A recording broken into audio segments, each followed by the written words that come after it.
Since I have the benefit of the silence, good morning, everyone.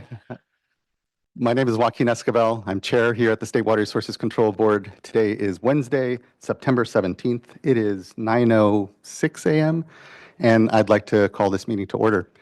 I'm joined this morning by Vice Chair Doreen Diadamo, Board Member Nicole Morgan. We'll be joined shortly by Board Member Sean McGuire, and we're joined here this morning as well with Board Member Laurel Firestone. Our Executive Director is with us, Eric Oppenheimer. Our two Chief Deputies, Karen Mogus and Eric Ekdahl. Our Chief Counsel is Michael Laufer, and our Clerk of the Board is Courtney Tyler. And assisting her this morning is Margie Argel, Biba Malatek, and a whole host of folks from the water boards. And shout out to our translators as well for being here and helping to make this meeting accessible. We are here today, starting item number 6, which is our continuation of the probationary hearing for the Kern County Groundwater Sustainable Subbasin under the Sustainable Groundwater Management Act, or SGMA. The hearing is being held in accordance with the board's notice dated July 25th, 2024, and resolution number 2025-7, which continued the February 20th, 2025 hearing to today. We are providing Spanish and Punjabi language interpretation services for the item, including the simultaneous broadcasting of this meeting in Spanish and Punjabi.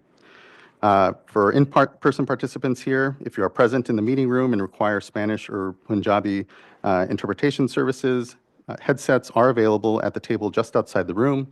The hearing room is equipped with screens on either side of the room displaying translated materials in Spanish and Punjabi. For Zoom participants, to listen or comment in English, Spanish, or Punjabi, select the language interpretations channel by clicking on the globe icon in the meeting controls at the bottom of your screen. Choose English, Spanish, or Punjabi as your language and mute the original audio. For Zoom participants as well, to see the presentation in English, Spanish, or Punjabi, at the top of the screen, you will see buttons you can click to switch between presentations. Select English presentation to see the presentation in English, and presentación en español to see the presentation in Spanish, and Punjabi presentation to see presentation in Punjabi. I will now invite our interpreters to share these instructions in Spanish and Punjabi to help everyone get set up. And good morning. Good to see you again. Let's see. Testing. Is this microphone on? Yes, thank you. Yes, we'll relay those same instructions for the benefit of our Spanish-speaking and Punjabi-speaking audience in just a moment here. Muy buenos días a todos que nos acompañan para la reunión de hoy. Queremos dejarles saber que tenemos interpretación al vivo disponible para poder escucharlo. Si usted se encuentra aquí en la sala presencialmente, puede pedirle a un funcionario de la Junta que le dé un auricular para poder escuchar. Si se encuentra por medio de la plataforma Zoom, por favor busque el icono de un globo terráqueo en la parte inferior de su pantalla que dice Interpretation o Interpretación. Selecciónelo y de ahí seleccione Spanish o español para escuchar el programa en su idioma. Y sepa también que la presentación está disponible en español. Puede encontrar un botón en la parte superior de su pantalla y buscar presentación en español. Y así podrá acceder a las diapositivas en su idioma. Thank you. We'll now hear these instructions for the benefit of our Punjabi listening audience. Punjabi ਸੁਣਨ ਵਾਲਿਆਂ ਨੂੰ ਜੀ ਆਇਆਂ ਨੂੰ। ਜੇ ਤੁਸੀਂ ਪੰਜਾਬੀ ਜ਼ੁਬਾਨ ਦੇ ਵਿੱਚ ਕਿਸੇ ਕਿਸਮ ਦੀ ਡਿਫਿਕਲਟੀ ਕੋਈ ਮਸਲਾ ਪੇਸ਼ ਆ ਰਿਹਾ ਹੋਵੇ ਤੁਹਾਨੂੰ ਤਕਨੀਕੀ, ਤੇ ਤੁਸੀਂ ਬਾਹਰ ਲੱਗੀ ਹੋਈ ਟੇਬਲ ਦੇ ਉੱਤੇ ਜਾ ਕੇ ਪੁੱਛ ਸਕਦੇ ਹੋ, ਜਾਂ ਅਗਰ ਤੁਹਾਨੂੰ ਹੈਡਸੈਟ ਚਾਹੀਦਾ ਹੋਵੇ ਤਾਂ ਤੁਸੀਂ ਉਸ ਜਗ੍ਹਾ 'ਤੇ ਜਾ ਕੇ ਉੱਥੇ ਹੈਡਸੈਟ ਬਾਰੇ ਪੁੱਛ ਸਕਦੇ ਹੋ, ਤੁਹਾਨੂੰ ਮਿਲ ਸਕਦਾ ਹੈ ਹੈਡਸੈਟ। ਅਤੇ ਤੁਸੀਂ ਬਾਹਰ ਜਿਹੜਾ ਰੂਮ ਟੇਬਲ ਲੱਗੀ ਹੋਈ ਹੈ ਉੱਤੇ ਜਾ ਕੇ ਤੁਸੀਂ ਦੇਖ ਸਕਦੇ ਹੋ। ਉਸ ਤੋਂ ਇਲਾਵਾ ਇਹ ਹੈ ਕਿ ਜਿਹੜਾ ਆਈਕਨ ਬਣਿਆ ਹੋਇਆ ਇੰਟਰਪ੍ਰੀਟੇਸ਼ਨ ਦਾ, ਉਹਦੇ ਉੱਤੇ ਤੁਸੀਂ ਜਾ ਕੇ ਕਲਿੱਕ ਕਰੋਗੇ ਤਾਂ ਤੁਹਾਨੂੰ ਉੱਥੇ ਪੰਜਾਬੀ ਜ਼ੁਬਾਨ ਦਾ ਇੱਕ ਟੈਬ ਜਿਹੜੀ ਹੈ ਉਹ ਨਜ਼ਰ ਆ ਰਹੀ ਹੋਏਗੀ। ਉਹਨੂੰ ਪ੍ਰੈਸ ਕਰੋ ਤਾਂ ਤੁਹਾਨੂੰ ਪੰਜਾਬੀ ਜ਼ੁਬਾਨ ਦੇ ਵਿੱਚ ਕਮੈਂਟਰੀ ਜਿਹੜੀ ਹੈ ਉਹ ਸੁਣਨ ਨੂੰ ਮਿਲੇਗੀ। ਤਾਂ ਜਿਹੜੀ ਓਰੀਜਨਲ ਆਡੀਓ ਹੈ ਉਹਨੂੰ ਤੁਸੀਂ ਮਿਊਟ ਕਰ ਦਿਓ, ਯਾਨੀ ਬੰਦ ਕਰ ਦਿਓ, ਤਾਂ ਕਿ ਤੁਹਾਨੂੰ ਪੰਜਾਬੀ ਜ਼ੁਬਾਨ ਜਿਹੜੀ ਹੈ ਉਹਦੇ ਵਿੱਚ ਕਮੈਂਟਰੀ ਜਿਹੜੀ ਹੈ ਸੁਣਨ ਨੂੰ ਮਿਲ ਸਕੇ। ਉਸ ਤੋਂ ਇਲਾਵਾ ਜਦੋਂ ਤੁਸੀਂ ਸਲਾਈਡਾਂ ਦੇਖਣੀਆਂ ਤਾਂ ਉੱਥੇ ਜਾ ਕੇ ਤੁਸੀਂ ਪੰਜਾਬੀ ਪ੍ਰੈਜੈਂਟੇਸ਼ਨ ਜਿੱਥੇ ਲਿਖਿਆ ਹੋਏਗਾ ਉਹਨੂੰ ਕਲਿੱਕ ਕਰੋਗੇ ਤਾਂ ਜੇ ਸਲਾਈਡਾਂ ਜਿਹੜੀਆਂ ਹੈਗੀਆਂ ਉਹ ਤੁਹਾਡੇ ਵਾਸਤੇ ਪੰਜਾਬੀ ਜ਼ੁਬਾਨ ਦੇ ਵਿੱਚ ਪੇਸ਼ ਕੀਤੀਆਂ ਜਾ ਸਕਣ। ਸਕਰੀਨ ਦੇ ਉੱਤੇ ਟਾਪ ਦੇ ਉੱਤੇ ਤੁਹਾਨੂੰ ਪੰਜਾਬੀ ਪ੍ਰੈਜੈਂਟੇਸ਼ਨ ਦਾ ਆਈਕਨ ਬਣਿਆ ਹੋਇਆ ਲਿਖਿਆ ਹੋਇਆ ਨਜ਼ਰ ਆ ਰਿਹਾ ਹੈ, ਉਹਨੂੰ ਤੁਸੀਂ ਪ੍ਰੈਸ ਕਰਨਾ ਤਾਂ ਕਿ ਸਲਾਈਡਾਂ ਜਿਹੜੀਆਂ ਇੱਕ ਤੋਂ ਬਾਅਦ ਦੂਸਰੀ ਤੁਹਾਡੇ ਵਾਸਤੇ ਪੰਜਾਬੀ ਜ਼ੁਬਾਨ ਦੇ ਵਿੱਚ ਤੁਹਾਨੂੰ ਪੇਸ਼ ਕੀਤੀਆਂ ਜਾ ਸਕਣ। ਸ਼ੁਕਰੀਆ। Thank you both. Again, much appreciation for that. Now, if you need technical assistance on Zoom, please do contact the clerk of the board at board.clerk@waterboards.ca.gov. Please note, if we run out of seats here in this room, there is an overflow space in the Klamath Room where you can watch the hearing. Klamath Room is located out these doors to the right, across the bridge, and there should be signs as well. I ask all presenters, board members, and individuals providing public comments to speak slowly and pause occasionally to allow interpreters to accurately capture your remarks. This applies to English, Spanish, and Punjabi speakers. If you speak too quickly, we may ask you to slow down or pause, and we appreciate your understanding of this. If you're joining online and plan to make public comment, please note that you will need to be on the Zoom platform. You may be viewing us either on the Cali PA website or the YouTube Live website. There was a virtual speaker card and a link at the top of the agenda. If anyone is having any challenges, though, again, please do just email the clerk of the board at board.clerk@waterboards.ca.gov, and she can help you. This hearing is being recorded and will be made available online. There's a draft resolution for this item linked in the agenda for this board meeting. At the end of the hearing, the board may vote on whether to designate the Kern County Subbasin as probationary, to return the Kern County Subbasin to the Department of Water Resources oversight for ongoing evaluation, or take another action. Accordingly, the board may adopt the draft resolution or modify it. I want to acknowledge the significant efforts that have been happening locally to work towards sustainably managing groundwater resources and the continued engagement by so many individuals and groups. Developing long-term solutions that respond to the diverse needs of water users in the Kern County Subbasin is difficult and important work. At our hearing in February, we acknowledged the ongoing efforts by groundwater sustainability agencies to improve their plans and opted to give them more time to fix remaining issues. I want to recognize the efforts by the Subbasin to make significant changes within a short period of time and to work closely with board staff to resolve important plan deficiencies. Those include community engagement and ultimately, I know, the development of a community outreach and engagement strategy, which was submitted. Whatever the board decides today, ongoing community engagement will be key.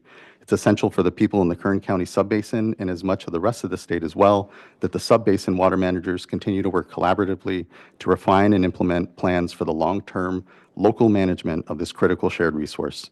This hearing is an important opportunity to hear from more from groundwater sustainability agencies, other organizations, and individuals before the board makes a decision, which is a responsibility we obviously do not take lightly. Regardless of what the board decides today, we acknowledge the significant progress. We also recognize the efforts by local communities and advocates to continue to push for a plan that meets the needs of everyone who relies on groundwater in the subbasin. We know today's decision is just one step in an ongoing process, and we look forward to that. So a bit of an explanation of today's proceeding. To start, we will invite comments from elected officials and California Native American tribes if they choose, and then proceed to a staff presentation that covers background about the basin, a summary of the staff's recommendation to the board, and the resolution staff prepared for our consideration, and any additional information. During and following the staff presentation, board members may ask questions of staff. We'll then have a panel presentation by the groundwater sustainability agencies in the Kern County Subbasin, and board members may ask questions there. The Kern County Subbasin presentation will be followed by panel presentations by other groups who requested in advance to make presentations today, and by other public comments. Because there are many panel presentations planned today, we will alternate between panel presentations and individual public comments. When we reach our first individual public comment segment of the day, we will first welcome comments from tribal or elected representatives, then from state and federal agencies, and then additional public comments. After our panels and individual comments conclude, we will hear comments from board members prior to decision.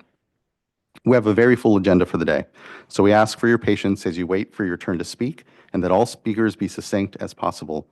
Oral comments will be limited to 5 minutes so that we have adequate time for questions and so all participants have an opportunity to speak. If a prior speaker has already made points that you would like to make, you do not need to repeat them. It is sufficient to say you agree with points and make others or those made by a previous speaker. Also, these issues can be very challenging, and we want to hear from all of you. To ensure a respectful and orderly meeting, I know this goes without saying, but I think important to repeat, we really ask audience members and commenters to not disrupt or interrupt other speakers or make personal attacks or remarks that disrupt or otherwise impede the orderly conduct of the meeting. When addressing the board, you may provide your name and the organization you represent, if any, prior to providing comments. Providing this information is optional. Public comments will be heard based on the order of submissions of the online speaker card forms. Instructions for submitting the online speaker card, again, were provided, and if you have any challenges, please do let the board clerk know. If you're joining us in person, you're welcome to use the laptop in the back of the room to sign up. There's also a QR code. Finally, just again, want to acknowledge today's decision and groundwater management generally directly impact farms, communities, growers, individuals, including many of you joining us today in person or online. We recognize that while we may agree on the profound value of groundwater as a resource, there are different perspectives on how to approach the challenges we face in managing a limited resource and achieving SGMA's goals. So we look forward to hearing everyone's opinions and feedback today. And I just want to, again, personally thank everyone. This has been a co-learning experience for us as well. SGMA and these processes are new, the probationary process itself. And so your grace in providing us the opportunity to work with you all, to have significant conversations and see the progress that we have is because of your leadership and the way you've decided to approach this board and this work. And so just thank you here at the top as we have this discussion. Looking to fellow board colleagues, if there's anything they would like to add at this moment.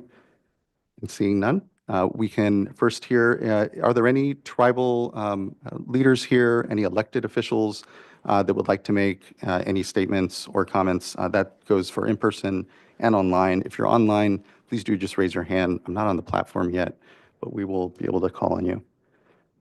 I'll just give a moment for that. Okay, we have one tribal member leader here on Zoom. Please do introduce yourself. And apologies, I had not yet made it onto the platform. Good morning. Hi, good morning. Can you hear me? We can, thank you. Just a quick question. I think last time I jumped the gun on my comments. Is right now, according to the agenda, appropriate time to give my comment? I'm providing this time now for elected tribal leaders and elected officials out of courtesy because I know their schedules can be very impactful. So if you are, I don't mean to diminish at all, but if you're a tribal member, would ask that maybe we just reserve you for the public comment, the first public comment period. I'm the chairman for the tribe. Oh, you are. Apologies, and Chairman. I'm sorry. I apologize. Again, okay. I don't have my notes in front of me. Then by all means, Chairman, please. Yes. Good morning. Well, okay. Good morning, Chairman Escobar and members of the board. I'm Chairman Octavio Escobedo, and I'm here to provide comments on behalf of the Tejon Indian tribe. When I appeared before you in February, I shared some of the tribe's history in Kern County, described our agreement with Arvin Edison for water supplies to support the tribe's needs, and stated our support for the Subbasin's plan, noting that we viewed probation as unnecessary and harmful. Our position has not changed since then. If anything, the importance of ensuring reliable water supplies for the tribe has only grown. Our agreement with Arvin Edison continues to work as intended. It gives us the reliability we need to serve our members and to move forward with projects like the Hard Rock Hotel and Casino in Tejon, which will bring critical jobs, services, and other benefits to not only our tribal community, but the broader region as a whole. Our collaborative relationship with Arvin has been central to the progress we have made in recent years, and we're concerned that the probation would jeopardize future progress. The tribe shares SGMA's goals of groundwater sustainability. We believe the 2025 plan, further strengthened since February, is the right path forward for achieving that goal in the Kern Subbasin. Arvin GSA and the other Kern GSAs have the local knowledge and experience to manage groundwater sustainability, and the tribe supports them in that effort. For these reasons, we request that the board return the Kern Subbasin to DWR for continued oversight and technical support and not designate the Subbasin as probationary. Thank you for your time and consideration. Thank you for yours, Chairman. Really appreciate those comments, and thank you for engaging here within the process and your leadership in all of this, and just much appreciation. And sorry we didn't flag you here early on in your attendance, so much appreciation. Thank you. Thank you. All right, looking to the clerk if there was anyone further, and not seeing anyone here in the room, we can move on to the staff presentation. So I'll kick things over to Jeevan, Natalie, and folks. Good to see you this morning. Good morning, Chair, Vice Chair, and members of the board. I'm Natalie Stork, Director of the Office of Sustainable Groundwater Management. I'm joined today by Jeevan Jayakody, Austin Ponsole, and Alexa Evans, also with the Office of Sustainable Groundwater Management. We also have Tina Cannon-Leahy and David Rose with the Office of Chief Counsel. Today, we're continuing the previous hearing held on February 20th of this year to consider whether to adopt a probationary basin determination for the Kern County Subbasin. And now I'll hand it over to Jeevan to begin our staff presentation.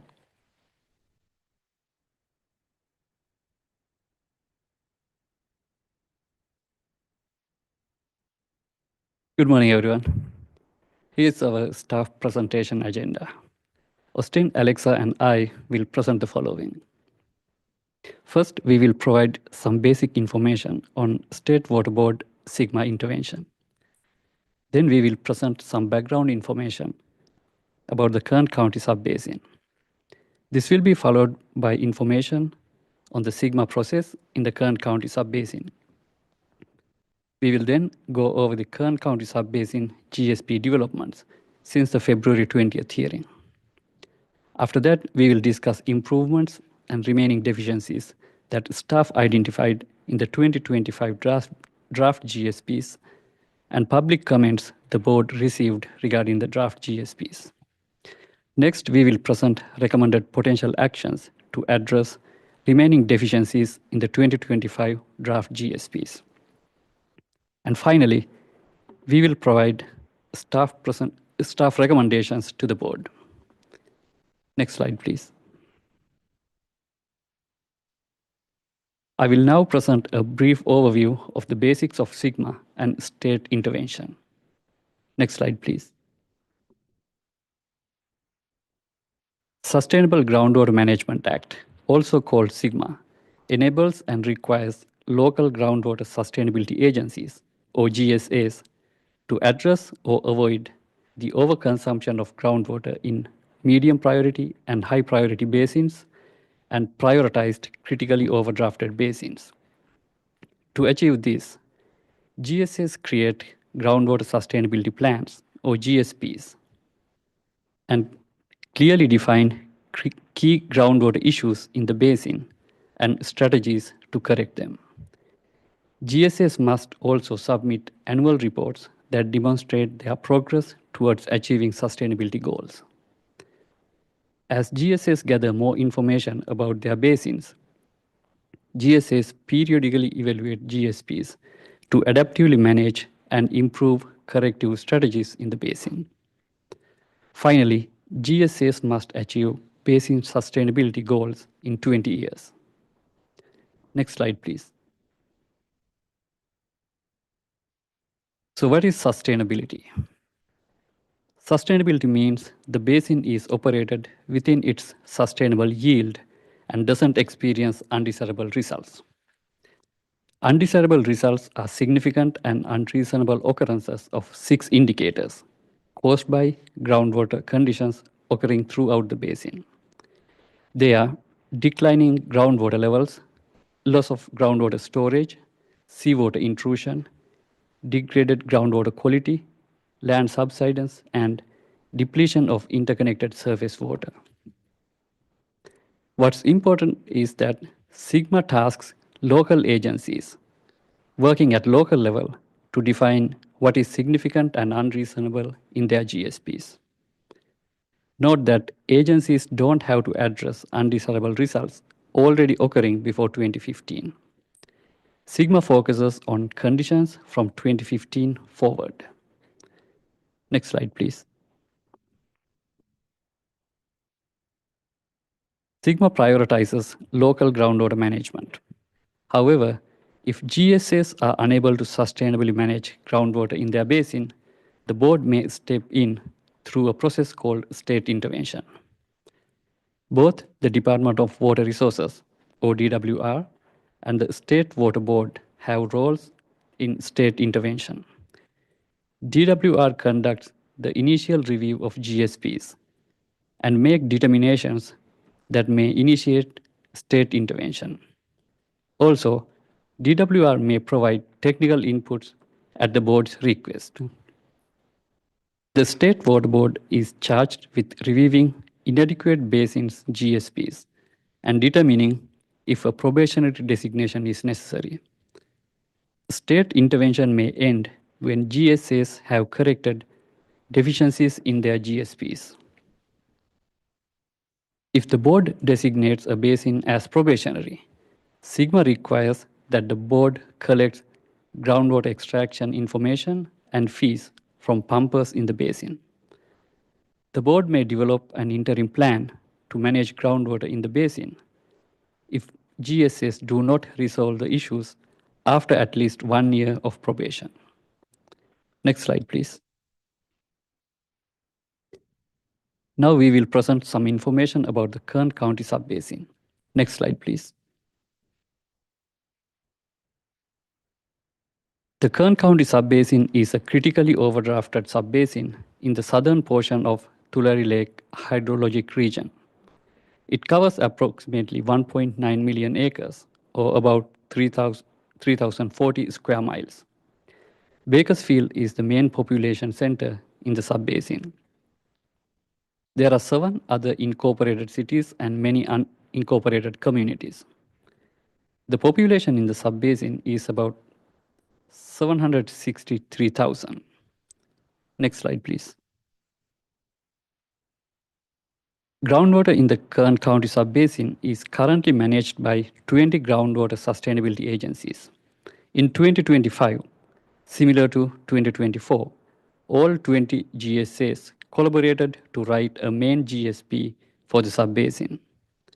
In addition to the main GSP, 6 GSAs submitted their own GSPs that included the entire content of the main GSP and GSA-specific supplemental information in blue pages. Next slide, please. 3 pie charts here show the breakdown of subbasin's groundwater use by category in water year 2022, which was a critically dry year, water year 2023, which was a wet year, and water year 2024, which was an above normal year. Total groundwater pumping in 2022 was about 2.3 million acre feet, but pumping was around 1 million in 2023 and 2024. These numbers show the large variability of annual groundwater pumping between dry and wet years. In all 3 years, agricultural uses dominated the groundwater demand, varying from 64 to 80% of total pumping. From water year 2015 to water year 2023, average annual pumping was about 1.8 million acre feet, and the average recharge was about 1.5 million acre feet. The average overdraft was about 344,000 acre feet per year. This overdraft is equivalent to about 25% of the subbasin's sustainable yield, which is the average amount of groundwater that could be extracted annually without causing undesirable results. Next slide, please.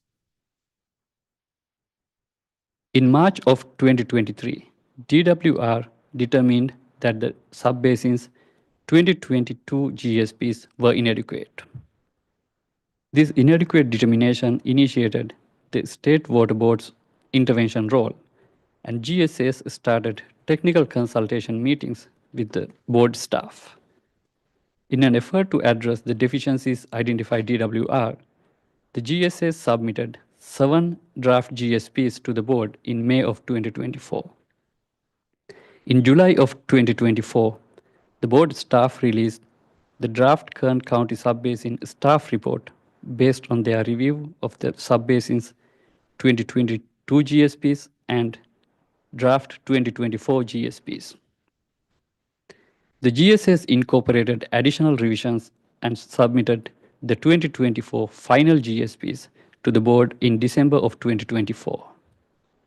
In January of this year, board staff released the Kern County Subbasin final staff report after reviewing the 2024 final GSPs. The report recommended that the board designate the subbasin as probationary. On February 20th of this year, the State Board opened a hearing to determine whether to place the Kern County Subbasin on probation and continued it for today, September 17th. As directed by the board's resolution, the GSAs submitted a community outreach and engagement strategy to the board on March 20th and revised draft GSPs on June 20th. Board staff released a staff review summarizing staff's review of the 2025 draft GSPs on September 5th. Though not shown in this slide, the GSAs submitted adopted GSPs to the board on September 2nd. The staff has not reviewed the adopted GSPs yet, so most information we present here today is based on the draft GSPs. The GSAs continue to work to resolve some issues after they submitted the draft GSPs in June. The staff will verbally present some of those updates as appropriate. Next slide, please. I will now hand it over to Austin to continue the presentation. Thank you, Jeevan. I will now discuss developments within the Kern County Subbasin since the February hearing. Next slide, please.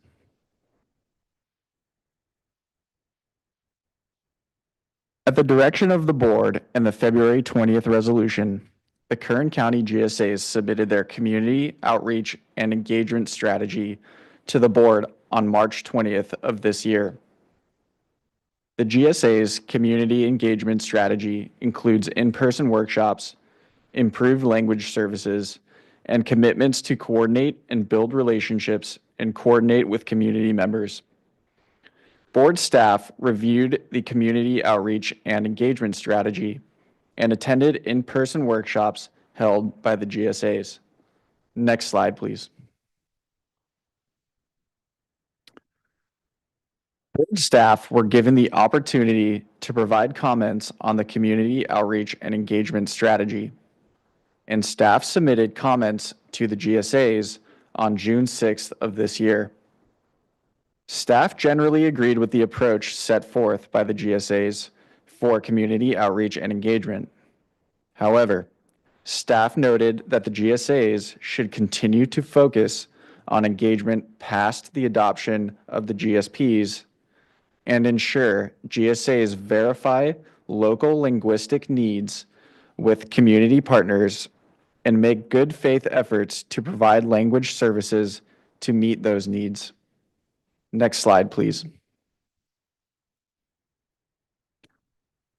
Board staff has been in coordination with the GSAs to improve their sustainability plans since the February hearing through a series of technical consultation and coordination meetings.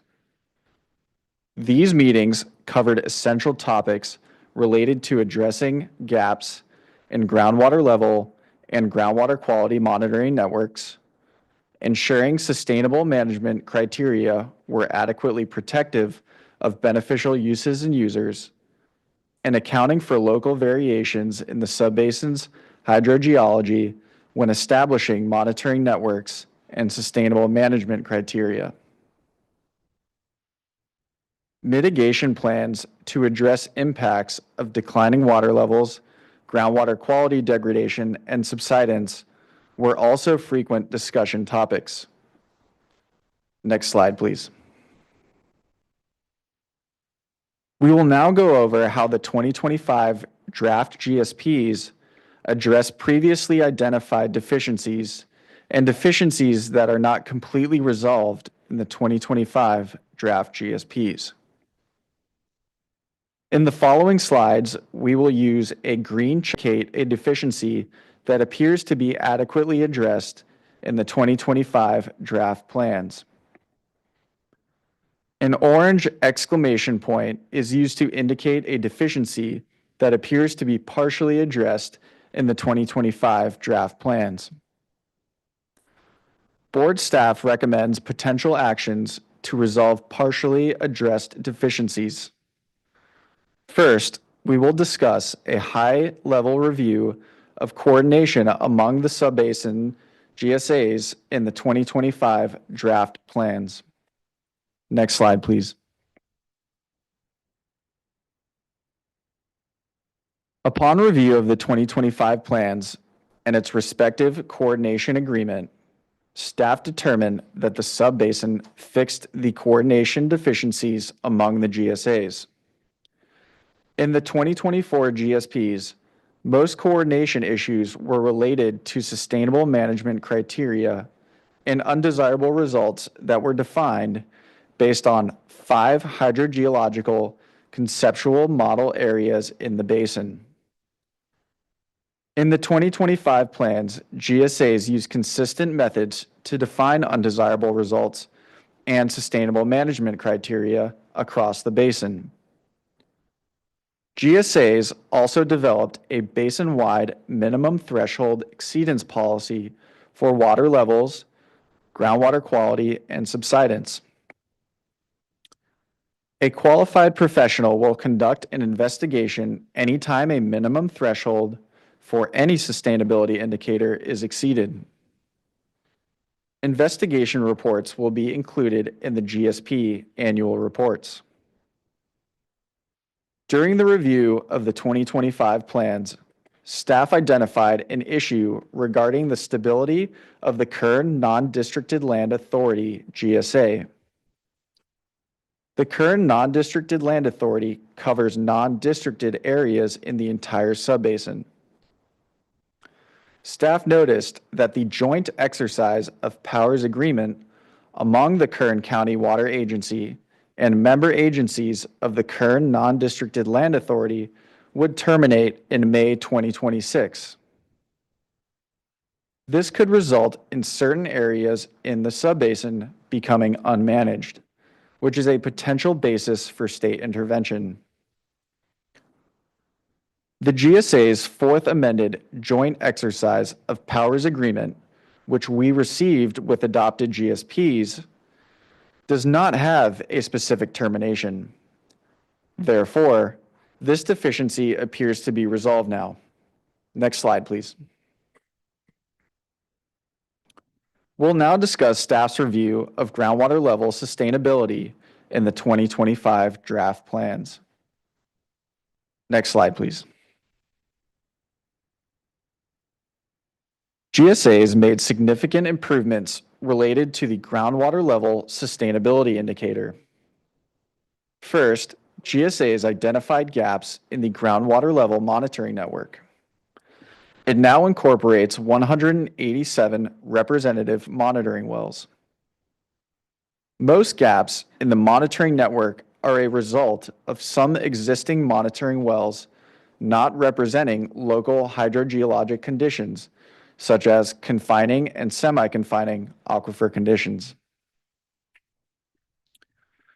To evaluate the effectiveness of the monitoring network, the GSAs divided the basin into 111 hexagons and evaluated if domestic, public supply, and agricultural wells within each hexagon are adequately represented by existing representative monitoring wells. GSAs identified 3 hexagons as confirmed data gaps and 7 other hexagons as potential data gaps. They plan to fill the 3 confirmed gaps by the end of this year and the 7 potential data gaps by the end of next year. Next slide, please. Another major improvement to the 2025 draft GSP includes raising water level minimum thresholds to be more protective of beneficial uses and users. Compared to the minimum thresholds in the 2024 GSPs, the GSAs raised some minimum thresholds to ensure they don't fall within the Corcoran clay, reducing the risk of subsidence. Additionally, individual GSAs raised minimum thresholds where local conditions warranted. GSAs also improved their undesirable result definition for water levels. GSAs consider the occurrence of one of three conditions as an undesirable result. The first condition is 25% of representative monitoring wells in the basin reaching their minimum thresholds within a single year. The second condition is 15 drinking water wells in the subbasin going dry in any given year with a cumulative maximum of 255 wells going dry through 2040. The third condition is a GSA being unable to meet well mitigation needs.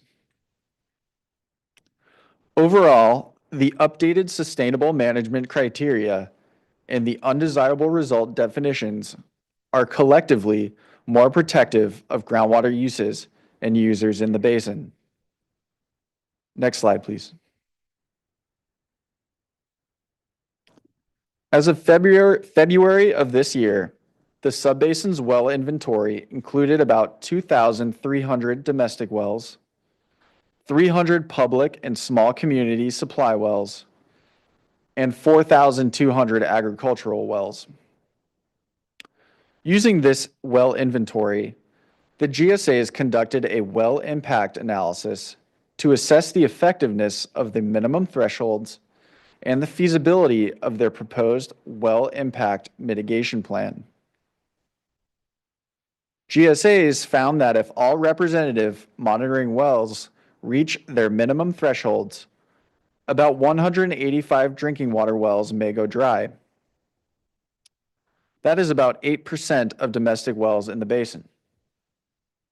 This is a significant decrease compared to 260 wells that could be impacted with minimum thresholds set in the 2024 final plans.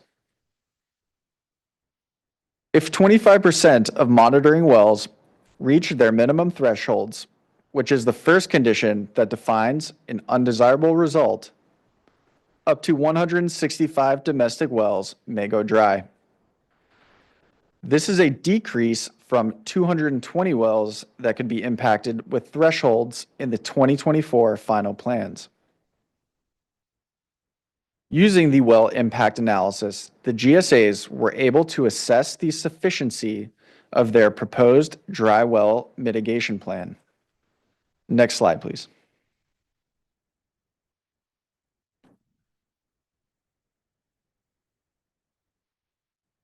Board staff is encouraged by the 2025 draft plan's significant improvements made for groundwater level sustainability management criteria and the strides made in implementing their dry well mitigation program.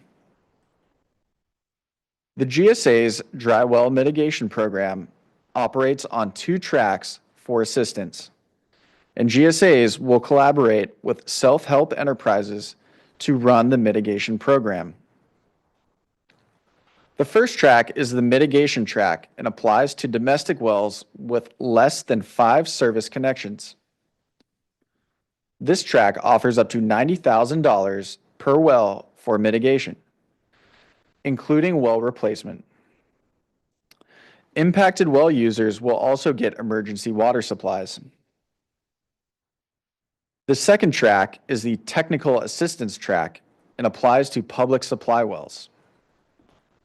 This track offers up to $50,000 per well for grant development, feasibility planning, or other mechanisms to address impacts.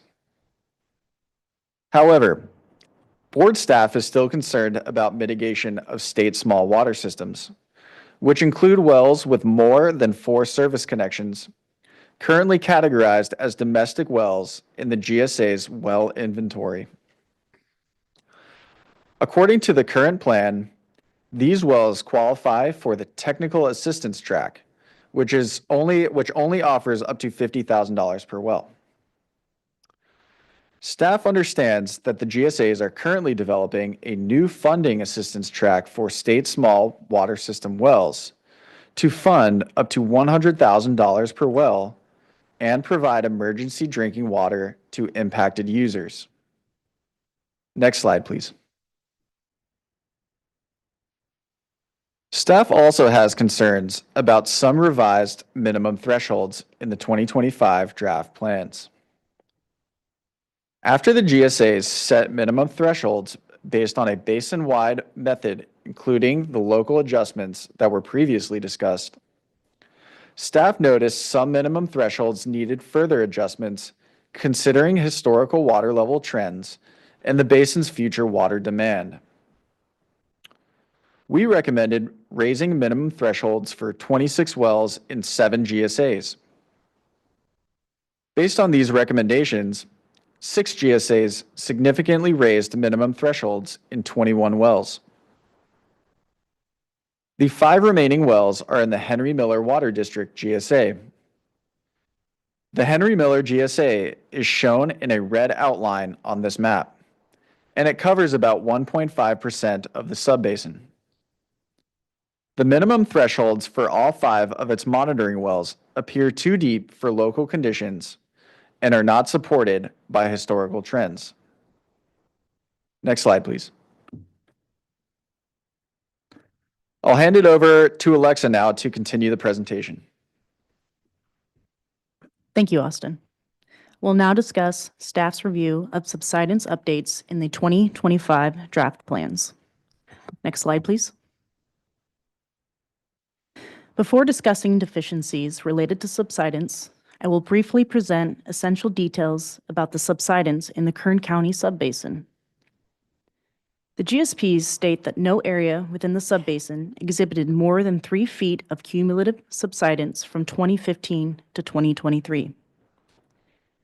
1 to 3 feet of cumulative subsidence from 2015 to 2023 was present near the northern basin boundary and in isolated areas along the western and eastern margins of the subbasin. The majority of the subbasin had less than 1/3 of a foot of subsidence from 2015 to 2023.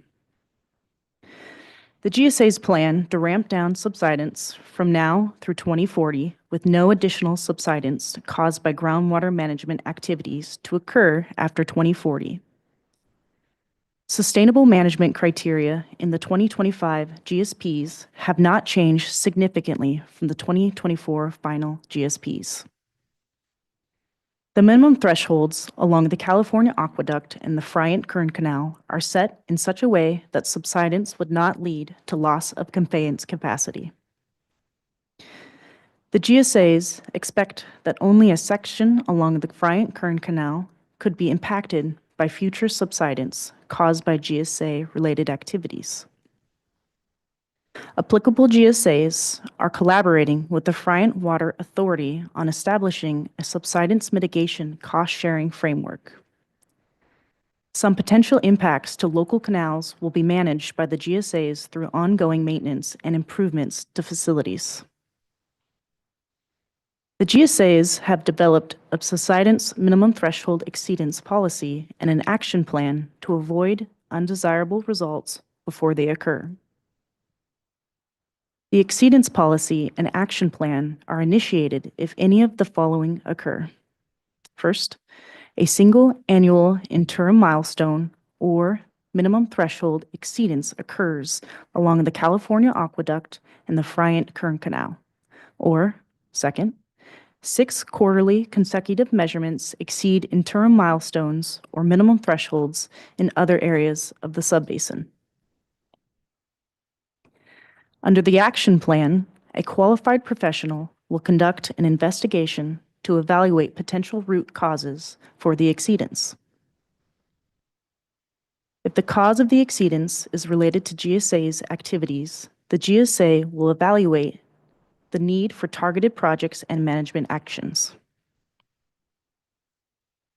We would like to highlight that the Westside District Water Authority, GSA, is currently implementing a moratorium on groundwater extraction and drilling new or replacement wells within 2.5 miles of the California Aqueduct between milepost 195 to 215 to minimize their contribution to subsidence in the vicinity of the California Aqueduct. Next slide, please.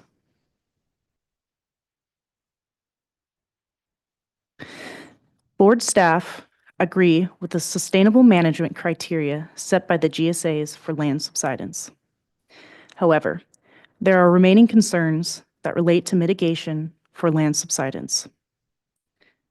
The definition of an undesirable result for land subsidence requires the GSAs to separately quantify subsidence caused by GSA from non-GSA activities, such as oil and gas extraction.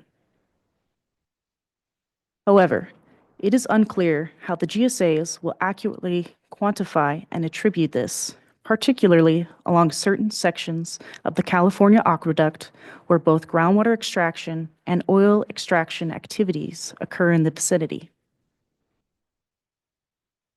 To evaluate subsidence impacts on linear infrastructure such as canals, highways, and railroads, the GSAs analyze their projected changes in slope based on historical subsidence rates.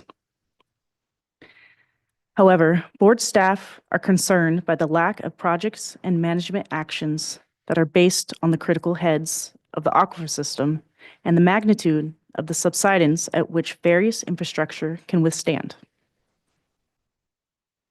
Critical head, as described in the DWR Subsidence Best Management Practices document, is the groundwater level elevation in fine-grained units below which permanent compaction of sediments may occur. Next slide, please. We'll now discuss staff's review of the groundwater quality section in the 2025 draft plans. Next slide, please. The GSAs made substantial improvements for managing groundwater quality. The 2025 draft plans establish minimum thresholds and quantitative definitions of an undesirable result that protects groundwater quality from impacting beneficial uses and users and prevents further degradation of groundwater quality beyond January 1st, 2015 conditions due to groundwater management activities. This is achieved by the following. First, GSAs identified 6 constituents of concern in the subbasin. They are arsenic, nitrate, nitrite, uranium, 1,2,3-trichloropropane, abbreviated as 1,2,3-TCP, and total dissolved solids. Of the 330 individual minimum thresholds set at 55 represented monitoring wells, 308, or 93% of minimum thresholds, are set at the drinking water standards. GSAs consider any of the following occurrences as an undesirable result. First, 15% of representative monitoring wells exceed the minimum threshold for any constituent of concern due to groundwater management actions. Or, second, 5% of domestic wells in the subbasin annually, or 15% cumulatively through 2040, are estimated to have a minimum threshold exceedance. Or, 3, a GSA is unable to meet well mitigation needs. Next slide, please.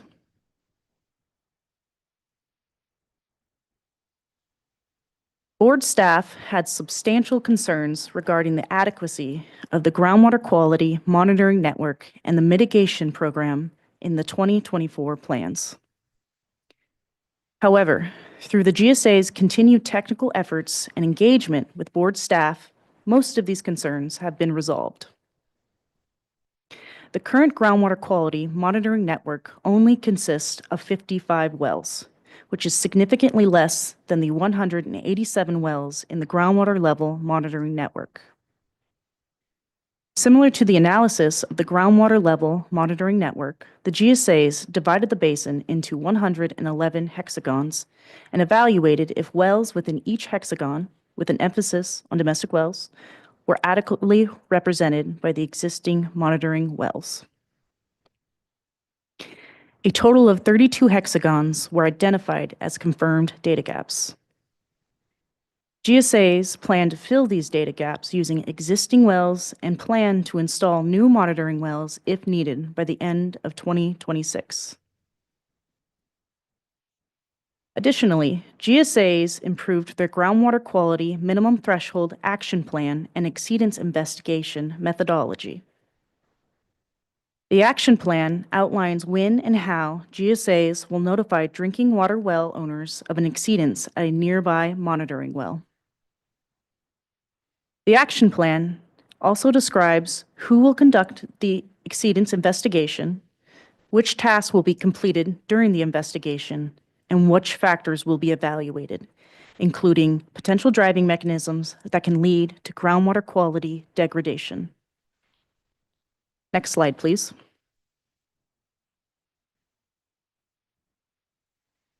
Board staff are encouraged by the substantial improvements the GSAs made in the 2025 draft plans regarding groundwater quality, sustainability, and the positive impacts these improvements will have on the beneficial users and uses within the subbasin. However, board staff would like to highlight a few remaining concerns regarding groundwater quality. First, it is unclear how the GSAs plan to address impacts if the cause of groundwater quality degradation is partially attributed to groundwater management actions, or if attribution is inconclusive.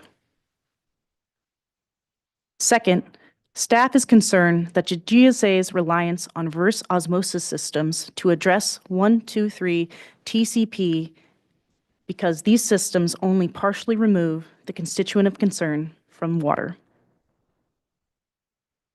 Third, staff is concerned about how the GSAs will consider the 6 essential factors outlined in the mitigation plan to determine if an impacted well will be mitigated. The GSA's minimum threshold exceedance plan will consider a number of factors to determine whether GSAs are responsible for groundwater quality degradation and mitigation.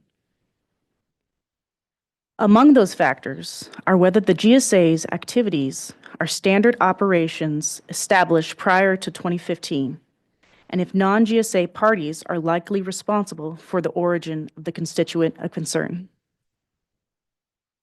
These factors alone should not be used as a rationale for the GSAs to avoid mitigating the impacts. Any degradation of groundwater quality exceeding established minimum thresholds due to GSA's activities after the January 1st, 2015 SGMA implementation date should be addressed by the GSAs. Next slide, please. We'll now discuss public comments that the board received regarding the 2025 draft plans. Next slide, please. The State Water Board made the 2025 draft GSPs available to the public on June 23rd and accepted written public comments regarding the GSPs until August 7th, 2025. We received 16 comment letters during the 45-day period. Public comments generally fell into 5 categories related to community outreach and engagement, subsidence, interconnected surface water, managed wetlands, and the water banking. Some highlights of the public comments include the need for better representation of small communities in the SGMA process, particularly how the GSAs incorporate these communities' needs and participation in groundwater management. Limitations to the GSA's approaches to characterize GSA and non-GSA cause subsidence. Limitations to the GSA's approaches to evaluate the occurrence of interconnected surface water in the subbasin. The importance of managed wetlands in the subbasin, which are valuable habitats within North America's Pacific Flyway. There are concerns that groundwater allocations and extraction fees would prohibit these wetlands from continuing to be managed. The importance of water banks in the subbasin, highlighting the benefits they provide to the subbasin, as well as to the external entities that bank water in the subbasin. Board staff appreciates all of the public comments. These comments provide meaningful insight from interested parties and beneficial users in the subbasin and are considered within the staff review. Next slide, please. I will now hand it back to Austin. We'll now discuss staff's recommended potential actions to the GSAs to address remaining issues in the 2025 plans. Next slide, please. For groundwater levels, board staff recommends the following potential actions. First, state small water system wells should be placed on the mitigation track, and the GSAs should consider funding for consolidation of impacted users with existing public water systems where feasible. Second, GSAs should fill all identified monitoring gaps and prioritize more vulnerable areas in that effort. Last, Henry Miller GSA should consider raising minimum thresholds for all 5 of their monitoring wells to reflect historical trends and projected water use. Next slide, please. For land subsidence, board staff recommends the following potential actions. First, GSAs should improve the methodology to characterize GSA and non-GSA causes of subsidence.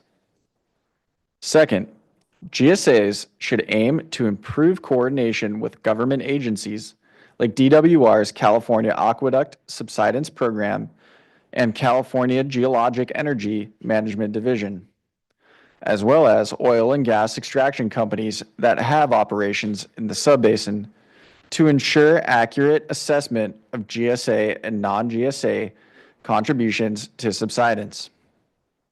Next, GSAs should improve their understanding of critical heads and subsidence thresholds for different infrastructure to inform effective management of impacts, particularly in isolated areas that experience relatively higher subsidence.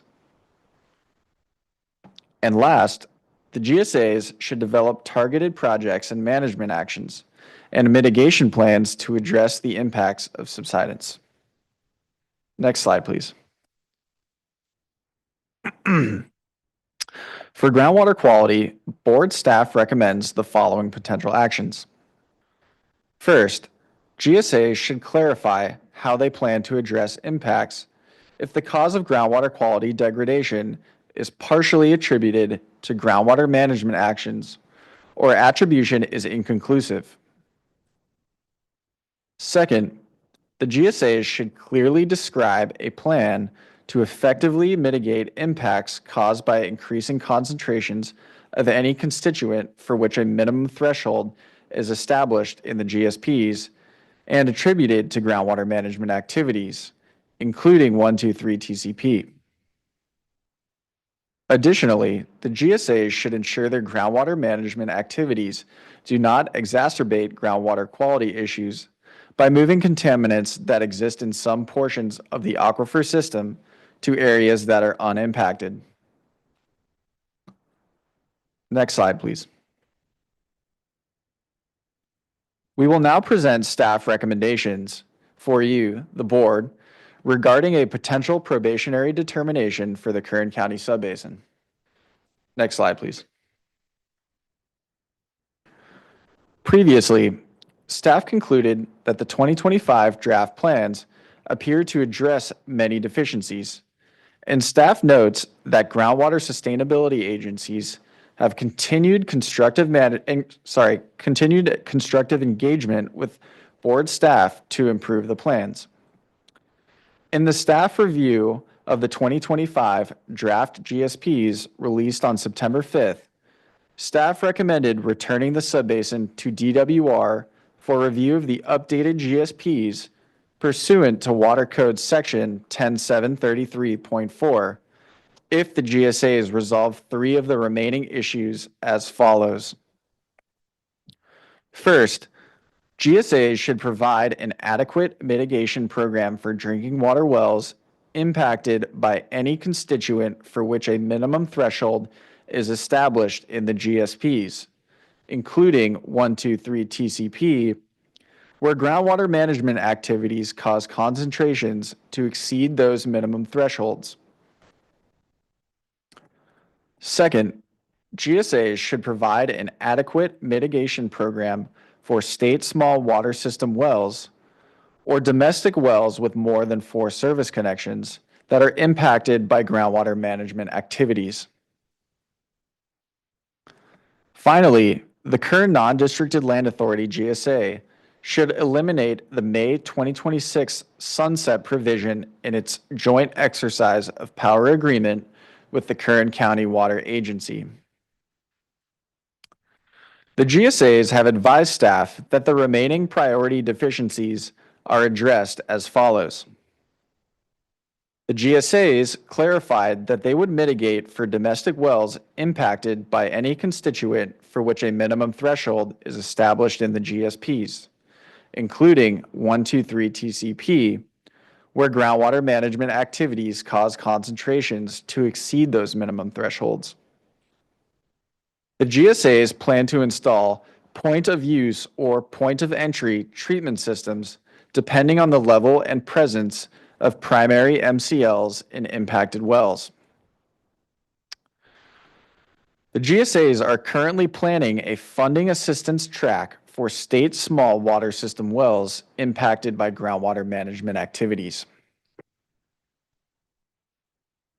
Also, the fourth amended joint exercise of powers agreement, which we received with adopted GSPs earlier this month, removed the sunset provision. Since the 3 priority issues appear resolved, staff recommends returning the subbasin to DWR's oversight with one caveat. If the board adopts the proposed resolution today, staff will review the 2025 final adopted GSPs to confirm that they are consistent with the 2025 draft GSPs and that these 3 priorities are adequately addressed. Assuming these conditions are met, staff will proceed with sending a letter to DWR to formally return the Kern County Subbasin to their oversight for ongoing evaluation. Thank you. This concludes the staff presentation. Thank you, Austin, and Jeevan and Natalie and Alexa. Much appreciated for the presentation. All right. Looking to fellow board colleagues if they had any questions or comments here on the staff presentation. We need to take breaks in between panels because each time we reset our presentations, we have to go back through the Zoom settings. So there's technical work that needs to be done between panels. So we'll be taking breaks between panels. We'll take our first break now then, here mid-morning. Let's go ahead and take a 10-minute break. And what we'll do is continue on then to the Kern County Subbasin Groundwater Sustainability Agency's presentation. And so, like I said, let's give ourselves 10 minutes. So we'll be back here, say at 10:18. All right. Thank you, everyone. Appreciate it.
All right, everyone.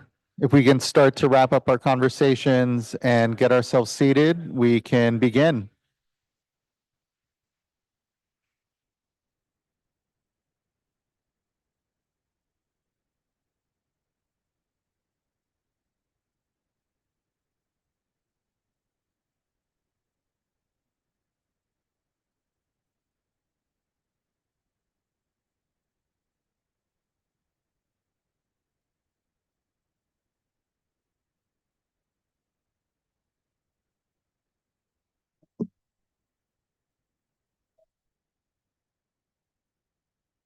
All right, folks, if we can start to wrap our conversations and have a seat, we can get ourselves started here.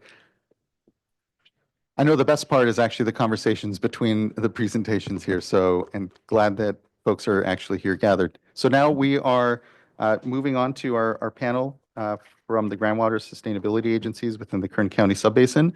And just at the top, just again, a note of thanks. I know there's been a lot of engagement with the board members, being able to get out into the basin, a lot of discussions that have been happening. And so just really, again, appreciate the leadership, the tenor, the open communication. What I do appreciate, I think for folks that track the board's work, there are a number of things out there that we have ex parte bans on communication. We can't talk about those items beyond the proceeding we have. On this work on Sigma, thankfully, there's not that. And it feels different, and it's nice to be able to have that relationship. So appreciate it. And kick things over to you, Derek. Good to see you, Mr. Urosic. Thank you very much. And you can call me by Derek, no problem at all. I will address you properly, though. Good morning, Chair Esquivel and members of the board. My name is Derek Urosic, and I serve as the chair of the Kern County Subbasin Coordination Committee. On behalf of the Subbasin, I want to thank you for the opportunity to present today. Before I continue, I'd like to briefly invite my colleagues who are here today with me to introduce themselves. Thank you, Derek. Good morning, board members. My name is Abhishek Singh. I'm a principal engineer within Terra Incorporated, and I'm honored to represent the Kern Technical Working Group today. I, along with my technical working group teammate, Christina Lucera, have been very involved with all the technical coordination on the 2025 plan revisions, as well as working closely with state board staff to hear their feedback and reflect that in the revisions that we see in the 2025 plan. Over to you, Christina. Hello, good morning. My name is Christina Lucero. I'm a hydrogeologist with EKI Environment and Water, and I am a Kern Subbasin Technical Working Group member, along with my colleagues here. Good morning, Tess Dunham with Consories and Conway, and happy to be here today on behalf of the Kern Subbasin, helping to bridge the water quality gap. Hi, Kate. Oh, is it working? Good. Hi, Kate Pallas with Terra. I'm representing the Kern Subbasin Community Outreach and Engagement efforts. Stephanie Hearn with GEI Consultants, representing the Kern Subbasin Technical Working Group. I'll turn it back to Derek. Thank you. Right. Over the past 2 years, the GSA across the Kern County Subbasin have undertaken a truly monumental effort. Our adoption of the 2025 Groundwater Sustainability Plan unites 20 groundwater sustainability agencies, representing more than 35 water agencies, under one foundational plan that protects beneficial users, avoids undesirable results, and will achieve sustainable groundwater management by 2024. This level of collaboration is not easy in a subbasin of our size and complexity, one of the largest and most diverse in the state. But it reflects a historical level of shared commitment to manage groundwater responsibly for our communities, our farms, and our environment. We took to heart the direction given by the board at the February 20th probationary hearing. You asked for a series of revisions. We listened, we delivered, and in many cases, we went beyond what was asked. Importantly, the subbasin met every revision deadline set by this board, despite the compressed timeline. I also want to acknowledge and thank your staff for their tireless work. Their extensive technical review, their guidance during weekly check-in calls, and their willingness to work in true partnership with us were essential to this process. Their final recommendation that the Kern County Subbasin be returned to DWR oversight reflects the meaningful progress we have made together. The 2025 GSP revisions were not just a technical exercise, between the GSAs and your staff, our agencies invested in broad, meaningful, and inclusive outreach, hosting community workshops and pop-up events, engaging directly with disadvantaged communities, and strengthening in partnership with local organizations. This ensured that voices from every corner of the subbasin were not only heard, but reflected in the final GSP. With that foundation in place, I am pleased to now turn to my colleague, Abhishek Singh, who will begin our presentation highlighting the improvements we have made in the 2025 GSP, the implementation progress already underway, and the clear path we have now towards long-term sustainability. Thanks, Derek. Next slide. So a quick overview of our presentation today. Since this is a continued hearing, we're going to keep the background to a very high level and not go back to the changes made in the 2024 plan, which we have obviously presented in February.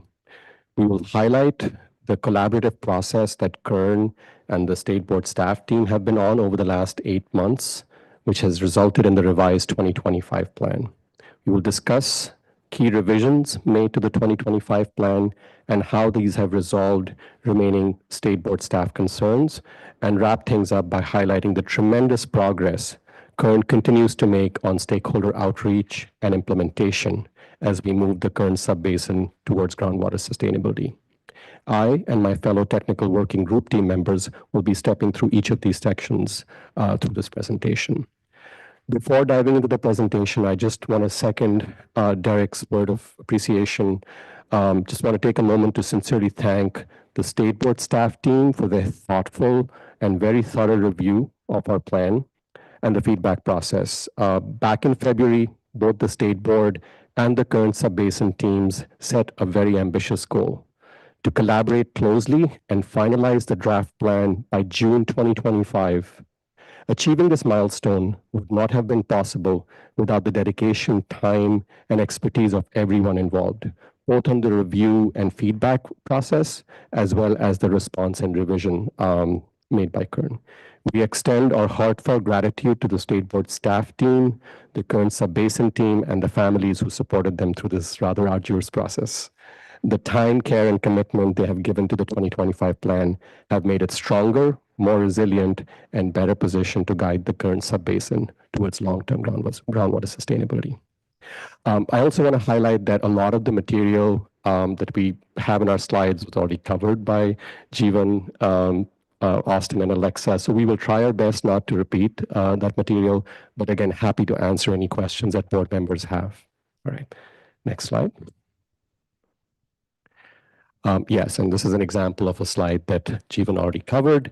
So don't want to, again, belabor the point. We're moving on. I think one aspect I do want to highlight on the previous slide is the scale and the complexity of the Kern Subbasin, and how despite that scale and complexity, the subbasin has come together to develop one unified, coordinated plan, and worked with State Board staff and stakeholders and community members to make consistent revisions through the 2025 plan. Next slide. Again, this is a familiar slide sharing our sustainability goal, which is the North Star that guides us towards eliminating undesirable results due to overdraft while building on the foundation of stakeholder engagement, conjunctive use, demand management, and comprehensive data collection and monitoring of groundwater conditions and beneficial use and users. I will now briefly touch on how the 2025 plan supports our sustainability goal, moving the Kern Subbasin closer to sustainability. Next slide. The 2025 plan steers Kern towards our sustainability goal. Given the size and the complexity of the Kern Subbasin, coordination and consistency has been and will be of utmost importance now and moving forward. Recall that coordination was a key deficiency that DWR found in our 2022 plan, which put us on the State Board intervention path. Through the past 2 years, working through the State Board intervention process, the subbasin's 20 GSAs have worked in solidarity to develop both the 2024 and the 2025 plans. We have one plan with one foundational GSP and 6 GSPs with supplemental GSA specific information that are built on that foundational subbasin GSP. We refer to these as our blue pages. We jokingly refer to our one plan as the one ring that binds us all. Note that each of the blue page supplements have been reviewed by and coordinated across all 20 GSAs. This framework maintains the strong foundation of coordination and regional consistency in the data sets, methodology, and management frameworks, while allowing for sufficient flexibility and local control for GSAs to address and manage issues on the ground. As we worked on revising the 2025 plan, we also revised the coordination agreement to be consistent with the revised plan. We have also revised the Kern Non-Restricted Land Authority, or KNDLA, Joint Powers Agreement, which provides GSA coverage for the wetland areas within the Kern Subbasin. Based on staff and legal feedback, the KNDLA JPA has been revised to remove its prior 2-year termination to have the JPA continue without a set term, ensuring that the wetland areas have continued groundwater management coverage in the future.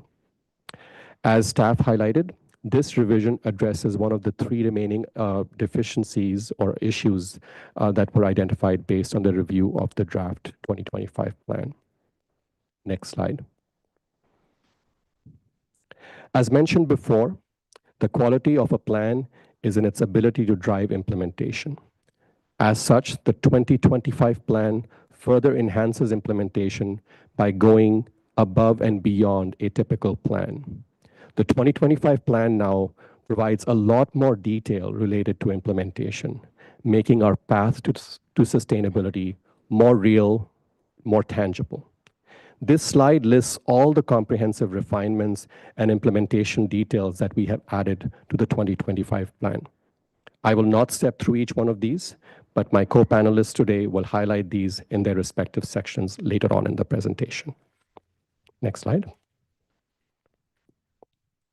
Before we get into the details of the 2025 plan, I do want to take a moment to highlight Kern's accomplishments in terms of implementing projects and management actions, reducing overdraft, and moving the basin closer to sustainability. To date, almost half, 47% of our projects and management actions have been implemented. The accrued benefits through water year 2024 proves that we're on track, in fact, ahead of schedule with achieving our sustainability goal. As reported in the water year 2024 annual report, accrued benefits from the implemented projects and management actions have resulted in an estimated 440,000 acre-feet reduced dependence on groundwater supplies. This is approximately 68,000 acre-feet more than our target deficit reduction for 2024. The subbasin's successful implementation measures have meant that the basin was able to leverage the recent wet years with a significant storage increase of approximately 2.75 million acre-feet in 2023 and 2024. This was credited in DWR's semi-annual groundwater conditions report as the greatest increase in groundwater storage among all California groundwater basins. These success stories exemplify the Kern Subbasin's ability to maximize its recharge capabilities in wet years while prioritizing demand management in other years. Early implementation of projects and management actions has enabled the Kern Subbasin to balance supply and demand and stay on track, arguably ahead of track, with respect to its implementation and sustainability goals. Next slide. While we continue to optimize surface water supplies and recharge capabilities, we know that demand management is essential to achieving sustainability. Later on in this presentation, you will hear from my co-panelist, Stephanie, how the 2025 plan estimates that 99% of the subbasin's overdraft can be corrected by demand reduction alone. And the subbasin will be in balance if only half of the expected benefits are realized. So we have a very robust plan which prioritizes demand management and takes advantage of our recharge capabilities when we have that surface water available. Just like our impressive progress with groundwater storage, we've already achieved 31% of the planned demand reduction by water year 2024. So this is a third of our planned demand reduction in 2 to 3 years of the 2022 plan being adopted. Next slide. Again, we have already presented this slide at the last hearing, so I'm not going to repeat myself here, but I just want to remind everyone of the multiple layers of protection, be it protective sustainable management criteria, robust projects and management actions, comprehensive exceedance policies, and a well-funded mitigation program that has been built into the Kern Subbasin plan. No plan is perfect, but these multiple layers of protection ensure that beneficial use and users in the Kern Subbasin are protected from undesirable results as we move the basin towards sustainability. Next slide. Again, this was a slide that Jeevan shared in his presentation, so I'm not going to step us through the journey we've been on over the last 2.5 years. I think the main point I'd like to emphasize here is that the staff report was based on their review of the draft 2025 plan. Throughout this process, we've worked very, very closely with the state board staff team. More than 14 meetings, actually, if you include January, which was before our probationary hearing, oftentimes meeting more than once a week, 30 weekly policy check-ins. So we've been working very closely with the state board staff team, and again, really appreciate the time and engagement from their side. We have worked diligently to address all their concerns. We understand that staff is still reviewing our final 2025 plan, but all the changes that we made between the draft and the final 2025 plan have already been shared and coordinated with staff. So there should really be no surprises in the final adopted 2025 plan. All in all, we feel that the 2025 plan incorporates and addresses all the feedback received from the state board staff through the extensive ongoing consultative process that we have built with their team. Next slide.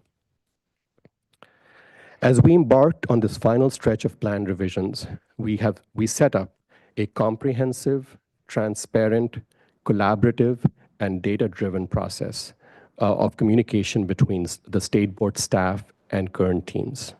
The Kern Subbasin team met with staff sometimes twice a week, as I mentioned before, to share data and updates on plan changes, get their review and feedback, which they then iteratively incorporated into additional plan refinements, which in turn were shared with staff, again to get their feedback and ensure consistency and consensus.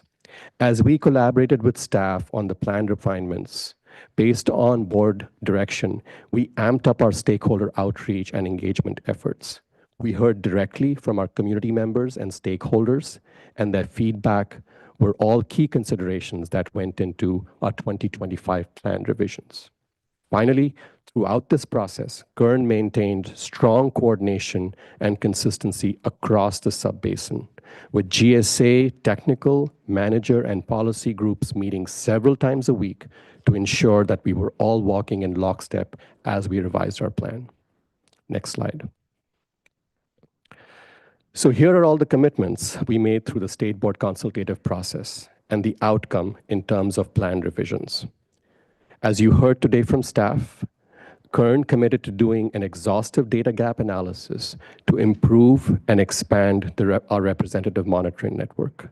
This has resulted in a significantly expanded groundwater level and groundwater quality monitoring network.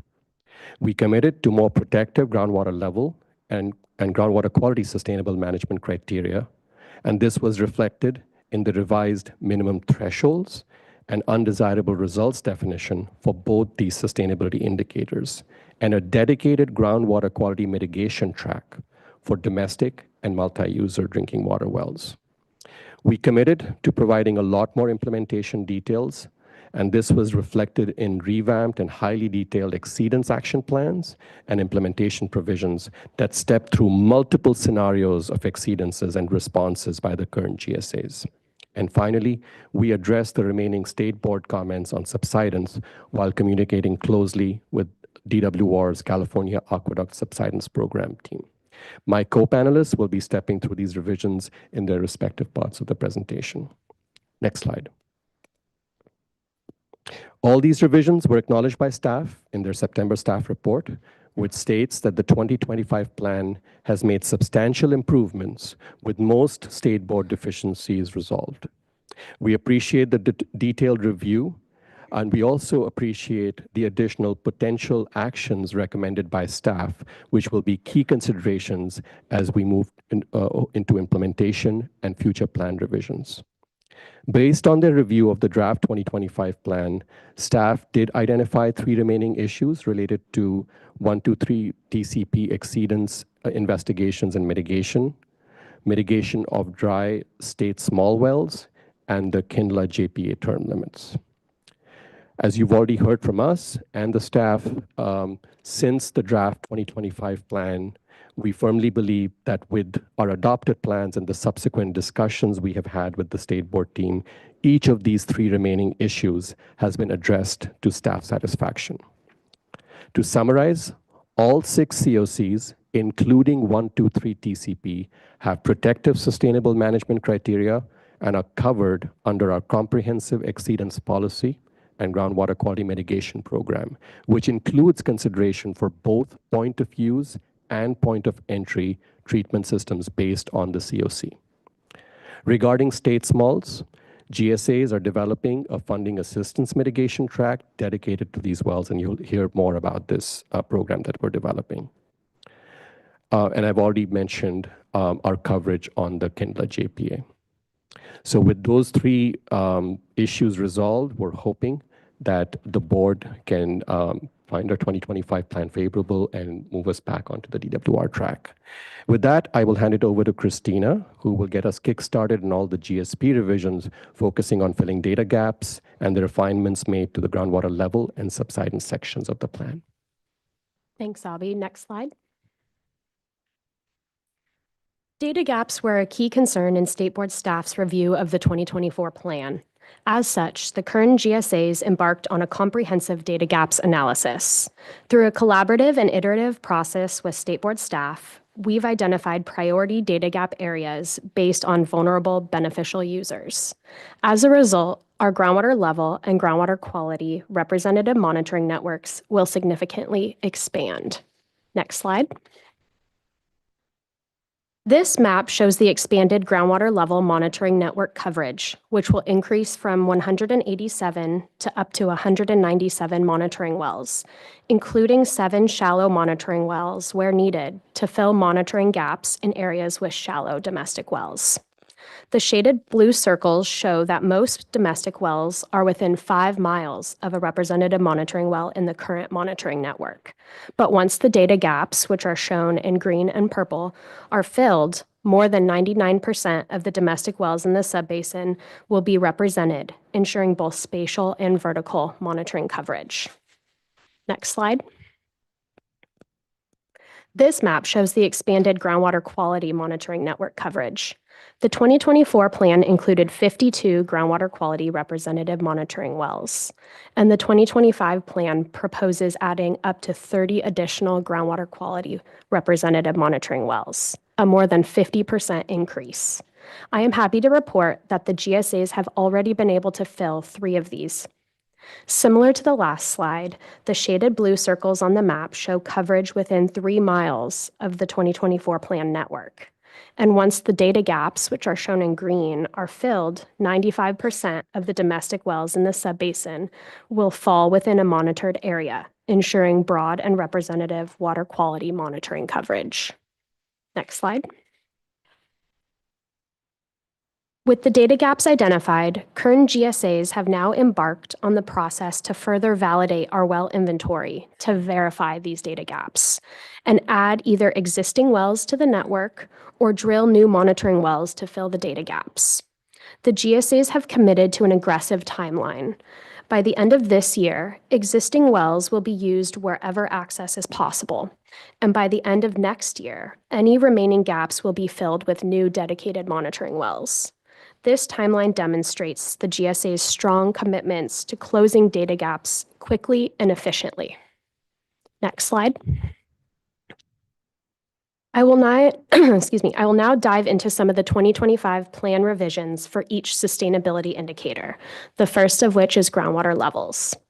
The Subbasin GSAs upheld their commitment to enhancing the groundwater level sustainable management criteria to be locally more protective through two key plan revisions.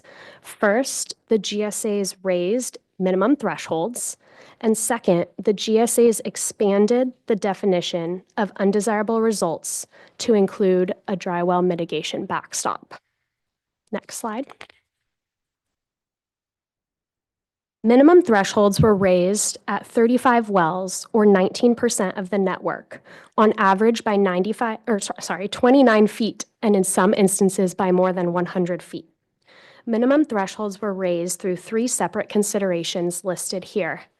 I wanted to highlight that all GSAs with priority monitoring wells identified through the State Board staff feedback process have raised MTs, accounting for both the State Board staff feedback, local groundwater management and conditions, and protection of beneficial users. These adjustments resulted in more protection locally at the GSA level and also help minimize the potential for land subsidence and degraded water quality. Our impact analysis suggests that under an average condition, approximately 40 to 50 drinking water wells may be potentially impacted at these levels. Therefore, the GSAs have developed a robust well mitigation program, which you will hear more about later in this presentation. This program is currently active and fully funded. Next slide. Now I will transition to discussing the plan revisions for land subsidence, which aim to provide additional clarifications on actionable timelines, mitigation plans, and potential impacts. The 2025 plan clarifies that there is a standalone subsidence mitigation program for the Friant-Kern Canal, which is being closely coordinated with Friant Water Authority. The key revisions to the action plan were driven through a stakeholder process with key infrastructure operators like the California Aqueduct Subsidence Program, or CASP. I'll touch on those details in the next slide. Finally, we've evaluated and clarified groundwater extractions and potential impacts related to oil and gas source water wells located outside of the U.S. EPA exempted aquifer areas. Next slide. The action plan for land subsidence was revised to clarify timelines. The GSAs will now initiate an investigation after 2 consecutive quarterly exceedances at a representative monitoring site, and will consider targeted projects or management actions after 4 consecutive quarterly exceedances. This is much more proactive than the 2024 plan's timeline that included action after 6 quarters. The action plan also now identifies 2 anticipated revisions. First, within 6 months of DWR releasing the final land subsidence best management practices, the action plan will be revised to incorporate those details and science. I am happy to report that the Kern GSAs have already initiated development of standard operating procedures to incorporate the critical head analyses included in the draft best management practices. Second, once CASP finalizes their long-term rehabilitation program, the California Aqueduct, the Kern GSAs will update the targeted projects and management actions, including a mitigation alternative as applicable. Kern GSAs have already committed to close coordination with CASP, and we already have meetings on the calendar moving forward. Next slide. All these refinements have led to a more robust plan to address land subsidence moving forward. GSAs proximate to the regional critical infrastructure have already initiated management actions to reduce groundwater use. Kern GSAs also continue to uphold their prior commitments to extensive data collection and monitoring and improvements to the regional model to better characterize and understand the relationship between groundwater levels and land subsidence across the subbasin at large. Some examples of GSA-specific actions are listed here on this slide and include pumping moratoriums, pumping surcharges, and demand management. Now I will pass the presentation to Tess, who will talk about the plan revisions related to groundwater quality. Good morning. Next slide, please. So I appreciate your staff has touched already on a number of these plan revisions, so I will endeavor not to to duplicate and repeat what has already been said. But just to highlight, we have made significant revisions with respect to groundwater quality. Those, of course, include revisions to minimum thresholds, the definition of degraded water quality for undesirable results, a revised exceedance action plan, a revised mitigation program, and something unique to, I believe, the Kern Subbasin is we also prepared a standalone appendix that brought all the water quality components and implementation procedures together into one appendix because they're so disparate throughout. And we wanted to make it easier for somebody to go to one appendix and read and understand it without having to flip through 10 different appendixes as well as the primary GSP. Next slide, please. I won't repeat a lot of what has already been said with respect to our revisions to the minimum thresholds that your staff conveyed earlier, other than just to highlight that we do have minimum thresholds for the 6 COCs as identified. They've all been set as close to the water quality objectives as possible.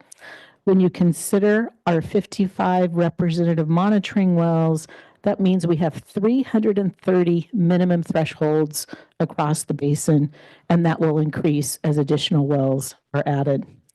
As noted by staff, 93% of these minimum thresholds are set at the water quality objective. Also here, we did chemographs for all 330 to look at all data as compared to the minimum thresholds that are, and all 330 chemographs are part of the basin plan. Boy, I've been doing this too long, haven't I? It is a basin plan. It's just not a water quality control plan. Next slide, please. With respect to the undesirable results definition, your staff has already covered this, so I won't repeat them here. But just to note that our undesirable result definition for groundwater quality is highly conservative and protective of the beneficial uses and users within the Kern Subbasin. Next slide, please. Okay, this won't take me a little bit to get through, but I promise I don't expect you to read all that, nor will I read it all. So that's the good news. But I do want to highlight that one of the big changes that we have made, and I really think this also goes to resolving one of the remaining issues, is the changes we have made to our minimum threshold exceedance policy and action plan for degraded water quality. We have within that a specific action plan for degraded water quality. That plan ties together our notification procedures, our exceedance investigations to determine if water quality exceedances are due to GSA management activities, the mitigation and the mitigation program track for degraded water quality. So this is where the three coalesce together and is a really important step. Again, while there are multiple steps here, I'm only going to highlight steps 2, 3, and 4 today, which are the most critical and I think of issue and concern for you all. Steps 2 and 4 are our notification procedures, and it talks about how our notification will occur when a monitoring well exceeds a water quality objective. Step 2 is specific to nitrate because of our coordination with the Kern Water Collaborative as the management zone for the area, whereas step 4 applies to the non-nitrate COCs. And I'll talk about this a little bit more in our next slide. What I really want to focus on here is our step 3. This is the critical step, which is the exceedance investigation for minimum thresholds. It outlines within it all the factors for consideration to determine if GSA management activities have caused an exceedance of a water quality in a water quality monitoring well. Step 3 is to be performed by the GSAs for all 6 COCs. It is addressed and applied the same for all 6 when there is an exceedance. Key elements of this investigation are: 1, it is performed by an independent qualified professional that must document their conclusions.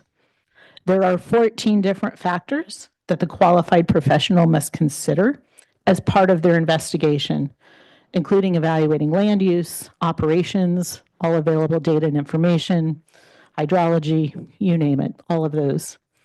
The professional must document their conclusions, and it must be completed with a 60-day period and be reported to the coordinating committee. And the results of these investigations are to be included in the subbasin's annual reports. Next slide, please. Connected to the exceedance investigation process, of course, is our notification. As we highlighted in the previous slide, the degraded action plan talks about and includes the steps for well owner notification. This notification process is a new addition to the 2025 plan. The primary purpose for this notification is to ensure that we are providing domestic well owners with important information regarding potential health risks and resources and information for having their well tested, as well as the Kern Subbasin mitigation program and other programs as appropriate. When it comes to assisting domestic well owners, the Kern Subbasin's GSAs are collaborating with other key entities and stakeholders in the basin. For example, the Kern Subbasin GSAs continue to maintain an MOU with the Kern Water Collaborative, which is the management zone for the Kern Basin. Through this collaboration, the Kern Water Collaborative has actually expanded its coverage beyond, as you all know, we call Priority 1 and Priority 2 management zones. The Kern Subbasin has gone beyond. And the Kern Subbasin through the management zone actually is including the whole of the Kern Subbasin for the management zone program to test domestic wells and for eligibility of alternative water supplies for nitrate exceedances. We also continue our collaboration with self-help enterprises within the implementation of the current Subbasin well mitigation program and the role that they play in the Subbasin. Next slide, please. Connected to notification and the Exceedance Action Plan is the well mitigation program. Here I'll talk about some of those changes that we have. Most significantly, in our new plan or revised plan, we added a separate well mitigation track for degraded water quality. We call this well mitigation program as our 2.0. We found it important to have this specified specifically for degraded water quality, so it really is clear how that program applies to degraded water quality based upon the results from the minimum threshold exceedance action plan. This separate track is helped to connect all those elements together, and it's achieved through, first, our notification process, where we will notify well owners if they are eligible for the mitigation program based upon the results of the minimum threshold exceedance investigation process, and also through the review of applications that are submitted for mitigation. And more happy to answer more detailed questions. I could go on, and you guys don't want me to do that. Slide 29, please. For our well mitigation program, we have a couple of different things just to highlight. We did revise terms and references to the types of water systems under our various tracks to make sure that the terminology is consistent with that as used in the Health and Safety Code. It's based upon comments we received from the public comment process. The systems addressed in the program or in the document are those identified as being at high risk to GSA management program activities. Importantly, I want to call out that it does not mean that other types of systems are not considered by the GSAs for assistance on a case-by-case basis, but the mitigation program was centered around those identified as high risk. The mitigation program includes 2 mitigation tracks and 1 technical assistance track. The mitigation tracks apply to domestic wells that may go dry or are impacted by degraded water quality, and a technical assistance track for state small systems and community systems. For the mitigation tracks, the Kern Subbasin GSAs are working with self-help enterprises to implement those tracks.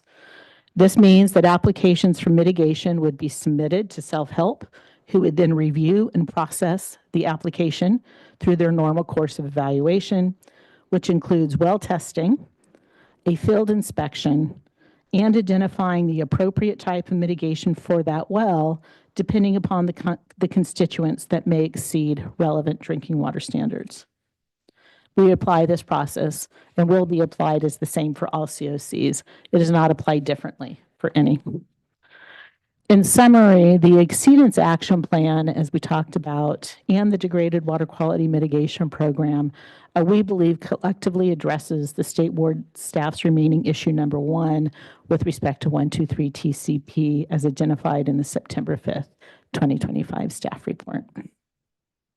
Next slide, please. Next, I just want to talk about state small water systems, as it was one of the issues identified by your staff. We have been, currently they are part of the technical assistance program track, have been. We are in the process of developing a financial assistance framework for state small water systems that may encounter a dry well due to GSA management activities. The Kern Subbasin GSAs, we are committed to developing and implementing this program for state small systems due to such activities. The program will include assistance up to $100,000 and provisions for emergency drinking water. How the financial assistance is administered will vary based upon the circumstances and will be determined largely on a case-by-case basis. For example, financial assistance might be provided to a third-party contractor, a technical assistance provider, or perhaps a contractor engaged by the GSA. We don't know until we have those situations in front of us because each situation will need to be evaluated to identify the best course of assistance to help the state small system find a long-term solution, and it'll vary from system to system. Our commitment to providing financial assistance to state smalls addresses the State Water Board staff's remaining issue number 2. Now I get to pass it on. Thank you, Tess, and thank you, Board. Now let's transition to community outreach and engagement. We can go to the next slide. Guided by the February resolution, we made community engagement a cornerstone of the 2025 plan's development. And while we embraced the resolution's expectation for more community engagement, we really focused on its intent to create genuine two-way dialogue. And our strategy was designed to leave a lasting impression, a reminder that the GSA's door is always open and that public input can lead to tangible, meaningful revisions in the Kern Subbasin's groundwater sustainability efforts. Next slide, thank you. As you can see, we've been busy. In addition to the many community engagement activities, we prioritized regular connections with those who represent the community's interests. We established a structured monthly meeting with key community partners, including NGOs and nonprofits representing drinking water users, disadvantaged communities, and small and underrepresented growers in the Kern Subbasin. These sessions provided regular updates and created open opportunities for iterative feedback to the GSAs on our evolving outreach and engagement approach and the 2025 plan's development. Throughout this process, our core strategy was to meet people where they are. This meant proactively breaking down barriers to access. Language accessibility was a top priority.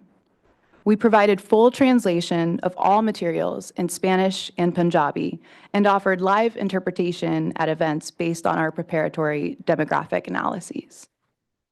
But we knew accessibility goes beyond just language. We also met logistical needs by joining existing high turnout events, hosting events after hours, and scheduling focus groups based on direct feedback about availability, ensuring that we met the community in the most convenient and effective way possible. Next slide. Thank you. Moving from engagement to outreach, we executed a multilingual, multi-channel strategy designed to reach community members through various mediums. This included a new social media presence on Facebook and Instagram, targeted flyers, expanded website resources, and earned media through local news interviews and press releases. To ensure lasting impact, we developed an internal engagement toolkit which provides GSAs with ongoing access to handouts, digital materials, and best practices for continued effective community engagement and outreach. Next slide. Engagement isn't just gathering feedback, it's what you do with that feedback. Our direct dialogue with residents and community partners identified clear opportunities to amend both the GSP and our outreach strategy. You can go back to the prior slide, please. Thank you. Notably, we found overlap between several of the state board's recommendations and community input, validating that the revisions that were pursued made sense. And when a community partner suggestion couldn't be incorporated, we closed the loop with clear explanations through follow-up emails, next meeting debriefs, and formal response to comments. Next slide. In the interest of time, I'll be brief. The Kern Subbasin GSAs are in full compliance with the February resolution. And now, while the February resolution focused on outreach during the development of the 2025 plan, we want to be very clear. The Kern Subbasin GSA's commitment to public engagement is not ending, it's evolving into the plan implementation phase. Next slide. The plan implementation phase of outreach and engagement means the GSAs will continue to hold regular opportunities for public participation. This includes upcoming workshops and community pop-up events, like our presence at the Kern Water Day later this month, for example.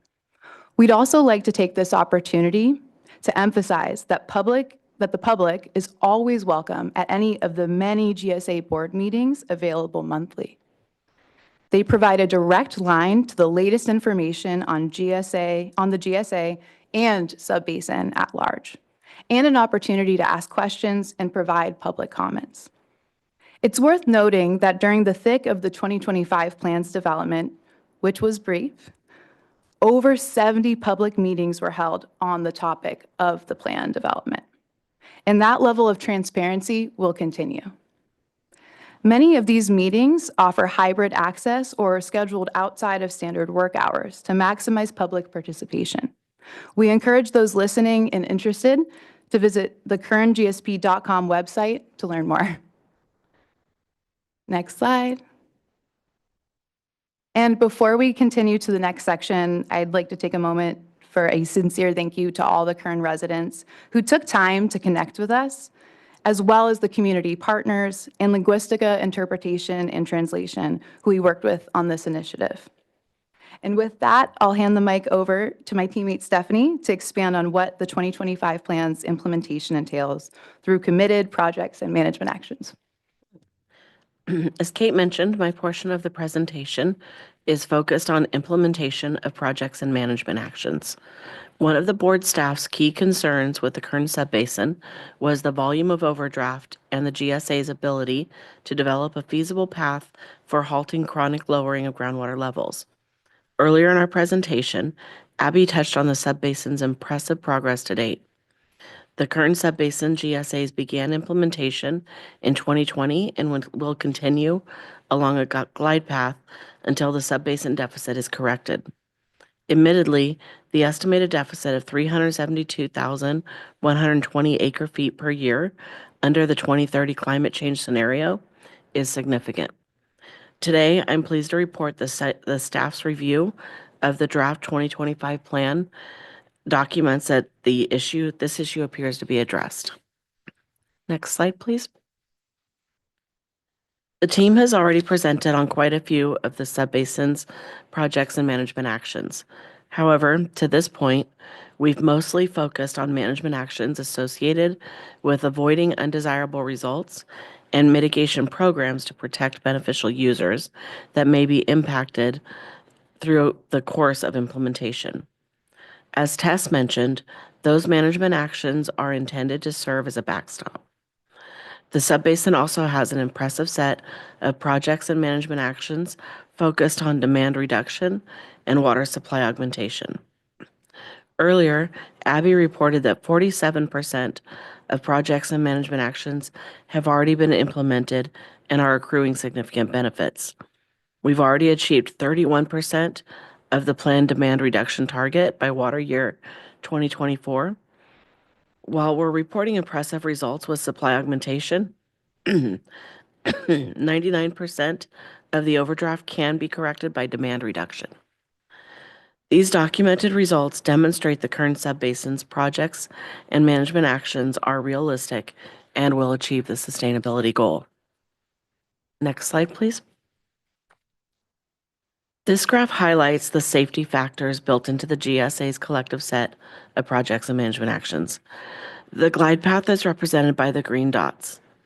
As shown by the series of blue lines, if only half of the proposed projects are implemented, the subbasin will achieve its sustainability goal. As a safety factor, an additional set of as-needed projects and management actions will be triggered in 2030 if the subbasin is not able to maintain the water balance achieved through water year 2024. Next slide, please. We couldn't miss this opportunity to highlight the subbasin's success one more time. DWR's semi-annual groundwater conditions report for water year 2024 credits the Kern Subbasin for the greatest increase in groundwater storage among all basins. In DWR's highlighted accomplishments in the 10 years of SGMA, their news release highlights water supply reliability is improving with efforts to recharge groundwater. In 2023 alone, 4.1 million acre feet were added to the underground aquifers through managed recharge. The Kern Subbasin contributed approximately 44% with 1.82 of the 4.1 million acre feet of managed recharge. Next slide, please. In the last couple of slides, I presented some impressive numbers. Now let's talk about what implementation looks like. Very simply, it's land use changes, taking agricultural lands out of production. Through the course of implementation, the Kern GSAs have developed standardized procedures for reporting implementation progress and calculating the benefits. The impressive demand reduction and water supply augmentation benefits reported today come from the Subbasin's annual reports to DWR. Next slide, please. Now I want to talk a little more about the Subbasin standardized procedures and how the GSAs are coordinated and their methodology for tracking individual water balances, which roll up to the Subbasin balance, and how the GSAs are using standardized values to quantify implementation results and report benefits in the annual reports to DWR. The GSAs are using consistent data sets to track consumptive use and are collectively participating in the basin study to gain a better understanding of the Kern Subbasin and how best to manage for sustainability, native yield, subsurface flow, and evapotranspiration. The GSAs are also committed to reporting SGMA-related data to the Kern Data Management System for transparency to each other, to stakeholders, and to members of the public. Next slide, please. One of the projects we're particularly proud of is a Kern Subbasin's progress towards developing a comprehensive subbasin-wide well inventory that identifies and characterizes current beneficial uses of groundwater wells. Our well inventory was initiated in 2024 in response to DWR's considerations for identifying and addressing drinking water well impacts. The process started with collecting records from multiple data sets, reconciling the records to get a single comprehensive data set, then ground truthing those records. We're anticipating a complete inventory in 2026, which will be maintained in the Kern DMS and will be used to implement notification procedures outlined in our exceedance action plans and implementation provisions. This concludes my portion of the presentation, and I'd like to direct your attention back to Derek, who will close our presentation today. Thank you, Stephanie. Chair Esquivel and members of the board, as presented today and as acknowledged in your staff's final report, the Kern County Subbasin has produced a unified GSP that foundationally addresses the concerns raised by State Board staff. We are no longer at a crossroad. The subbasin is now firmly on a clear, measurable path towards long-term sustainability. We have built in stronger protections for the most vulnerable beneficial users, including disadvantaged communities. We have expanded our monitoring network to cover nearly every domestic well in our inventory. We have committed to a robust notification and mitigation program, and we have embraced a higher level of transparency and engagement with our communities than ever before. This has not only strengthened our plan, it has strengthened our partnership. Through countless meetings where we worked through one another's positions and concerns, through tours of the subbasin with board and staff members, and through close collaboration with our technical and legal teams, we have built trust and shared understanding. The GSAs of this subbasin are now more coordinated, more aligned, and more united than at any point since Sigmund's past. Projects are underway, management actions are in place, and our progress towards sustainability is measurable. We respectfully urge this board to return the Kern County Subbasin to DWR's oversight so that we can dedicate our time, funding, and capacity to implementing a GSP that sustainably meets the requirements of SGMA. Should you choose to vote for this transition today, we look forward to working closely with DWR staff to achieve successful implementation. On behalf of the Kern County Subbasin, thank you for your time, your guidance, and your continued partnership. We welcome your questions. Thank you so much. Really appreciate the thorough overview of what is substantial and significant changes that have been made. I'm incredibly impressed really on the data exercise side. I feel that you all are here better setting a standard on the monitoring network side, on just the ability to assess ongoing into the future here, the success of actions and what is a very complex basin we know hydrologically and socially when it comes to just the number of GSAs we have. So a tremendous amount of commendation truly to continuing to, it feels like there's really a fork in the path when you get a determination that, you're inadequate from DWR, and it's either kind of the fight path or the, well, let's figure this out path. And you all have been exemplary and, again, working with us on that side. I want to call out particularly the work on the water quality components. As we know here at the board, and I think generally, it's some of the more difficult when it comes to the technical complication of different analytes and constituents and their movement and cause and contribution amongst it. But all the work that you're doing to evaluate that, to unpack it, to make it real, I can only hope has, and I know has benefit to the water quality programs that the board and Tess, is very familiar with. And so thank you for bridging that, for strengthening it, because as we well know, the quantity issues can what drive a lot of the tension and the writing, but it's the quality issues over the next decades and into the future that can really harm our ability to continue to use our water resources in the basins. And so thank you for beefing that up. Thank you for taking on that task and organizing the appendice ultimately to be able to better articulate how those programs all work together in order to actually improve the quality of lives and the outcomes in our communities. And so that means a lot. So thank you for that across it. I'm looking to fellow board colleagues if they have comments and questions right now. See a nod from Board Member Firestone. Thank you. Echo those remarks. I think I'm going to use this opportunity because the GSA is here, and so I want to sort of cut to the chase while I have you all here to ask questions of. And I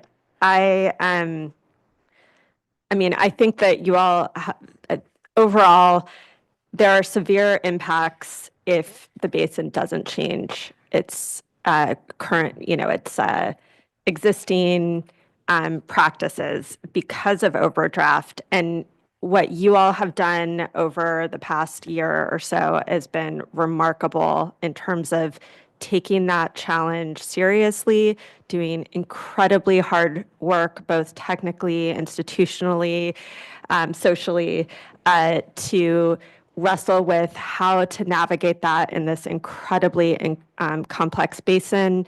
And chart a pathway forward that I think everyone has, a realistic basis to believe we'll achieve sustainability in the time frame that we have, and so that Sigma allows, and that's what we could hope for. That's what our job is as a as a backstop, as a regulatory agency, and I think that's showing Sigma working. So I'll just say I very much support continuing to the staff recommendations. I do want to highlight a few things and just recognize where we're at, and particularly some of the drinking water and equity issues that the group has worked hard to address and is committed to going forward. I think one of the important things with this basin is that it's not only hydrologically incredibly complex, but there are huge disparities in wealth, in access to water decision-making, and there are incredibly vulnerable populations impacted by water management decisions that they often don't have power or direct agency over. And so I think the commitment that I heard and have seen over the course of the improved public, not just outreach, but real engagement is critical to listening to what those are and being able to do the same iterative work that you all did so well with our staff in terms of listening, adjusting, and helping the plan be even better and more successful. I think, my hope is and faith is that will continue from a local perspective in terms of listening, engaging, and continuing to adjust as you implement and continue to improve the plan going forward for success.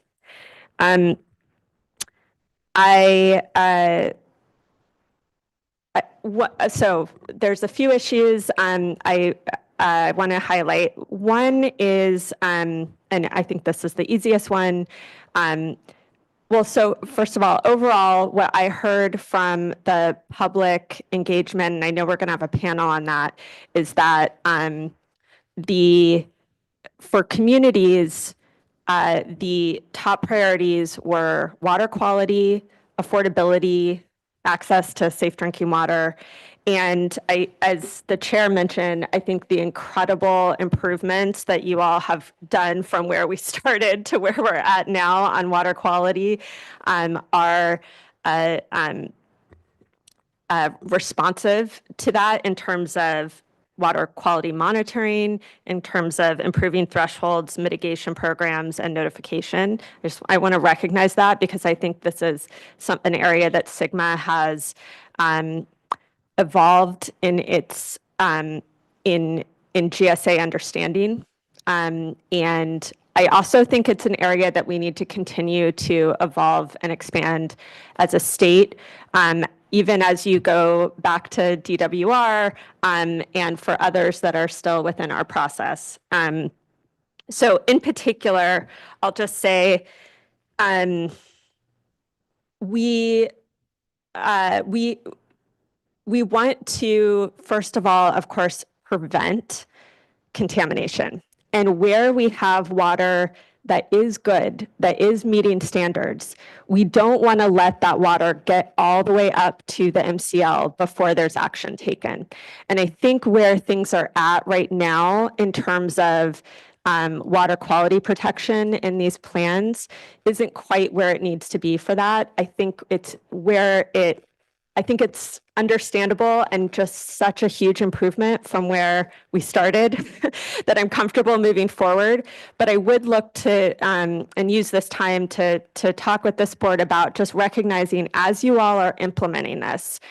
I believe the intent is not to wait until you meet minimum thresholds before you take action, before you are engaging with land use, with pumpers to try to prevent degradation.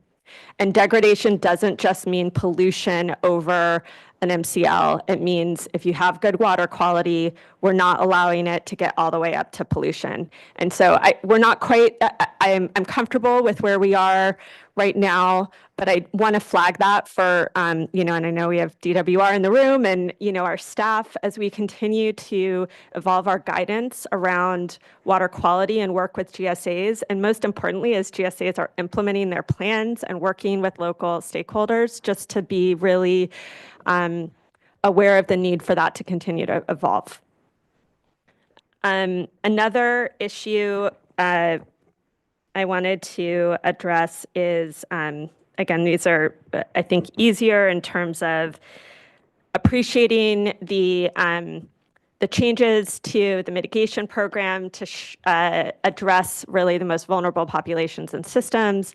I did want to just flag, and Stunham, I know you mentioned this, and but that one of the issues that I think I heard from community and NGOs was concern around schools, and that not being because where schools are their own water system, they're not public water systems, they're not state smalls, they're not domestic wells. And I think I would hope that if a school went dry because of groundwater pumping, that the mitigation programs with the GSAs would step up and help mitigate that. But I do feel like the response to comments didn't say that. And so I hope that maybe you could just speak to what that means and if there's some clarification on that. Yes, actually, and I believe it was posted yesterday or the day before, but we have done erratum to our response to comments. And in our response to comments, we did add a clarification that just because schools are not specifically mentioned within the mitigation plan, which was again about those we identified as high risk, the GSAs absolutely would consider mitigation for a school that has their own independent public water system on a case-by-case basis if they were to come to them for lack of water. So absolutely, that is our intent. Is plans can't capture everything, as we know. Circumstances are going to come up and happen over time, whether it's schools or some other type of a system, and the GSAs will absolutely address those on a case-by-case basis. And that has been added to the response to comments. Thank you. Yeah. And I mean, I think that's a great example of responsiveness and intent, I think common intent here to make sure folks have access to safe drinking water within the basin. Last issue I was just going to raise is the other thing I've heard throughout the public engagement process is that it's really hard when there's 20 GSAs to try to track and participate in spaces, because there's not just one space to go to be able to understand what each of them are doing. And so even though there's incredible efforts that have been done and are committed to continue, I just would really encourage the Subbasin to look for ways they can help create structures that provide public spaces for folks to engage with all the GSAs on basin-wide issues and programs in a more easier, more transparent space in terms of decision making. It's hard when you've got such a huge complex basin and so many GSAs, but I think hearing that feedback is really important, and I would hope that as the engagement program continues to evolve, that building those strong relationships and public engagement within the decision-making processes, that you can create a little bit more mechanisms that allow for that. Well, of course, there'll continue to be each of the 20 GSAs particular decision-making processes as well. But with that, I don't want to take a huge amount of more time or any more time, but I just do encourage folks. I think we've heard a huge amount of incredibly impressive improvements here. We have folks in this room and on Zoom and not able to be here today that have put in incredible work and leadership to bridge across and make incredibly difficult decisions and changes and chart a pathway forward. But really I think I'm looking forward to and have a lot of hope for the next steps around implementation, which is where the hard work is, and to see, if we're all able to achieve what I think the vision is and set out here today. But I look forward to public comments, encourage folks to not repeat things and sort of take into account what they're hearing from us today. Thanks. Here. All great points. Much appreciated, Board Member McGuire. Yes, thank you. Those were very eloquent comments by both board members, and so I don't need to repeat all of those. So what I want to do is just add an emphasis, point of emphasis, and that is one of the goals here, and the reason that this is so tricky is because we want to avoid a situation where a plan is reviewed at the state board level, send it back to Department of Water Resources, only to have it come back again in a short order. I don't think any of the 20 GSAs, nor our regulatory agency partners want to see that happen. And so for me, that's been one area that I've really been looking at, trying to avoid that circumstance. I think the commitments, the work, the progress that we've seen have all gone to that, to ensuring that we have a sustainable plan with longevity that can stand on its own. And so I appreciate that work. It's definitely not lost on me at all.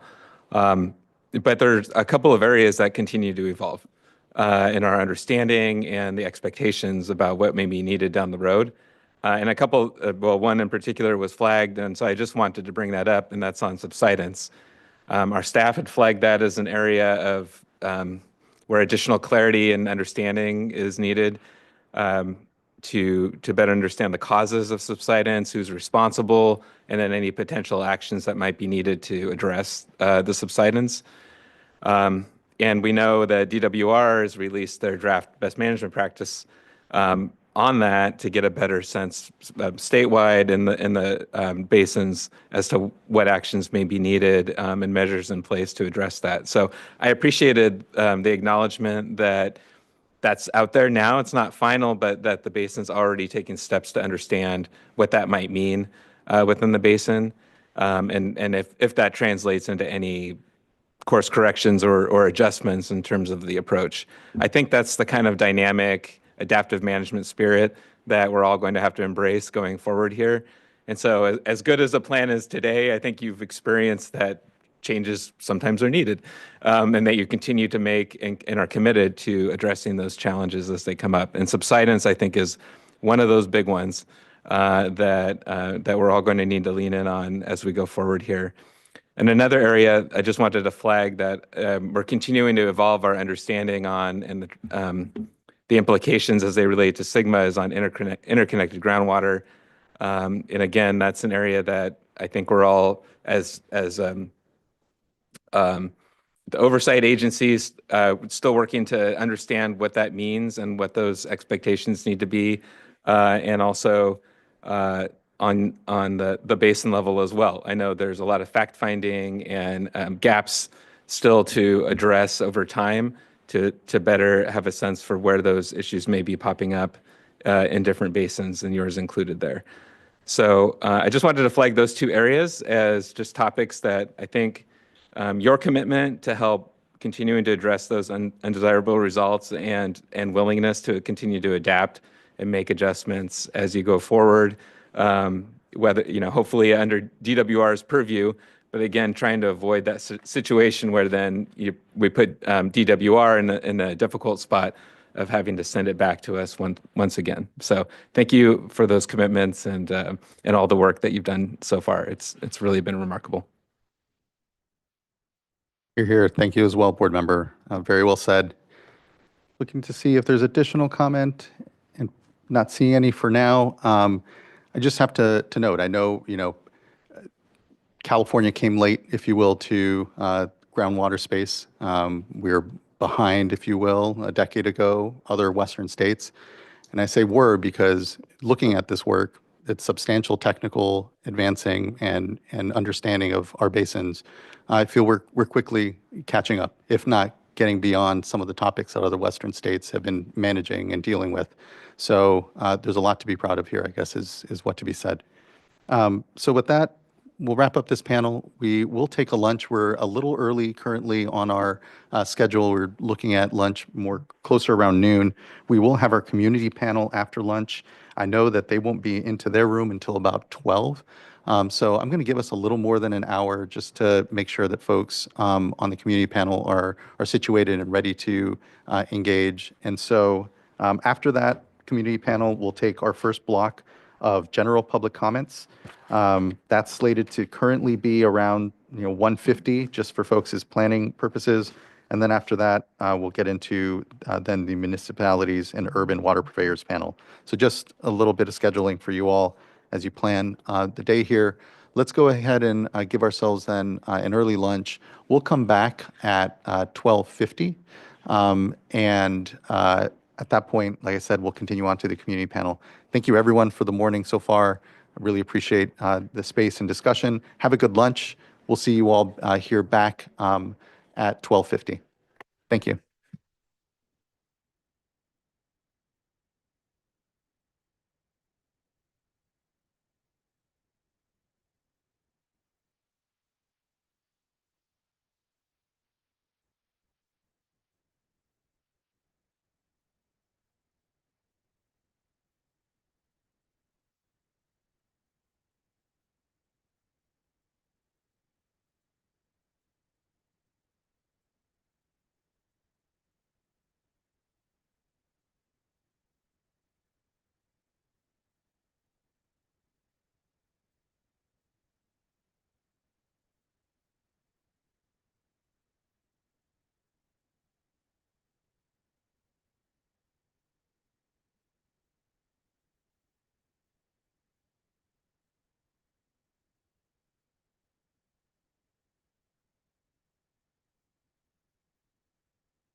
All right, everyone. It is 12:50. We can start to wind down our conversations and get seated. We can get started here. Hope everyone had a good lunch. I appreciate the break. I know I had indicated that we would start here with our community panel after lunch. We will get to them here in a moment, but we actually did first want to have a presentation here from Ms. Stork. There were some additional refinements made to the resolution language, and just wanted an opportunity to present those changes now instead of waiting to the very end of presentations. And so kick things over to Ms. Stork. And I'm actually going to hand it to David Rose to go over those changes. Thank you. Thanks, and apologies for not flagging this right at the end of the staff presentation, but thank you for making time for us to shoehorn it back in. So it is the staff proposed amendments to the draft resolution are on the screen. I will read them in so that the record has them. Mr. Rose, where in the resolution is this text, just for folks who are tracking? Sorry. No, you beat me to the punch, which makes it a great question. So what this paragraph on the screen is proposed to be is a revision to proposed whereas paragraph 29 in the draft resolution. And for those following along at home, all the changed text is in red, in underline, and strikeout. I'll read it into the record now. So the State Water Board recognizes the challenge 123 TCP poses for GSAs as an anthropogenic contaminant introduced as an impurity in agricultural soil fumigants, and that, now deleted text, questions of, then continuing to text that's still there, is responsibility for introduction and remediation of 123 TCP. The words deleted are currently, and then added in is the word is. The subject of, new text added in would be past and then resuming existing text pending litigation. Deleted text, 3 words, and settlement discussions are being proposed to be removed. Continuing with responsible parties, period. A deletion of the word the and addition of notwithstanding GSAs bearing no responsibility for introduction of 123 TCP, comma, the, then continuing with existing text, State Water Board recognizes GSA's commitments to take, then the deleted words immediate term, continuing with existing text will be steps to assist well owners impacted by 123 TCP, with the added words of due to GSA management activities. Existing text is while, and then the word pursuing is removed and replaced with the word preserving. And then existing text says recovery from responsible parties. Then the last part of the paragraph is deleted, which had previously said notwithstanding bearing no responsibility for its introduction. That's the staff proposed amendments to paragraph 20, whereas paragraph 29 of the draft resolution. And if you have any questions, be happy to answer them, but we wanted to make sure that we presented that as early on as possible. So thank you. Thank you for that. I appreciate going over those adjustments to the resolution, and I appreciate the refinements. I have no questions. Looking to fellow board colleagues in case there is question. Seeing none. Thanks for covering it. Again, I know we wanted to cover it before we got too deep into the day here. So thank you. All right. With that, then, we can now move on to our community panel. We will now hear from a group of community members in the Kern County Subbasin who requested an opportunity to make a panel presentation. Presenting will be Mac Glacken and Jesus Alonso of Clean Water Action, Angela Islas of the Central California Environmental Justice Network, along with Saul Ruiz, Annabel Marquez, Anira Irma, Medina, and Jorge Mora, residents of the Kern County Subbasin. We'll give a moment for folks to pop on here on the panel.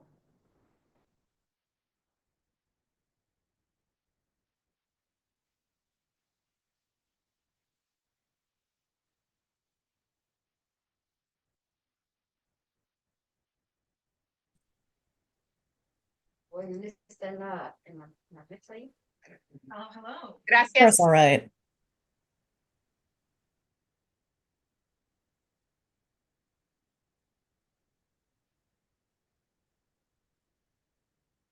Our community members are broadcasting in from Angela Islas's computer, so Angela does need to be unmuted in order to provide testimony.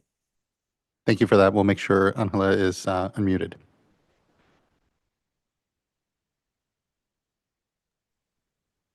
Hola, buenas tardes. Sí estamos aquí en la locación en Bakersfield. So nomás confirmando de que sí estamos listos para empezar. Great, thank you. Please do begin. All right. To the board and to all gathered here, hello and good afternoon. We want to start off our community panel by expressing our genuine gratitude for board staff's ongoing compassionate and stalwart coordination with us as NGO advocates, but especially the Kern residents during these fraught and dangerous times. Given the crisis immigrant communities face today, many barriers are set between Kern residents and participating in this hearing safely and with peace of mind. There are numerous Kern residents who did not feel safe participating in today's essential public process.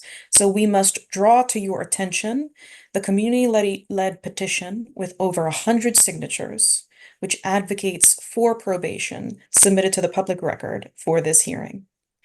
It is thanks to board staff's rigorous coordination and the bravery of our residents that their voices can be heard here today.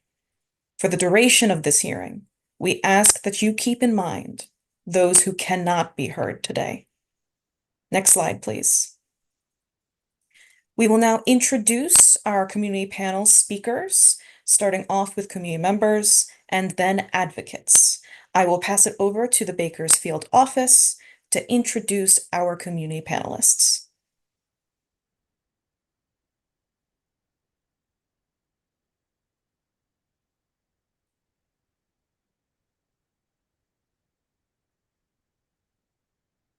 And I'll note for our folks here managing that you'll need to unmute Angela.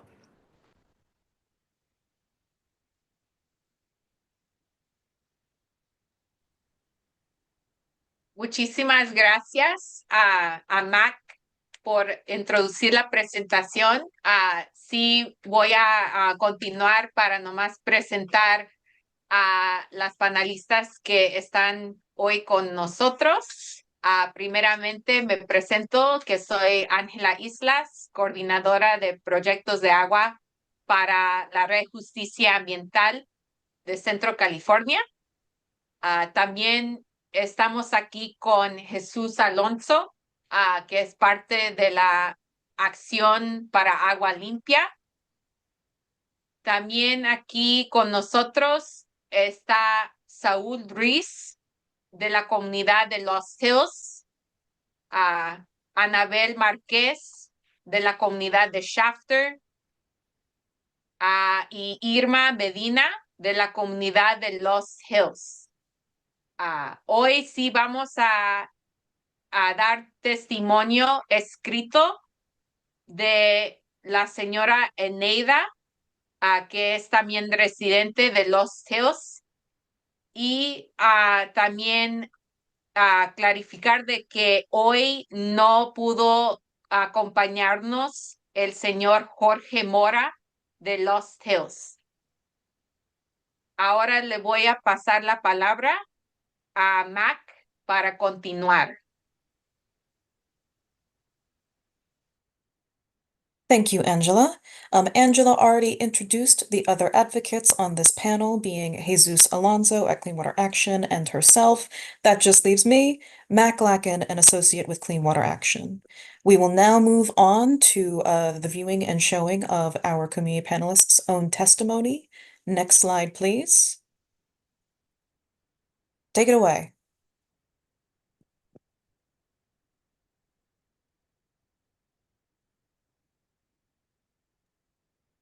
Gracias, Mac. Primero vamos a presentar a Saúl Ruiz de Los Hills para dar su testimonio. Permítame un segundo para que Saúl se puede acomodar.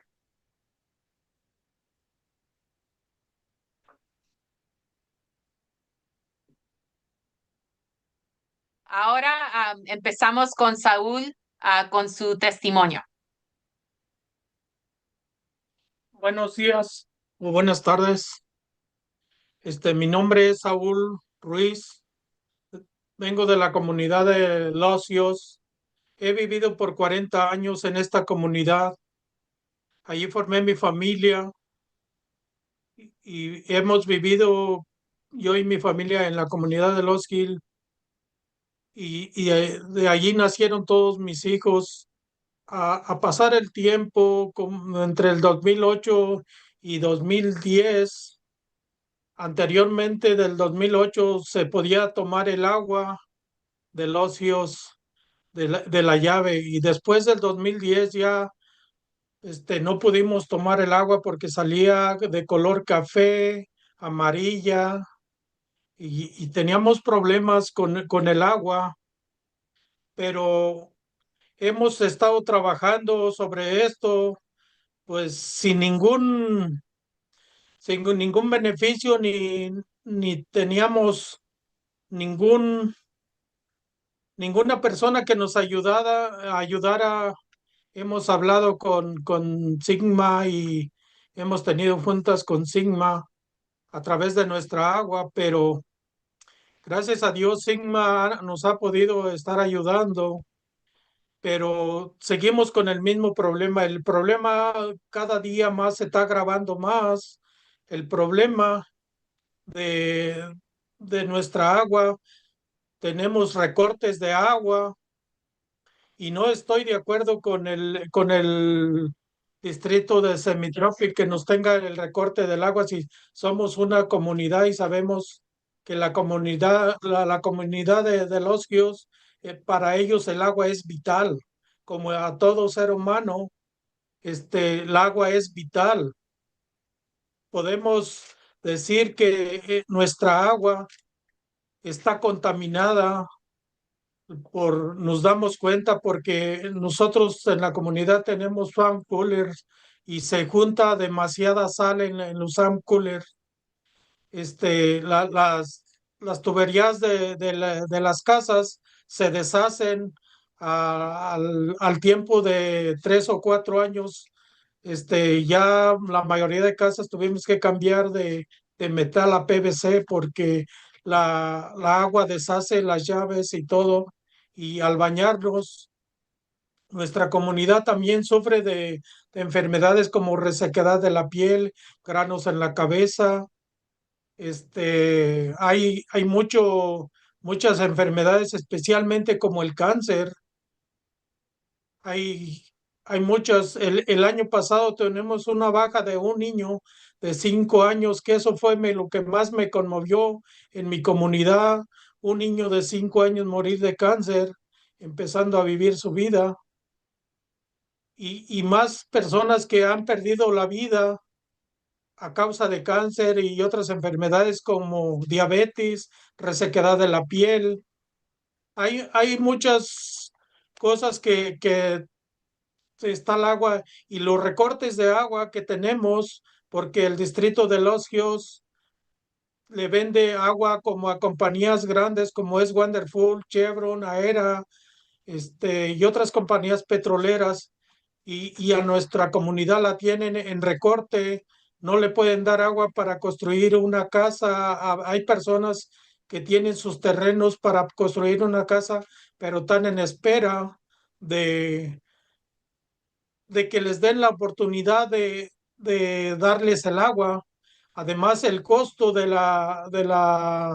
para abrir las tomas del agua es demasiado el costo. Nosotros tenemos que comprar el agua, pagar alrededor de $150 al distrito del agua de Los Gios y en mi familia más o menos nos gastamos entre $150 y $200 del costo de agua para tomar y cocinar porque no podemos ni cocinar el agua.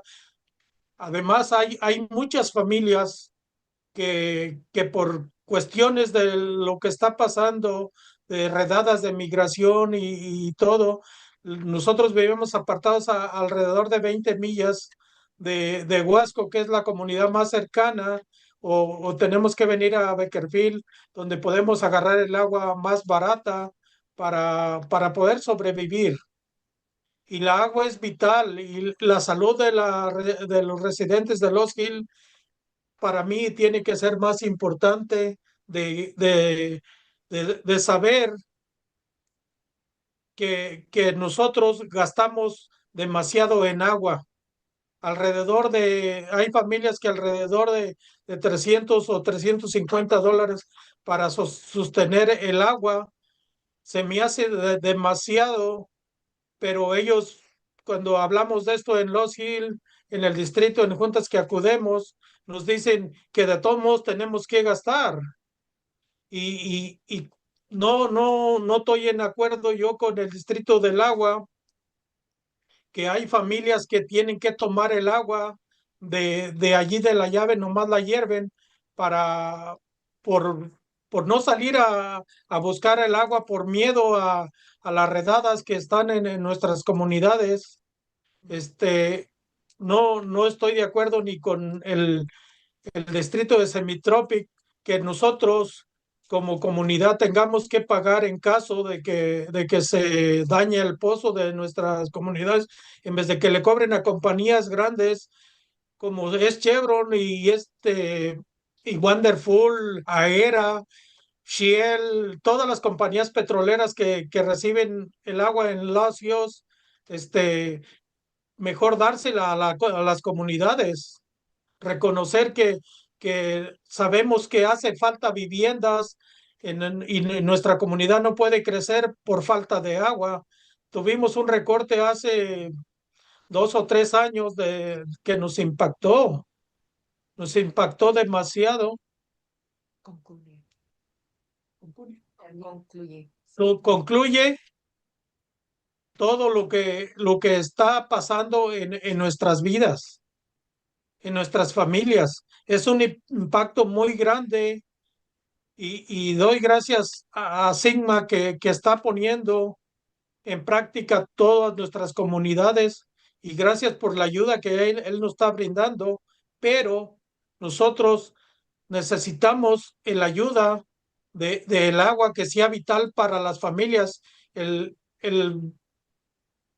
distrito de Semi-tropic nos tiene como si fuéramos unos rancheros y sabemos que los rancheros tienen demasiada agua, sabemos que han tenido recortes de hasta el 80% de sus producciones, pero nuestras comunidades tienen que ser principales para el agua y no más que los rancheros, ellos nomás su producción es para crecer más, hacer crecer más sus bolsillos para poder sobresalir. Compran el agua en vez de dársela a las comunidades, compran el agua tan cara para tener más grandes sus bolsillos o llenar sus carteras. Es todo y pues les pido de todo corazón que inclinen su mirada hacia todas las comunidades que estamos sufriendo. No solo mi comunidad, hay miles de comunidades que nos juntamos hay veces yendo a pedir hasta Sacramento por pedir que nos escuchen.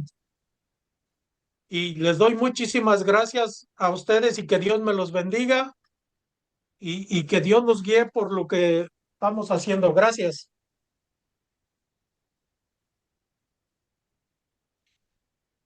Gracias. Voy a darle la palabra ahora a la señora Anabel Márquez para presentar. También nomás quiero reconocer que tenemos un poco de tiempo, pero vamos a hacer lo más posible de seguir con los testimonios.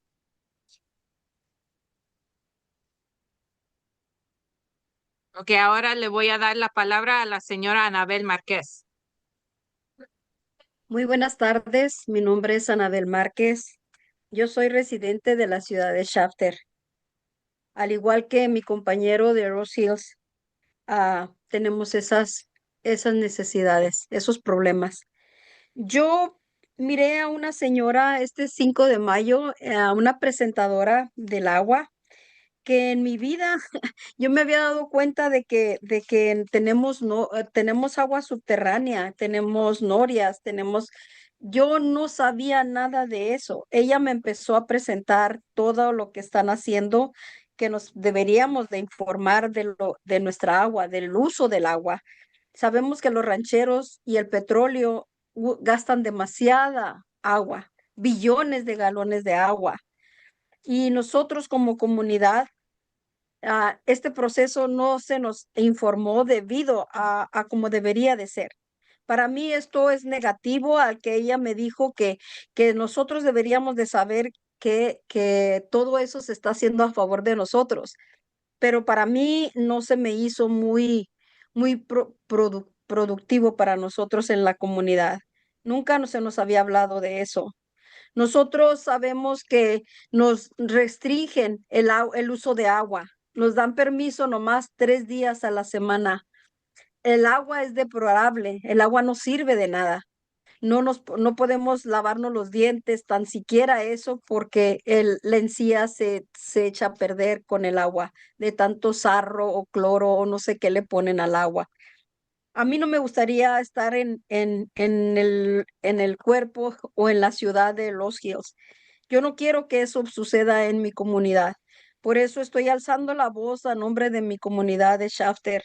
Es algo vital para nosotros. El agua no se nos debe de ser tan cara porque todos tenemos ese derecho como ser humano. El agua es carísima. Por mes pagamos más de 120, 130 según el uso. Más aparte, tenemos que comprar galones o garrafones de agua para tomar, para cocinar. Pienso que esto es algo contraproducente para nosotros y siempre están al favor de las industrias. Debemos de pedir o exigirles a los que miran las contaminaciones del agua que nos den el derecho a tener un agua más limpia, porque todo ser viviente necesita agua para sobrevivir. Puedes vivir sin comida, puedes vivir sin fruta, pero sin agua no puedes vivir. Eso es demasiado necesario para todos nosotros. No queremos que el día de mañana se nos diga, I'm sorry, lo siento, cuando ya el daño está hecho y no tiene ninguna solución. Por favor, pongan más énfasis, más énfasis en sus estudios y que no se les dé el agua a las industrias tanto, que piensen en nosotros que tenemos hijos, tenemos nietos, tenemos padres, ancianos que necesitan esa agua. Yo cuidaba gente incapacitada en sus casas y no les podía curar las heridas que les daban porque no tenían parada oxigenada para limpiar sus heridas y se les infectaba por el agua que no sirve. Lavas tu ropa y el agua no sirve para lavarla porque la ropa apesta. Aunque le pongas Suavitel, le pongas cualquier líquido para oler bonito. Creo que ya no es justo. No es justo lo que están haciendo las industrias y las compañías de agua con nosotros. Yo quisiera, por favor, no pedirles, porque no soy una persona que pueda pedir misericordia. Les exijo a todos que sean más duros con las industrias, que no pongan tantos contaminantes y que se nos dé un agua para las comunidades, para todos los seres humanos. Gracias.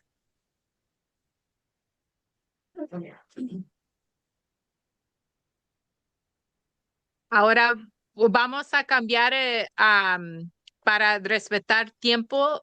Voy a dar la palabra a la señora Irma Medina para dar su testimonio.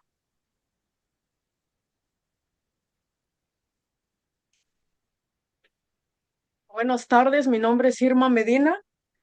Vengo de la comunidad de Los Hills. Tengo 34 años viviendo allí. El agua nos afecta en la manera a mí y a mi familia. Desde en el 2010, antes para atrás podíamos tomar agua de ahí de la llave y la podíamos usar para cocinar. era muy buena, pero de ahí para acá, ya para el 2010 para acá, ya no. Tenemos que comprar agua para cocinar, para tomar.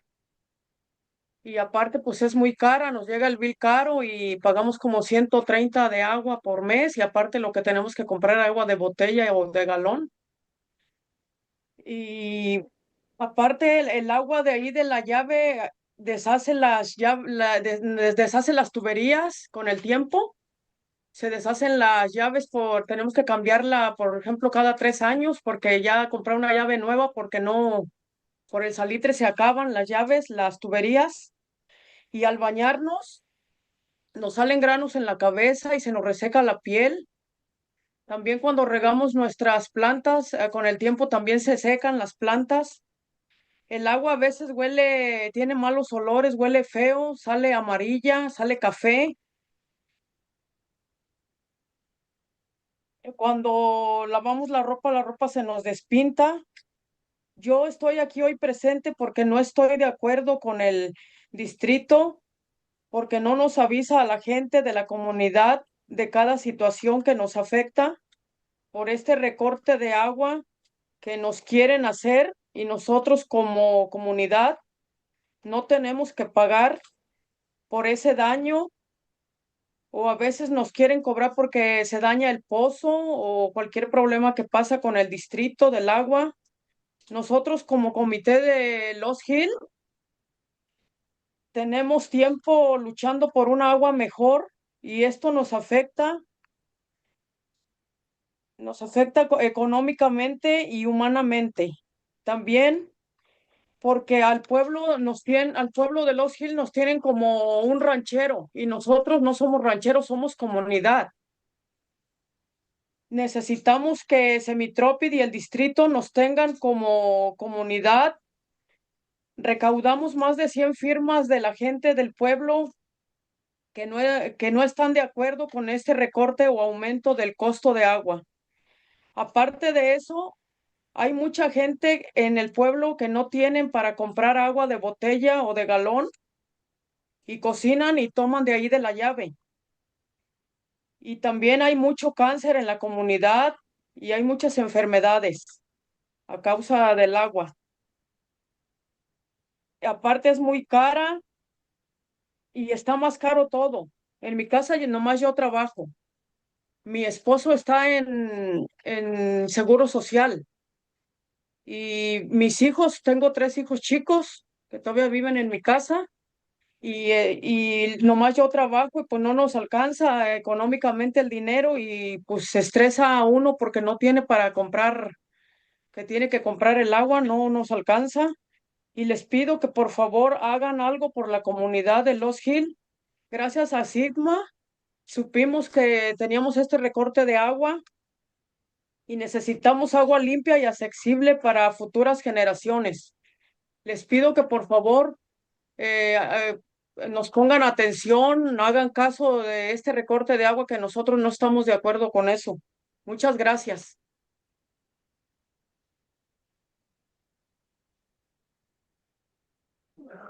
Rápidamente voy a dar la última palabra a Jesús Alonso para presentar el testimonio de la señora Eneida de Los Hills.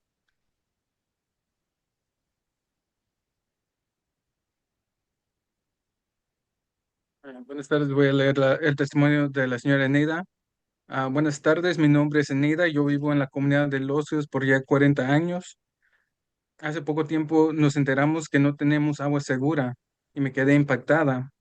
El Distrito del Agua y Los Hills, junto con Semi-tropic, hacen sus acuerdos y no tienen la voluntad de hacernos saber a la comunidad de ese de acuerdo. Nuestra agua está súper horrible, las tuberías de las casas se arruinan y las llaves de las enfriadoras del aire, nuestra ropa, nuestro cuerpo, las plantas, todo en general. Para poder asistir a las juntas públicas tenemos que avisar 3 días antes para que nos pongan intérprete y en ocasiones no tenemos intérprete. Todos los daños que ocurren a los pozos lo quieren cobrar a la comunidad, más sin embargo no solo nosotros sacamos agua de los pozos, también los rancheros. Ellos sí tienen más agua que nosotros, no es justo. Todos sabemos que el agua es un derecho humano. Por favor, tomen en cuenta que somos una comunidad. Nosotros queremos agua para vivir, no para lucrar con ella. Ustedes que están en el panel, tomen en cuenta las comunidades pequeñas, nos tienen olvidados. También necesitamos agua segura y limpia.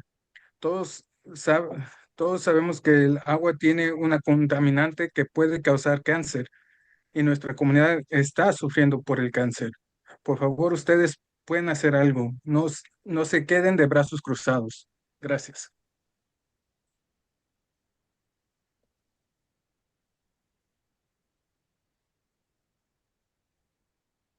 Thank you.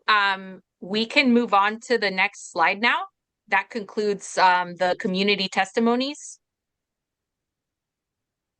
And just out of respect of time, I will just briefly highlight what our revision of the community outreach and engagement in the Kern Subbasin that we've reviewed.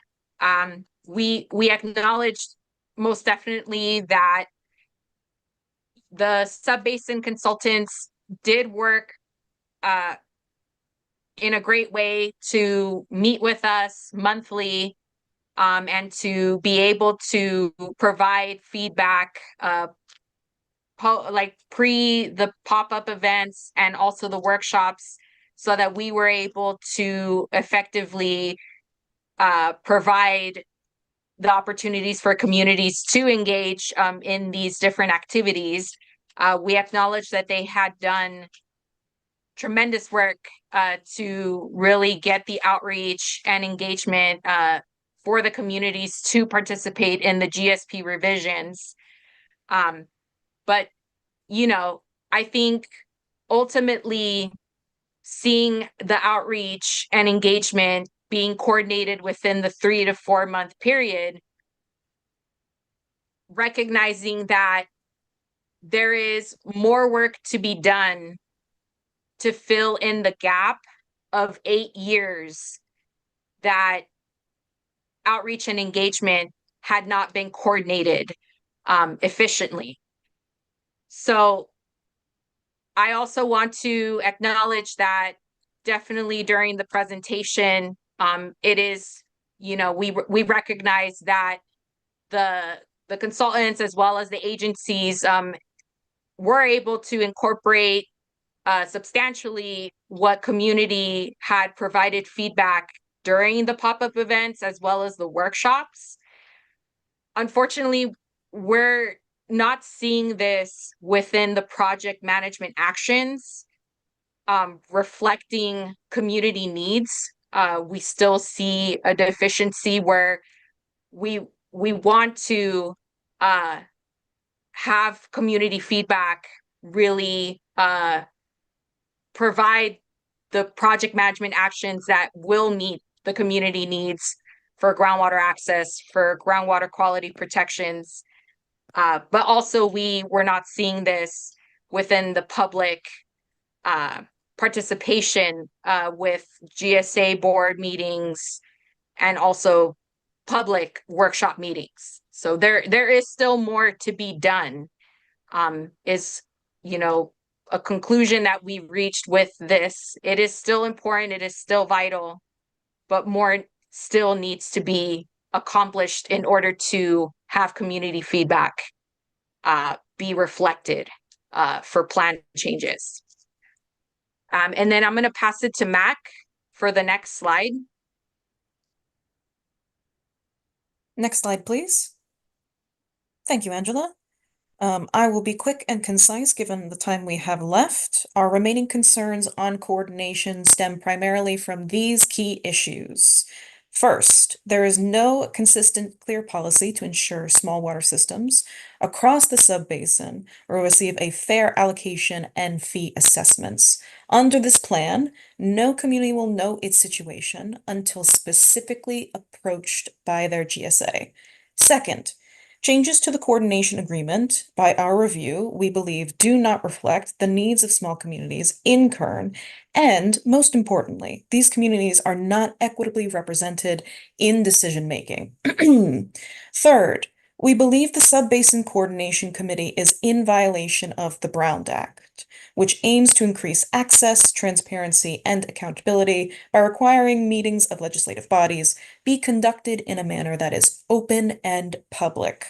Finally, Angela already got into this, but I will reiterate for clarity, community outreach and engagement were the conditions that needed to be satisfied for the continuance of these proceedings. Effective and equitable stakeholder outreach and engagement is contingent upon stable, sustainable, and robust coordination in the subbasin.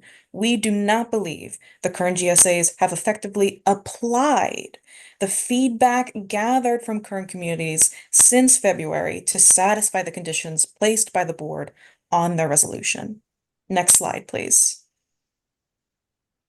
We still have remaining concerns about the well mitigation plan that the Kern Subbasin puts forth, but we recognize that many improvements have been made. Particularly, we take issue with the application criteria for mitigation laid out in the subbasin's proposed plan for degraded water quality, which states a well that was already degraded for the constituent of concern prior to January 1st, 2015 will not qualify for mitigation. We believe that the GSP is using the term degradation when they actually mean contamination. We agree that wells that exceed a water quality objective as of January 1st, 2015 do not qualify for mitigation funding. However, wells that show evidence of degraded quality on January 1st and beyond should be eligible when water quality objectives are exceeded. We appreciate the proposed notification processes for domestic wells potentially affected by water quality contamination, and we recommend that GSAs provide proactive assistance to these wells if they exceed 80% of the water quality objective for a constituent of concern, and water quality monitoring indicates a trend of increasing concentration of that constituent. We agree with Board Member Firestone that we need to be more proactive in preventing degradation that might trigger these actions. Dry well mitigation should likewise be provided proactively. Gonna shorten our points now for recognition of time, but the issues that remain are endemic and will prevent the Kern subbasin from reaching sustainability under SGMA. I will pass it back to Angela. Oh, and next slide, please.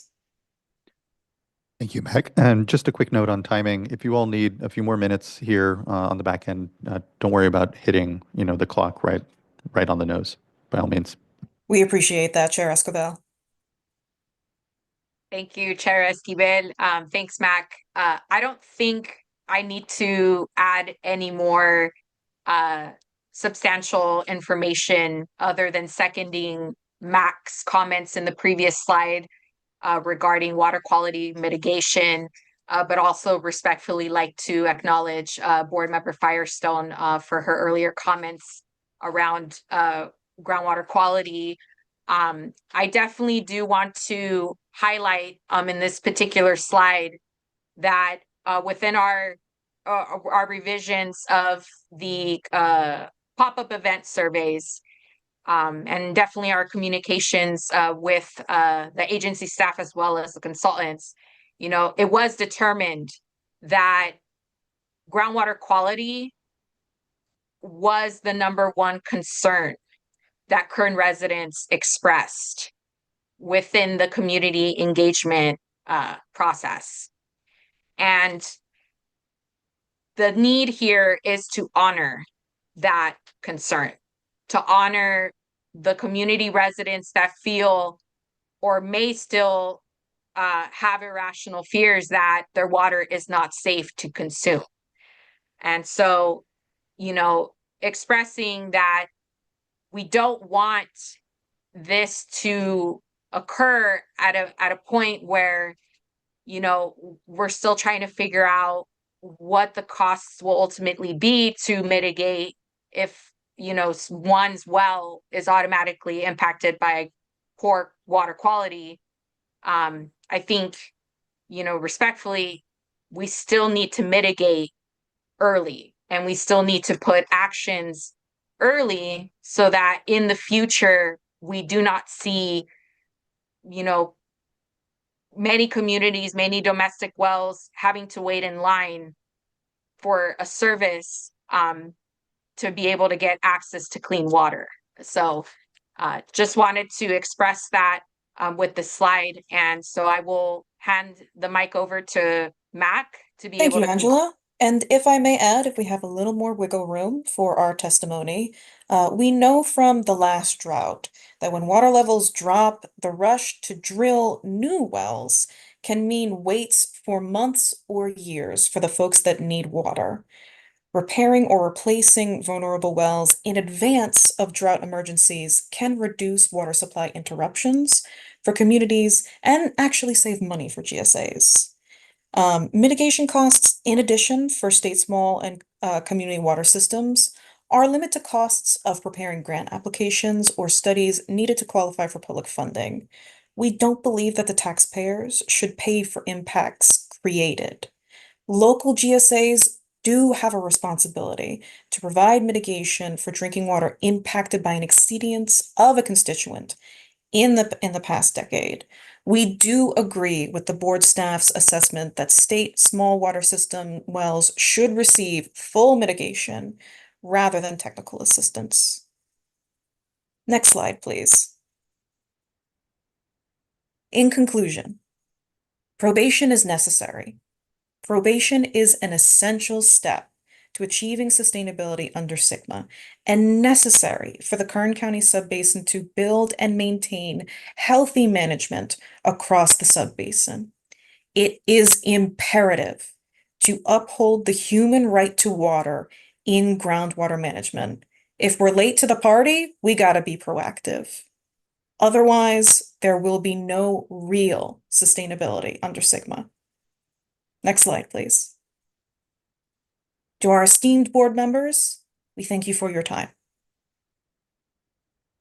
Thank you all. Just really a tremendous amount of appreciation, both for the policy notes and recommendations and the testimonial from residents. As you noted, Mac, and I have to just reemphasize, it is an incredibly difficult time right now in our communities and Latino communities.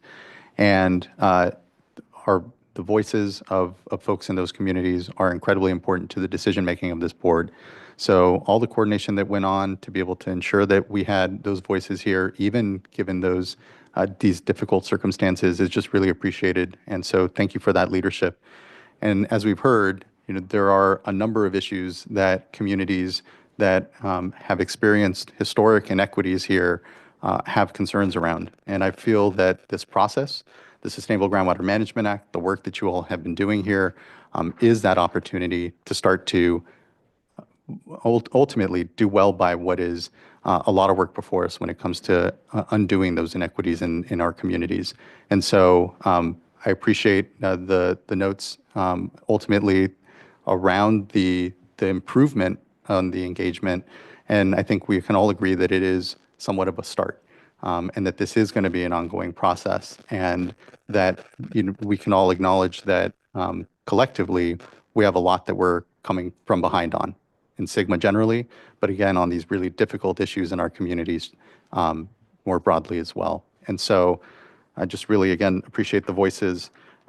Again, it is going to be important that this work be a first step when it comes to the improved engagement, and it's really about as folks have flagged, the responsiveness to that engagement then as well. Looking to fellow board colleagues for questions and comments further. Board Member Firestone.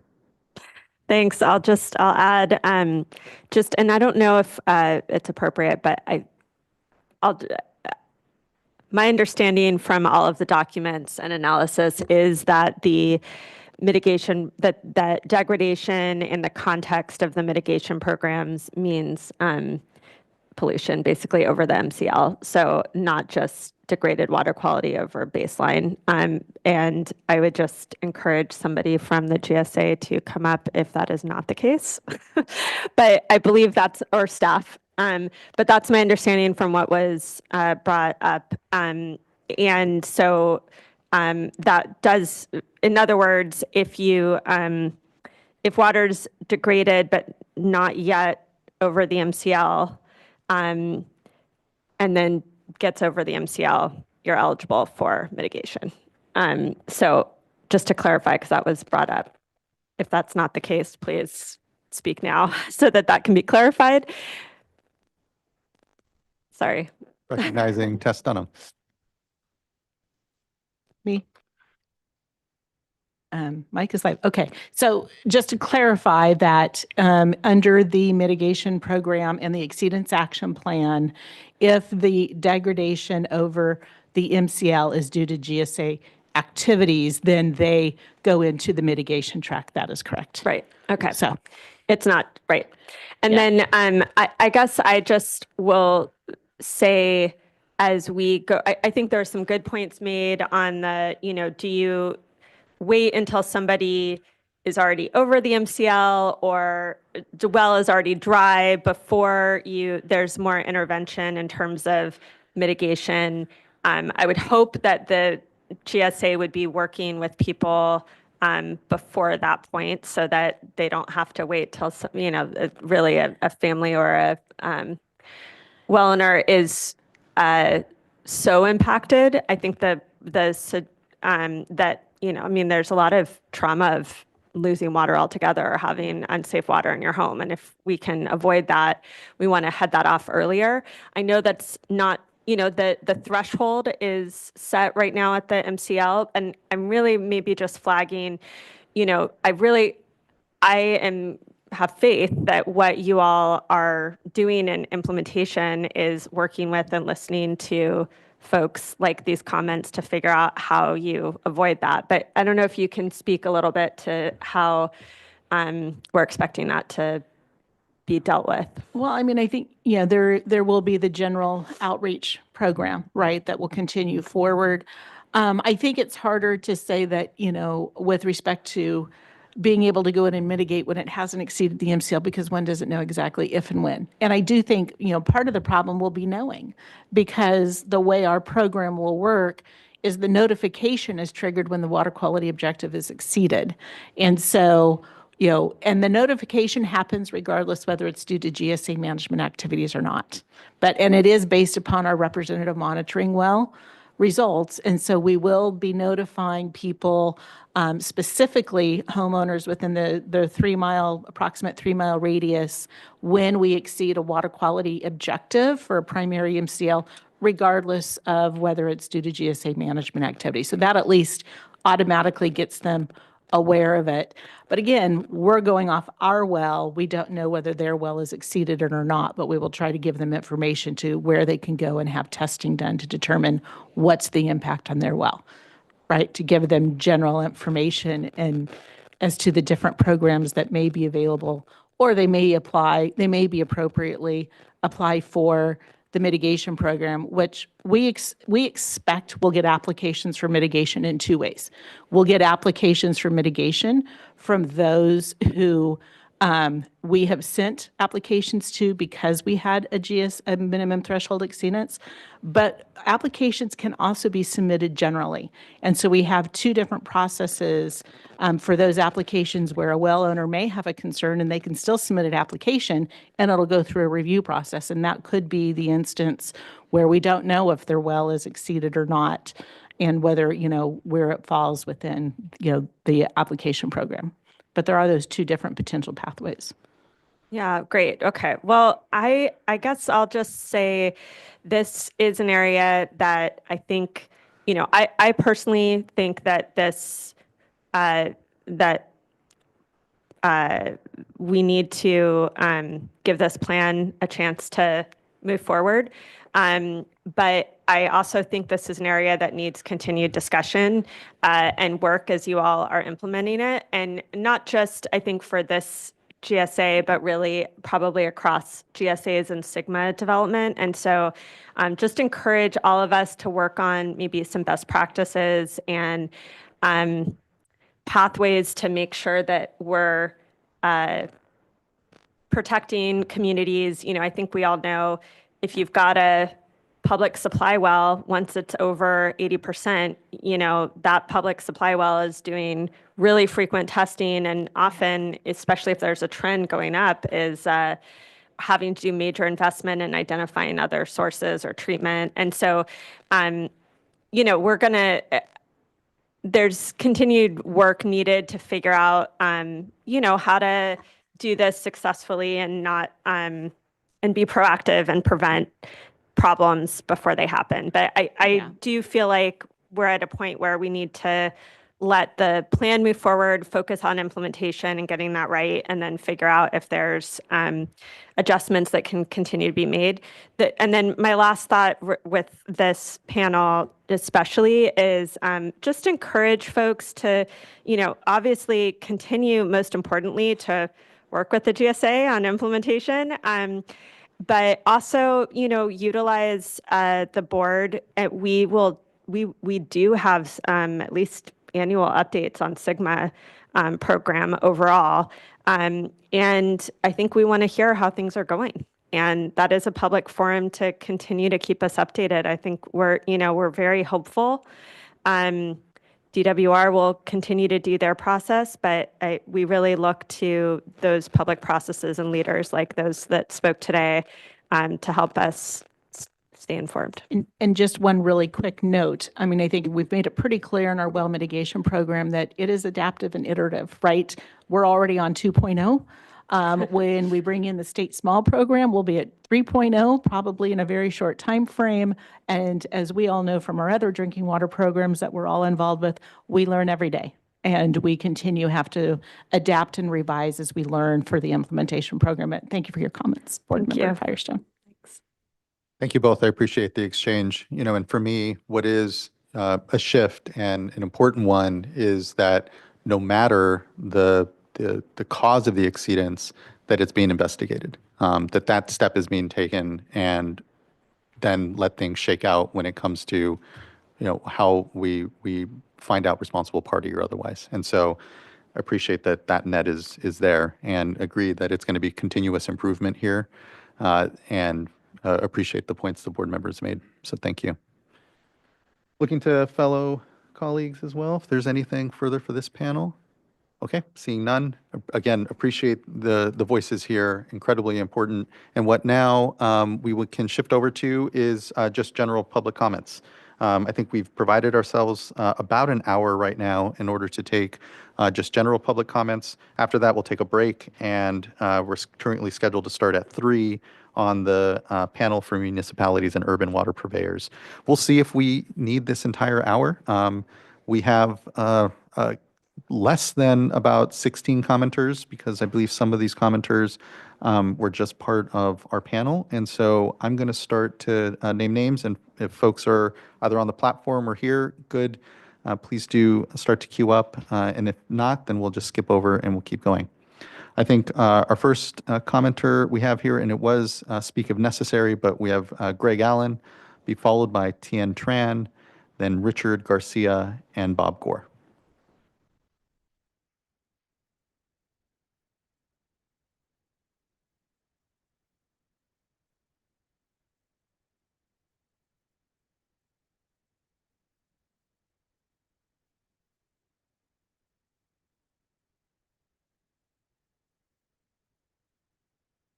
Yeah, it looks like Mr. Allen is not currently on the platform, and so I think we then will go to, let me pull up my list, Tien Tran, be followed by Richard Garcia. Tien is joining us right now. Okay, Tien is just getting on. Give her a moment. Hello, State Water Board members. My name is Tien Tran, and I'm a policy manager at Community Water Center.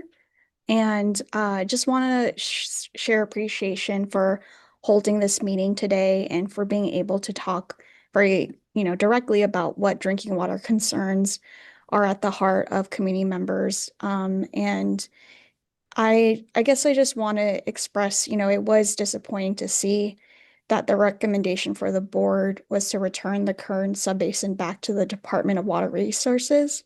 But with our discussion today, it does seem like there's a lot more progress that was made in between, the staff report and, even just thinking about what was happening in the February hearing. I think ultimately we are going to continue to track the implementation of the plan because we want to see real outcomes for community partners, whether that's providing replacement water, whether that's providing, additional assistance for long-term solutions for communities. I think it was really heartbreaking to hear from the Shafter and Lost Hill Semi-tropic residents. And I know there was a lot more residents that wanted to participate but couldn't. So I really just want to make sure that in your decision that you highlight those concerns and think through how the State Water Board can continue to track the implementation of those drinking water plans and consider impacts to drinking water users and disadvantaged communities. Thank you. Thank you so much. Really appreciate that, Ms. Tran. Thanks for the continued engagement in here. And I totally agree that this will be a continued work no matter where the board votes today. So thank you. Next, I'd like to call up Richard Garcia, be followed by Bob Gore, and then Marty Farrell, and then Ellen Weir.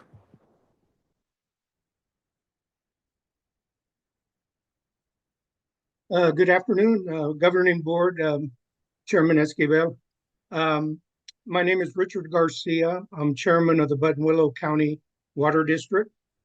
I've previously given comments at prior hearings and have met with you all on all the board field tours. So I've met all of you personally. I wanted to express my appreciation to the Buena Vista Water Storage District for including our district in their groundwater sustainability plan and all the help that they've given us on that. As I've expressed in prior hearings, we support the approval of this plan. So please approve this plan and forward to the DWR as presented, as it's important to communities here in Kern County. Lastly, I'd like to thank the board and the work your agency carries out protecting California's groundwater. Thank you very much. Thank you, Mr. Garcia. It's good to see you and appreciate your comments here. Nice to see you. Good to see you. Thank you. Next, I'd like to call up Bob Gore, be followed by Marty Farrell, Ellen Weir, and then Angela Islas. Chair Esquivel and members, good afternoon. On behalf of Shafter-Wasco Irrigation District and Kern County Water Authority, thank you. As Member Firestone said, this is a remarkable collaboration of several agencies working with 20 GSAs, innumerable community groups, NGOs, and many others to listen, learn, understand, and reach agreement on an innovative regulatory path forward in a complex local operating environment, both sociological and hydrological. The staff review, findings include an embedded, broader, critical, and prescient funding issues for drinking water and water infrastructure. The comprehensive assistance plan for smalls and domestic wells is a novel and indicative way of escalating need for drinking water project delivery. This is an elegant and just solution likely to be repeated in more GSPs, which again highlights the opportunity and challenge for updated statewide coordination of drinking water and water infrastructure funding, both for quality and supply. Innovative and urgent collaboration, I'll use the word again, among all funders could identify and accelerate priority projects, connect with funding, and adjust for evolving circumstances of all of the above. This is not being done now. Building on this GSP resolution and water management bridge with CNRA and DWR, the board can lead all parties, excuse me, including CV Salts, which is up here next month, at a drinking water and water infrastructure delivery roundtable. Continued innovative collaboration, especially in a time of manifest enormous need and fraught funding is urgent and imperative. And gathering all funders is an obvious multiplier because it will also immediately lead to more comprehensive projects, higher quality projects, bundled funding, and faster drinking water delivery for 700,000 people who desperately need it. Thank you very much for listening. Thank you, Mr. Gore. Appreciate the continued engagement and leadership across all of these issues. It's really appreciated. Next, I'd like to call up Marty Farrell, be followed by Ellen Weir. I have Angela Islas here. We'll see if Ms. Islas is commenting further. And then after that, it will be Jonathan Parker.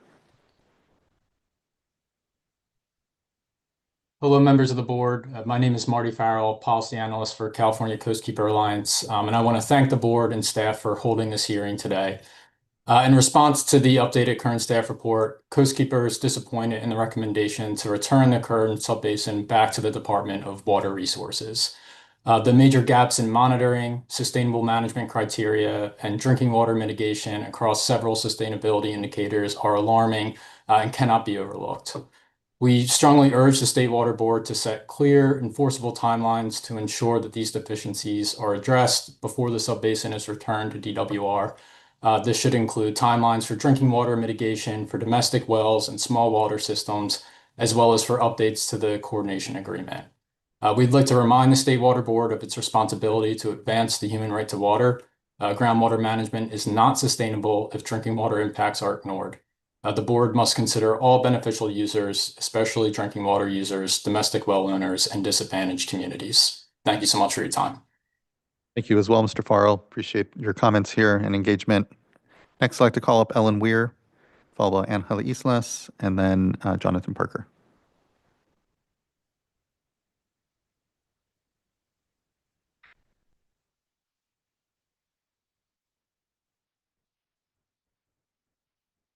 Mr. Parker, you should be invited. Oh, sorry. I'm not Ellen Weir, not Mr. Parker. Apologies. We'll give a moment. Sorry, I was on mute. Can you hear me? We can. There you are. Good to see you, Sorry Ellen. for the delay. Good to see you too. I just wanted to quickly thank the board and staff. I'm Ellen Weir on behalf of California Waterfowl Association. Thank you for working with us and hearing us on the issues related to managed wetlands in the Kern Subbasin. We really appreciate the board's thoughtfulness and staff's thoughtfulness in acknowledging both in the staff reports that have preceded this hearing and in the draft resolution that managed wetlands are an issue of statewide importance, and they need to be considered and reconciled as part of the implementation of SGMA.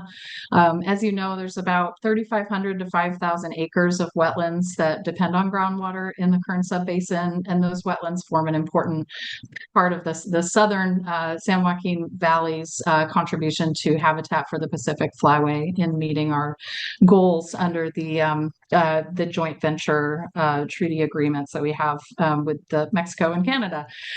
Anyway, I just want to say thank you for acknowledging it. I know it's not one of the top 3 priorities listed in the plan, but I also want to say that we've made some progress with GSAs that have managed wetlands and that could be impacted by SGMA implementation, especially the semi-tropic GSA. And although those discussions are very preliminary, we're already talking creatively about ways to address and protect wetlands as part of SGMA implementation.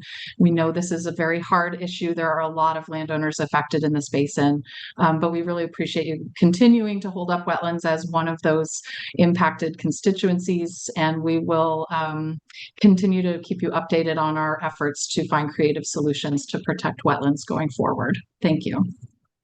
Thank you so much, Ms. Weir. Really appreciate your leadership out there, engaging with our folks and elevating what is still a really important issue amongst a lot of important issues out there when it comes to the beneficial uses of water and how we really manage to be able to maximize what are really critical issues out there or the opportunity to address them. So thank you, Ms. Weir. Next, I'd like to call up Angela Islas. Ms. Islas, your name is here on the list and just did want to provide you another opportunity if you wanted to speak further. Yeah, no, thank you, Chair Esquivel. I mean, definitely, I just wanted to acknowledge and recognize my colleague Tian Tran's comments. There definitely will be continued monitoring to ensure that GSP implementation is met at the needs of the communities that we are supporting here in Kern County. And just wanted to also acknowledge that during the process of getting us here to the hearing, there was a community-led petition in the communities here in Kern County that had expressed that they want to see that the decision today is made for Kern County to be placed in probation for the necessity of meeting the continued concerns around water quality and access, but also mitigating any impacts to water quality. So just wanted to express that, but also appreciate the opportunity to come back here today to continue meeting the needs for our communities and express that we'll get to a point where community is priority for access to safe and affordable drinking water. So thank you so much again for allowing us the opportunity to present today. Thank you as well, again, for aggregating and being part of all of this. It's a critical component for us to be able to be decision makers up here, that we have the leadership and work that you all have done. So thank you. Next, I'd like to call Jonathan Parker. I think after that, it'll be followed by Sophia Prado-Irwin and then Tyler Broadhead. Thank you, Taylor, apologies. Chairman Esquivel. Yeah, I wanted to be available if there were any questions about water banking. And as there weren't, I won't take any more time. Thank you. Thank you very much, Mr. Parker. Appreciate your availability and engagement across all of this. Next, I'd like to call up Sophia Prado-Irwin, be followed by Taylor Broadhead, and then Alexandra Beering. Great. Hello, can you hear me? We can. Thank you. Good afternoon. Great. Thank you. Good afternoon. And thank you for the opportunity to comment today. My name is Dr. Sophia Prado-Irwin. I'm a staff scientist with the Center for Biological Diversity, and I would like to discuss some of the ecological consequences of the GSP. So the current GSP, as it stands, it currently fails to assess, minimize, or manage impacts to numerous important ecological resources. For one, the plan claims that there are no interconnected surface waters or groundwater-dependent ecosystems in the plan area, contrary to available science. Understanding the presence and characteristics of groundwater and surface water connections is extremely important, especially in areas where surface water is a critical source of water supply, or where surface water supports important, rare, or threatened species and ecosystems, as is the case in the current GSP plan area. It's more important than ever to protect the limited wetland, riparian, and upland habitats that remain in the Central Valley, particularly those that have been and will continue to be impacted by groundwater extraction. The plan also inappropriately excludes analysis of the impacts of groundwater management on flows in the Kern River. The lower Kern is often dry due to excessive upstream diversions, but in wet years, the river still experiences flows that may be impacted by groundwater management. And importantly, ongoing litigation may change the flow regime of the Kern, restoring more natural flow dynamics. A surface groundwater connection is at least possible or even likely in this situation in a normally functioning Kern River. But the GSP does not account for the potential impacts of groundwater extraction on the Kern, either in its current state or in the case of restored flows. And as alluded to previously, the semi-tropic GSP also jeopardizes the future of managed wetlands in the San Joaquin Valley. Another commenter mentioned this, but I just want to reiterate a bit that these wetlands, which include the Kern National Wildlife Refuge, a really important refuge for many species, all of these wetlands are invaluable resources for supporting California's biodiversity, especially those of resident and migratory birds, but of course not limited to those species. And the GSP will make it prohibitively expensive to maintain these wetlands. This issue must be resolved before the plan is approved, or we risk a complete loss of this important habitat. Excuse me. If approved now, the current GSP will have severe consequences for our native ecosystems and biodiversity. We urge the board to place the plan on probation and intervene to develop a plan that would truly lead to sustainable use of the current subbasin. We need sustainable groundwater management that supports our environment and doesn't harm it. Thank you very much. Thank you. Next, we have Taylor Broadhead with the Audubon of California. Good afternoon. Good afternoon, and thank you for the opportunity to comment. My name is Taylor Broadhead, and I'll be speaking on behalf of Audubon, California. I'd like to echo the comments of my colleague Ellen Weir, and for the sake of brevity, to keep it concise and non-repetitive, I'd just like to say and speak briefly and say thank you to the board truly for acknowledging the wetland issue in the proposed resolution. The longstanding challenges facing wetlands in Kern Subbasin are going to continue throughout SGMA management, not just in Kern, but statewide, especially as it gets more difficult for managed wetlands to maintain habitat. Moving forward, Audubon is looking forward and appreciating the openness of the GSAs to working together with you, DWR, and our other wetland partners to find creative and collaborative solutions, either through policy, data, and management, especially to keep these vulnerable habitats functional. Thank you. Thank you, Ms. Broadhead. Next, I'd like to call up Alex Beering, be followed by Aaron Woolley.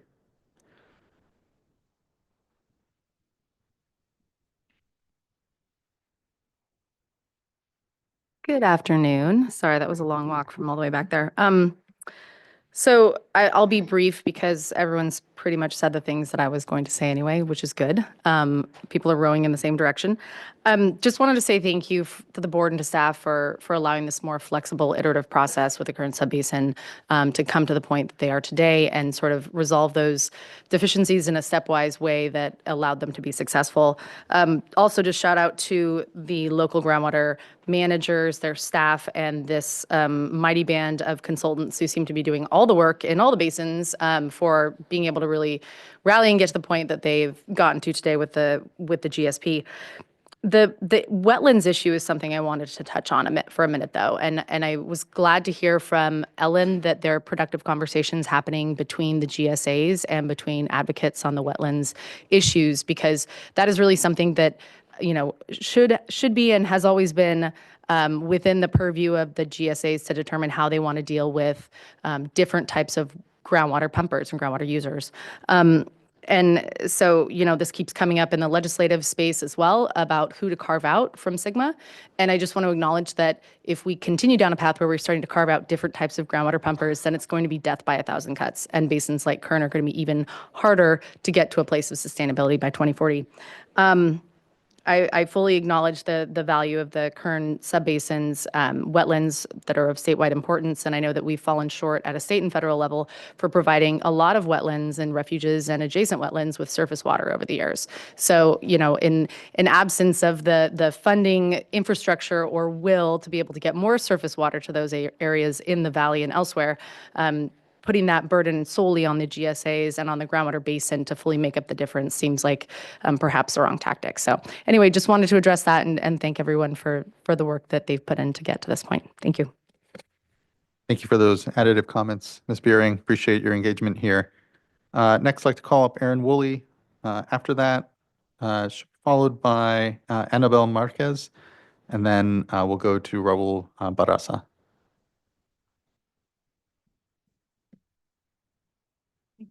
Thank you. Thank you, Chair Esquivel, board members. I will keep this brief.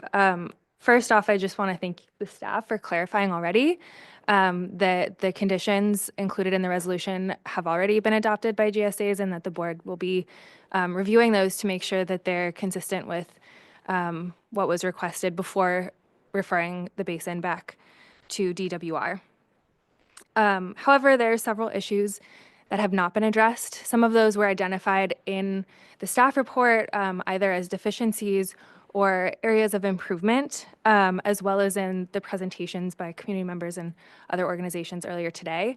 If the board does move forward today with referring the basin back to DWR, it's my hope that there's a commitment to continue to make those changes, close those gaps, and ensure that the basin plan is both compliant with the requirements of SGMA and protective of domestic well users and other beneficial users in the subbasin. As a final sort of quick point, it seems clear that there's been a number of changes that have been made since the last draft of the GSP that was available for public review, and that continued changes are expected to be made. One request would be to include some information when those updated drafts are released so that it's very clear where changes have been made and it's easy to understand for those of us in the public and community members to see what's been changed. Thank you. Thank you. I really appreciate those comments and that suggestion and request. I think that we should definitely endeavor to do that. Again, very much feel we're in an iterative space when it comes to all this work. And so it is important to make sure we're guiding people in what are very voluminous documents, where best to look for continued adjustment and changes. So thank you for that. Next, I'd like to call up Annabelle Marquez, and I believe she'll be requiring Spanish interpretation. Then we'll go to Raul Barraza and then Jennifer Clary.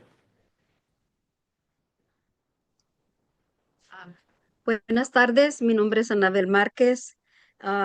Gracias por escucharnos. Mi comentario es de que la mesa directiva ponga al condado de Kern en periodo de prueba.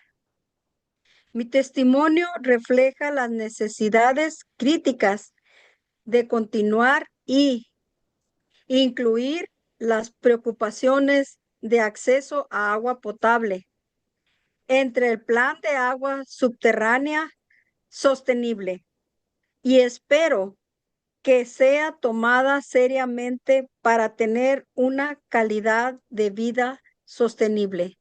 Gracias.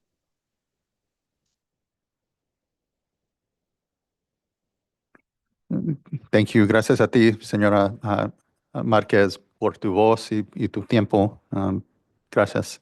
Yeah, thank you for your voice and your time, Ms. Márquez. It's really appreciated.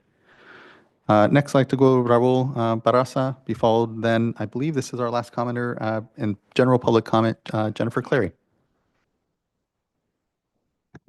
Good afternoon, Chair Esquivel, State Board. This is a letter of support from Community for a Better Arvin. Comments in support of Kern County Subbasin Groundwater Sustainability Plan. Dear Chair Esquivel and members of the board, the Committee for a Better Arvin writes in support of the Kern County Subbasin's amended 2025 Groundwater Sustainability Plan and urges its approval by the State Water Resources Control Board. CBA is a nonprofit formed by Arvin residents to address environmental justice issues and improve the quality of life in our community. Arvin is a predominantly Hispanic low-income community that has long faced disproportionate environmental burdens. Groundwater is essential to our health, safety, and economy. The 2025 plan takes meaningful steps to protect this resource and sets a path for fair, sustainable management across the basin. We value the Subbasin Groundwater Sustainability Agency's direct outreach to Arvin residents, which helps shape the 2025 plan's focus on disadvantaged communities. In particular, we appreciate the Arvin Community Services District for working with the South of Kern River GSAs and for meeting with CBA and local residents to ensure community concerns are reflected in the plan. We respectfully request that the board approve the 2025 plan and allow the Subbasin to move forward with its implementation. Thank you for your consideration and your commitment to environmental justice and water equity in Kern Subbasin. Sincerely, Estela Garcia. Thank you. Thank you, Mr. Barraza. Appreciate that. Next, I'd like to call up Jennifer Clary. And please, if you're on the platform and we're intending to speak and you have not had a chance to, please do just raise your hand. Likewise, if you're in the audience and you wanted to provide general comment and have not yet, please do jump up and down. Okay. Ms. Clary, Thank you. good to see you. Thank you. Board members, Jennifer Clary, California Director, Clean Water Action. And I want to thank you very much for the hearing today. It's been really useful. I've learned a lot. And just so you know, I actually have done a lot of work on SGMA. I've been working on it since 2014, and I find the current groundwater plan impossible. Like, I have to read another piece of it every week. It's my bedtime reading, which is great. Really helps me fall asleep at night. But it really is complicated. There's a lot I don't understand. I learned a lot today, and we've been having regular meetings, and those have been super helpful, although some of the presentations today weren't the same as the information we're getting. So let's just say I think it's complicated for everyone. So it'd be really helpful if we had a central repository. I just don't understand why the coordination committee has to be private. Why can't we just have a public hearing so that we know what all the other GSAs are going to discuss? Because let me tell you, we don't get you may have a public meeting for a GSA, but I don't give you any information. The agenda item says update, SGMA update, and so you don't have information. You don't know what you should comment on, and it's not really effective. And the community really appreciate the community outreach, but it's going to take a long time to get the committee up to speed on a really complicated plan that they don't understand. So one thing Saul Ruiz mentioned that didn't really get the emphasis maybe it deserved is the community of Lost Hills won't issue will serve letters because their groundwater allocation has been cut. And I guess I don't understand if that's true of the other small communities in the basin, because every GSA, every community is in a different GSA, and they all have different rules. And I have absolutely no idea how Shafter can build a business park if they're under the same rules as Lost Hills. So maybe they're not. So, but that's one reason why we wanted to have a little more central information, or at least some basic policies about how Kern plans to support communities. And what Angela mentioned about projects and management actions. Can you have this kind of like rising tide lifts all boats is not my idea of targeted projects and management actions. If you want to help communities, you should have actions that help communities. So one thing I'm thinking of are demand management actions that can help communities live within their water allotment. And why can't we have a direct install program run by the GSA or run by a nonprofit on behalf of a GSA? It seems to be really straightforward and something that could be done. Continued outreach, I think it's a great idea. I think the community really wants it. Just to say, it's a really effective outreach program that was run, but it was run by a consultant. So one question is, what is going to be the relationship between the GSAs and the communities they work in? To tell you the truth, Semi-tropic wanted to participate in a focus group in Lost Hills, and the community doesn't really trust the Semi-tropic water district after some of their issues with Sigma, so they asked that they not participate. So what's the balance between having a consultant do everything and having a GSA come in where maybe there's not a lot of community trust built yet? But I think that that's something I'd like to figure out. And then also, if anyone of the 20 GSAs wants to talk to me, you're always welcome. I forgot my business cards, but I'm happy to give you my number, my email address, or anyone on the dais can probably give it to you as well. And our staff will continue to participate in this. I understand there's a potential conflict of interest with his other position. I think the anonymous GSA member who pointed that out, but we will take care of that, and we're happy to attend meetings. Thank you. Thank you so much, Ms. Clary. I really appreciate all those points. And, I know when it comes to the data, say around exceedances and these reports that are going to be developed around them, there is a central repository where that data is going. But I hear your point. Ultimately, I think the basin itself has likely found that the coordinating committees, the ability to have a space where the 20 GSAs are all coming together in a common space is really beneficial. And so as folks continue to move into implementation, thinking about how communities become part of that basin-wide understanding and can provide feedback and also share in that leadership space, I think will be really important. And I know I've heard, when it comes to the structure of those committees, many of they were developed to be responsive to this process, but something tells me you all really like to actually spend a lot of time together, and so maybe those do continue on in some form and are supportive of this ongoing work that we're all doing. So thank you, Ms. Clary. I appreciate all those points. Yes, please, Vice Chair. I just thought I'd use this as an opportunity to call on Office of Chief Counsel regarding Brown Act and provision of materials, because I believe that if board members receive a packet of information, that has to be made available to the public as well within, I think it's 72 hours, but I don't want to just guess on this.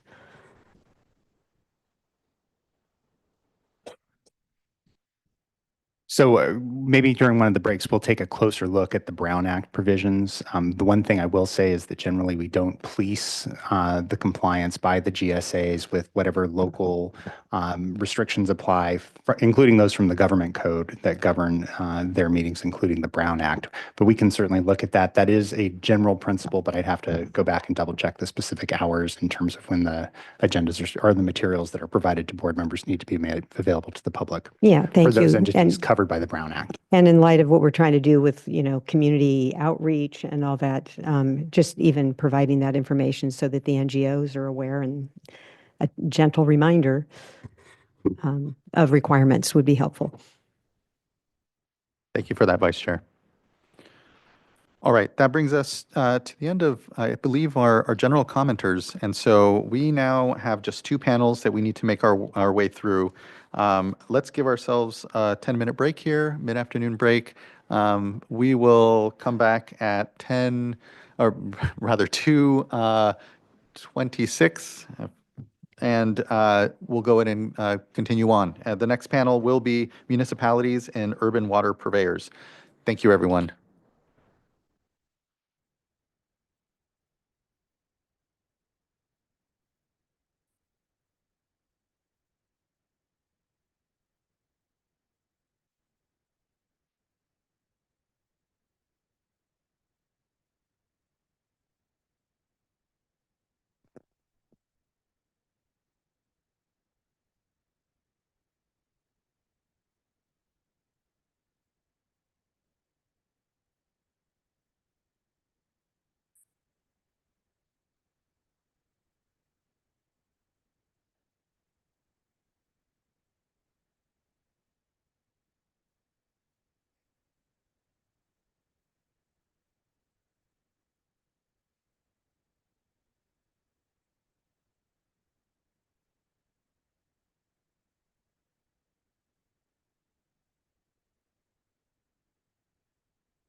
All right, everyone, if you don't mind, starting to wrap conversations.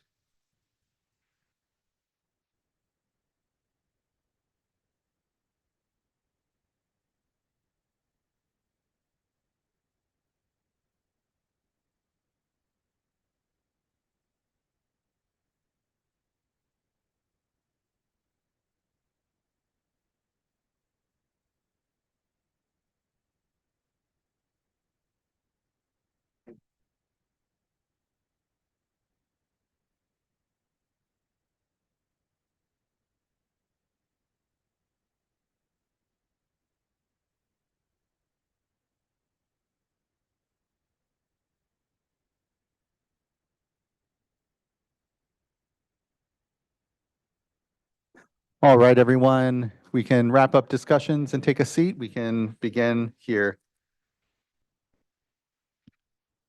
Just thanks, everyone, for the patience and the time today. Now we move on to our panel of municipalities and urban water purveyors. And I'd like to kick things off to Mr. Barraza. Good to see you. Thank you. Good afternoon, Chair Esquivel again, state board members, staff, everybody in the public and watching at home. Next slide, please.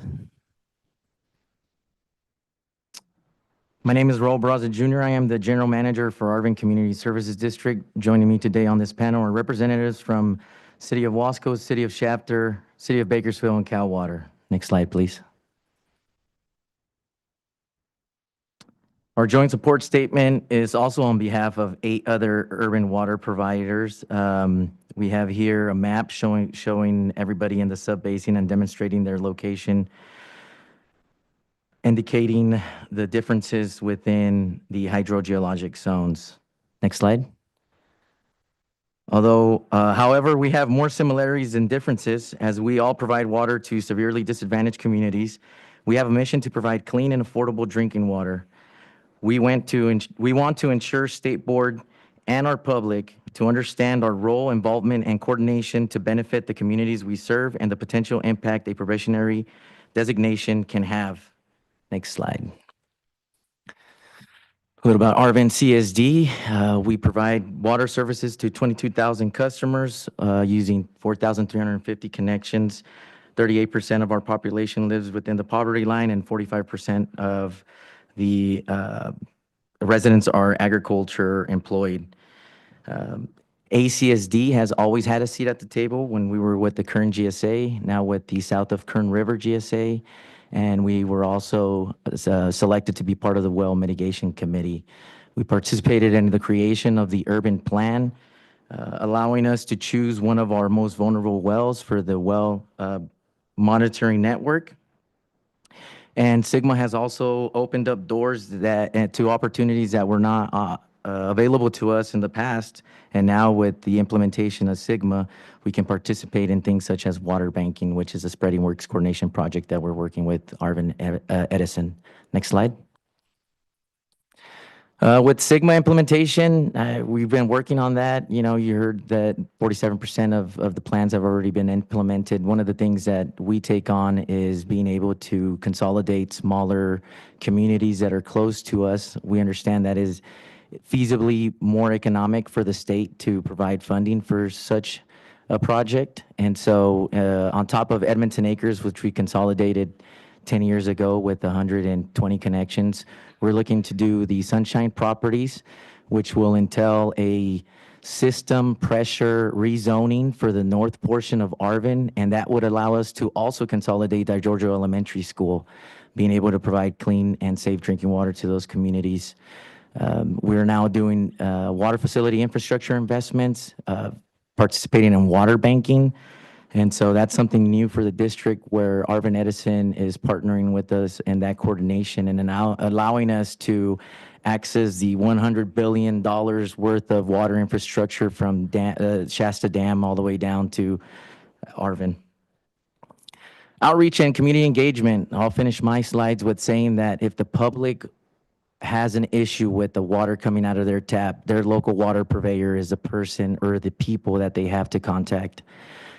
I read the letter from Committee for a Better Arvin, Center for Race, Poverty, and the Environment. We've worked with CWA as well in the past. And so just being able to talk to the folks and have that outreach, make yourself available to those conversations leads to something as beautiful as that picture up there. Arvin was in a administrative order from the EPA for being out of compliance with arsenic for 15 years. And we finally put shovels in the ground, and that picture there shows you what can happen when a community works together with the water district, have people from state board, EPA, RCAC, youngest mayor of California ever is in there, and then to honor 3 board members from the past who actually passed away within the last year. We lost 3 great folks from Arvin, and so my final message is if you want something done, go to those board meetings. We're open, we work in a glass house, and we're available. I'll pass on the mic to Alberto from the city of Wasco. Thank you. Many thanks. Good afternoon, board members and staff. My name is Alberto Martinez, and I serve as the Deputy Public Works Director for the city of Wasco. Wasco, located about 25 miles northwest of Bakersfield, is classified as a disadvantaged community, ranking in the 80th to 90th and 90th to 100 percentiles on the Cal EnviroScreen 4.0. Water is a vital resource in our community, with the city solely reliant on groundwater for its drinking water needs, as there is no access to surface water supplies. Next slide, please. The city's focus is to ensure safe, reliable drinking water for the community now and in the future. In our efforts to accomplish this, city staff, with the support of the state's revolving fund grant, is investing about $40 million in water system infrastructure to meet the community's water needs. As shown in some of the slides, some of the key projects currently underway are outlined, along with water conservation measures implemented to help protect the community's water supply. City officials believe that the current GSPs and MTs set will stabilize the aquifer, prevent water quality degradation, and align with our community's goals in both the short and long term. Thank you. I will now pass it on to Michael James with the City of Shafter. Thank you. Honorable Chair, members of the board, my name is Michael James. I'm the Director of Public Works for the City of Shafter. As previously covered when I addressed the board this past February, Shafter is just north of Bakersfield between Highway 99 and Interstate 5, and the population is approximately 22,000. And just like Wasco, who you just heard from, Shafter relies exclusively on groundwater. And our services include disadvantaged communities that are inside our city limits as well as in unincorporated areas. And as previously stated, Shafter feels that it's in the best interest of those we serve for the state to recognize the progress that has been made with the current version of the GSP and help us avoid probation so we can implement the GSP. I'd like to use this current opportunity to address some concerns that were expressed about the state of the city's water in the Shafter community specifically, as well as the level of community engagement that has been provided through the GSP, as well as directly by the city on a regular basis. Now, the city provides water and sewer service that covers an area of nearly 40 square miles. It includes the historic core, which people tend to associate with Shafter, but as well as outlying areas, job centers and outlying areas that employ over 11,000. Our services also include disadvantaged communities, as I mentioned, many of which are outside of our jurisdictional boundaries. So over a span of 30 years, the city has utilized grant and local funds to consolidate community water systems and eliminate sewer septic systems that have benefited approximately 1,500 non-residents and 300 school students. And we're currently working with the state and nonprofit organizations to facilitate additional consolidations to mostly benefit other disadvantaged communities. So through these consolidations and the city's ongoing commitment to provide service, the beneficiaries were relieved of financial burdens to operate community or private wells, and they've had those older wells abandoned so they are not a source of potential groundwater contamination, and they receive a reliable supply of water that meets all water quality standards, including those covering contaminants of concern such as TCP, arsenic, and nitrates. Next slide, please. I'm excited and proud to attest that the water systems and stakeholders in our GSP have taken a very active and hands-on approach to public outreach and engagement. Since the probationary hearing was open this past February, staff from multiple GSP organizations hosted a booth at the Shafter's annual Cinco de Mayo Festival, which routinely is attended by thousands of people throughout the region. And this year, those attendees had an opportunity to ask questions, share experiences, and express concerns about their water issues. And I'm confident this feedback and dialogue was factored into the GSP that's before you today. Next slide. Finally, the city's role in public notification and engagement goes well beyond GSP initiatives. Through social media and more traditional notification, city staff and leaders are extremely transparent about water issues that impact the community, including water quality, conservation, and how service rates fund their water enterprise. The residents and other customers are given opportunities to be well-informed and are encouraged to ask questions and raise issues pertaining to any water-related topics. So in conclusion, the City of Shafter and its partners have a proven track record of being proactive with meeting groundwater challenges, and we're completely transparent with those we serve and provide a proactive approach to community engagement. And through the GSP before you, we will continue to address those challenges. I'd like to thank the board for its time and support of our efforts, and I'll hand off the presentation to Daniel Maldonado with the City of Bakersfield. Good afternoon, board. My name is Daniel Maldonado. I'm the Assistant Water Director for the City of Bakersfield.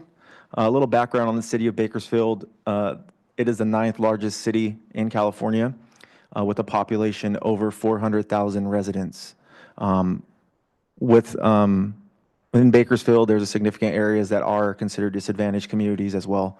And so the City of Bakersfield provides drinking water to its municipal water system area and are operators of the Kern River.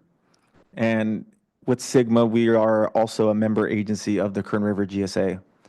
And so with the population of 400,000 residents that we are working through the GSP development, water quality is of the utmost importance to secure that for our residents. And so throughout this iteration of the GSP, partnering with the GSAs to provide municipal drinking water wells to be used in the robust representative monitoring network for water quality was key, and which also ensures that protection of the water quality and supply in urban Bakersfield.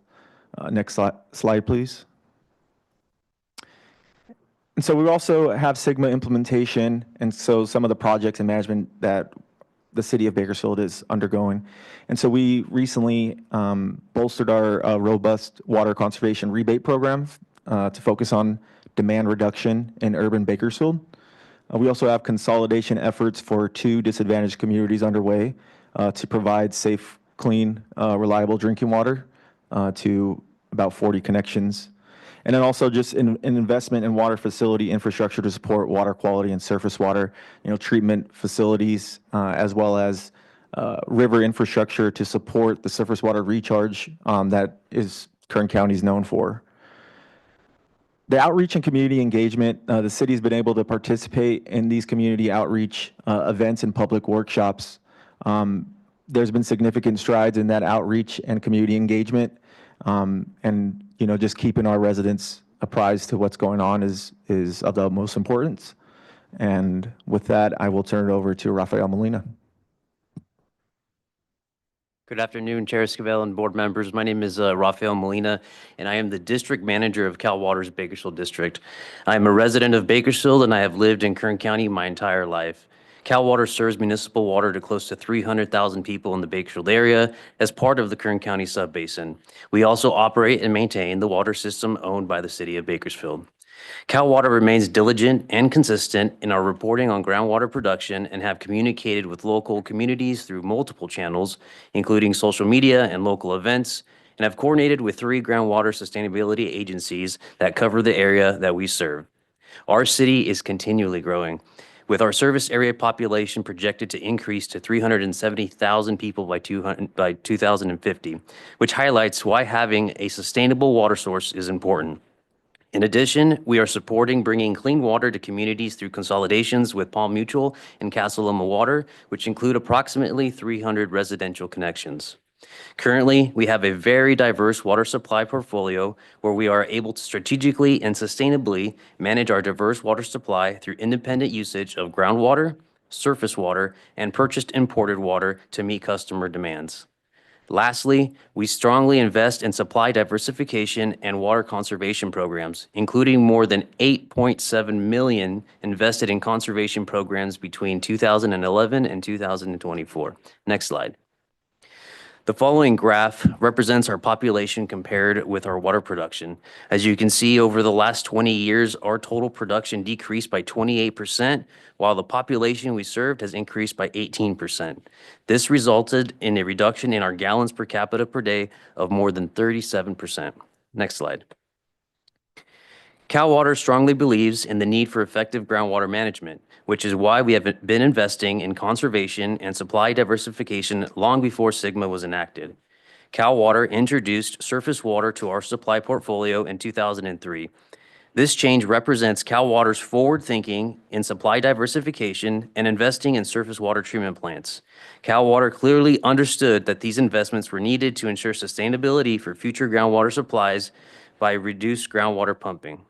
This graph shows the combination of our investment in conservation and supply diversification with groundwater, surface water, and purchased water, while achieving a reduction in total combined water use in Bakersfield from 76,000 acre-feet in 2005 to 56,000 acre-feet in 2024, highlighting a reduction in groundwater use from 50,000 acre-feet in 2005 to 27,000 acre-feet in 2024. Contrary to information that has been provided by other groups that Cal Water extracts 36% of Kern County's water from groundwater wells, Cal Water's Bakersfield share of groundwater production in Kern County represents approximately 1.1% of Kern County's water use. Next slide. We asked the board to consider this amended GSP and not to place Kern County Subbasin under probationary status. If the Kern County Subbasin is placed under probationary status and fees and penalties are imposed on groundwater wells and pumping volumes, the increased cost of groundwater production will be directly placed on the residents we serve, many of whom are classified as living in disadvantaged communities.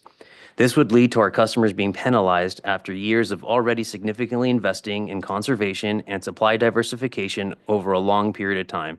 This can mean as much or more than an additional $500,000 per year that will be passed on directly to the customers we serve. I would like to thank the board and everyone supporting SGMA goals in the Kern County Subbasin, as the spirit of collaboration is evident in developing a manageable and sustainable groundwater resource for future generations. I'd like to pass it on to Mr. Daniel Maldonado. Next slide, please. So in summary, the GSAs have developed a coordinated plan that further supports our efforts as purveyors to provide safe, reliable drinking water. This plan further protects groundwater quality and supplies in the disadvantaged communities we represent and serve. As you've heard throughout this presentation, there has been significant progress in implementing projects from the purveyors today. Water conservation efforts for demand management are well underway, and consolidations have provided or will provide safe, reliable drinking water in the future. One thing, we are our community's strongest advocates. We understand the needs of our communities and we hear those needs through public forums, public meetings, and we welcome residents to come and attend public board meetings to express any issues that they may have, and we will address them. That would also lead to providing transparency in the management of our water resources. Overall, the 2025 GSP further protects our residents' water quality and supplies, which is why we support the recommendation to send the subbasin back to DWR. Just want to thank you for your time and consideration, and we are really appreciative of this process. Thank you as well. I know how incredibly complex and important the work of local government is, certainly, and the pressures the cities are under and the water districts, and continuing to ensure water is provided, clean, safe drinking water is provided for our communities. So just thanks for that leadership, and thanks for being partners with the state board on consolidations and continuing to ensure that we have those economies of scales in our communities, and not the inequities that we've seen, as we all know, grew up with for decades here. And so it means a lot. It's good to see you all, and again, appreciate the leadership that you all continue to exemplify in the space. I know there are a lot of compounding pressures at the local level, so it's appreciated. Looking to fellow board colleagues, if there are comments or questions further for our panel currently, and seeing none, thank you. Much appreciation. Let's take a quick 5-minute break. We need a break between panels. The next panel will be Semi-tropic. And so let's get ourselves back here at 2:55. Just a quick break, stretch. We'll keep going. So thanks, everyone.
All right, everyone.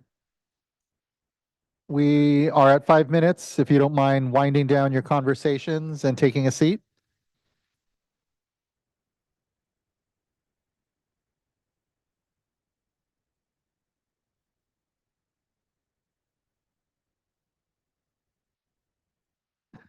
Much appreciation, everyone. All right, this, I believe, will be our final panel. And again, I believe we've gone through the individual commenters. So if anyone is looking to provide an individual comment and has not yet, either on the platform or in person, just make hand signals. Okay, like to now move on to our semi-tropic water storage district panel.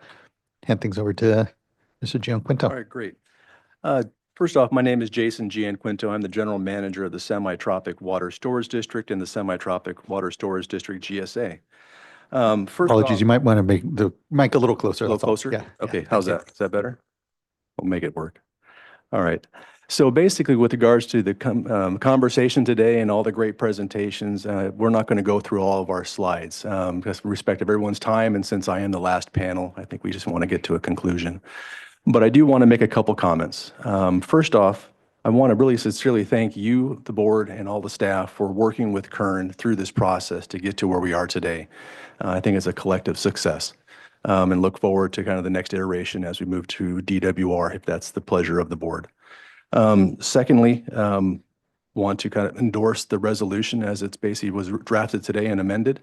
Primarily wanted to address the wetlands issue. Semi-tropic, we want to reiterate our commitment to our wetlands partners, our private duck club owners, that we want to work with them to find creative solutions, as Ms. Weir commented upon, about creative solutions to see the success of wetlands in semi-tropic. And aside from that, I think that concludes my comments, but I wanted to open up any opportunity for any type of questions regarding semi-tropics, GSA or GSP, what we're doing, and if there's any specific concerns of the board. Thank you. I appreciate that space and opportunity, and thanks to speaking to the wetlands concerns and Ms. Weir's comments. It is appreciated, and the openness to continue to make sure and figure that out and work with both the duck club owners, but also the conservation group. So I appreciate that. I don't have any questions off the bat, but I'm looking to my fellow board colleagues in case they do. And Board Member Firestone. Thanks. And, this is maybe just for continued follow-up, but I know what was, first of all, thank you for, I know we were able to spend some time before this to talk through some of the wetlands issues, and I appreciate everyone on those issues recognizing the importance and committing to work together. And, these are challenging common goals to balance and navigate. I just wanted to, I know we heard from concerns around Lost Hills. It's a complicated local issue. It crosses GSA boundaries. There's a lot of complexities, but it's also a very severely disadvantaged community. And just wanted to see if there was anything you wanted to speak to on that, and otherwise just sort of express hope that there's continued dialogue around the challenges they're facing and how the multiple GSAs can be working together. I think it's an opportunity. We heard from a lot of the municipal providers in the last panel, but to be charting forward a sustainable drinking water solutions plan more broadly across the basin, given that there's these issues like Lost Hills where you've got sources in different GSAs and it's not as easy as just sticking to one. So. Sure. We talked last time. The community of Lost Hills does not exist within the boundaries of the Semi-tropic GSA or the Semi-tropic Water Storage District. However, Lost Hills Community Service District does own property within Semi-tropic for their well field. And so we did arrive at an agreement that basically guarantees their access to 350 acre-feet per year for the community of Lost Hills based upon just a pumping right. Then we've gained or provided access to manage other supplies. So for instance, if they transfer any side of table A or state waters, semi-tropic, that increases their pumping allowance up to about 425 acre-feet per year. So over the past 2 years, Lost Hills Community Service District has basically physically extracted about 400 acre feet per year for the last 2 years, and they've sold about 350 acre feet per year. So it's within the bounds of that agreement.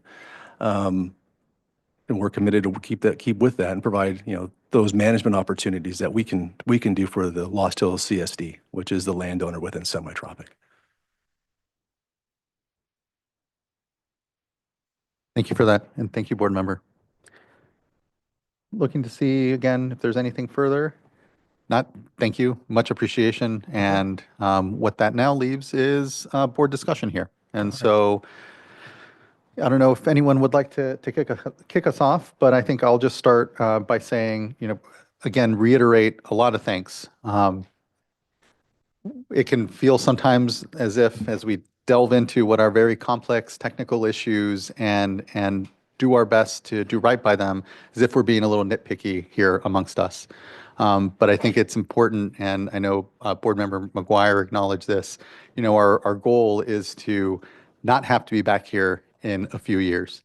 The reality is where we are in Sigma is that we're really in the plan development phase still here, and it is implementation where the rubber really starts to hit the road. But it is so critical that we give ourselves that best opportunity. And just want to thank everyone for their work these last months in providing us all collectively that best opportunity. Again, what we're not looking for is perfect, certainly. And what we acknowledge here is that there is still ongoing work, that this is an iterative process, but we want to give, again, ourselves the best opportunity here to move forward in a way that gives us that best chance as we go into uncertain years ahead, uncertain hydrologically, uncertain on the ability to develop funding and so many of the other pressures that you all are needing to balance at the local level to get all of this done. And so I just want to express my appreciation. And for me, I'm comfortable supporting the staff recommendation, seeing the basin transferred over to DWR. But as we know, if that's the way the board so chooses to vote today, it's not the end of this work. And we're here as partners in implementation across the water quality issues, the drinking water issues, even the Water Rights Administration issues that are all here intertwined in the challenges of managing groundwater. So know that we as a board are here as continued partners in implementation. And again, I just have to acknowledge the amount of progress that we've seen here within the basin and the continued commitment to not just make these engagements that have occurred these last months a one-off, but part of just the continued success of this community and basin. It's not lost on me that this subbasin, its population alone, is greater than a number of states within this country. And I think it speaks to just the challenge of trying to coordinate across so many people and so much work. But it has been incredible to see the efforts and the change in the tone of the discussion. And I'm just very appreciative for the engagement and the grace, again, that you gave us as the co-learning that we've done as regulators in this space as well. Looking to fellow board colleagues for additional comment, thoughts, discussion here at the dais. Vice Chair, please. I've been pretty quiet today. I kind of had my mind made up coming in, but really wanted to use today to hear from everyone and really hold off on judgment until the very end. But what strikes me most is, as you say, Chair Esquivel, just the size of this basin. Early on, I spent a fair amount of time in Kern County meeting with whoever wanted to meet. And I just was really concerned because it felt like it was going to be a real heavy lift, not just because of the challenges, the hydrologic challenges, but the diversity within the basin, pretty much all these issues that we see in other basins. There's specific issues, a handful of issues, but in this basin, it's pretty much all the issues. And then, as you say, the size and just the number of GSAs and then the change in the number of GSAs and how we saw things evolve. But the last several months and then some has just been really time well spent. And what strikes me most is the interest by the GSAs, the coordinating committee, to really listen to what others were saying. So early on, we were just hearing, from their perspective, why it needed to be a certain way, but just really pausing and listening to what our staff had to say and asking questions, trying to better understand different perspectives. And I think that's what got you all to where you are. So it was, I think, time well spent. Thank you so much for just rolling up your sleeves and getting to work. This is, again, we're not looking for a perfect plan. That's not what SGMA calls for. We want to see, the state wants to see local management, but that management really does need to be as part of the whole community. And I think that's why we had that additional resolution or the direction that we adopted when you all were before us last. You took that to heart.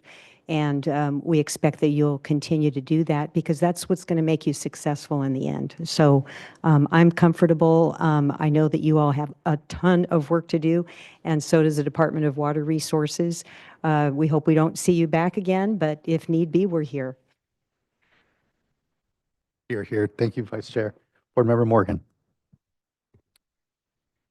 And thank you. I just wanted to take a moment just to thank everyone who is here today, to provide comment and also to provide, an update. Thank our staff for all the hours that they have spent on working with the GSA and just, answering calls and emails and just really being responsive and a partner throughout all of this.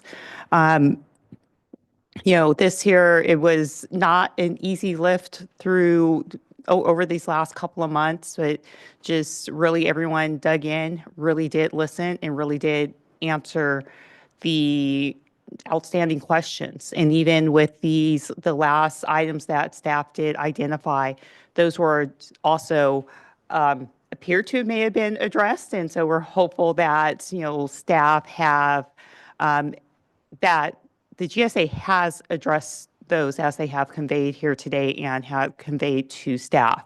I know staff will, I am comfortable also with the resolution and with having staff go ahead and verify that, everything is included as it has been presented to us today and to staff previously. And that all the items have been addressed. You all have been responsive, answering questions if something comes up, having a conversation and seeing how you can respond. I just really am grateful for that and want to see that, carry on. That has, you have had great momentum leading up to this. I want to see that momentum continue. And then also just wanted to note that the community engagement has increased. Want to see that also continue reaching out to community members, not just, and I know, the water districts, spoke to about within their board meetings, but then, also outside of. Just making sure getting out to the community, understand what those needs are. And also with small growers, also just making sure that we are having communications with all of those that are impacted in some way by SGMA and bringing those to the decision table, bringing those voices and making sure that we're being inclusive with all of the voices. And so, again, just thank you all. Also, I am also supportive of the late revisions to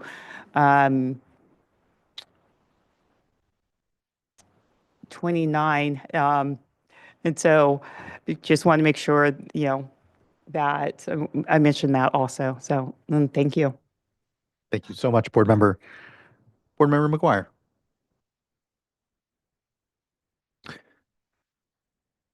Yeah, there was a time probably a little over a year ago where I was very skeptical that truthfully, that we'd be here today, thinking about just solely the number of groundwater sustainability agencies in the largest subbasin in the state, that you'd be able to stay together and continue to coordinate and work through numerous issues and challenges and acknowledge where there's still work remaining ahead. And so I am I was pleasantly surprised in February, and I'm even more pleasantly surprised today to hear the progress as reported from our staff on the plans and from you all today in terms of where you've come, how far you've come in the past year or two, and the plans for the future.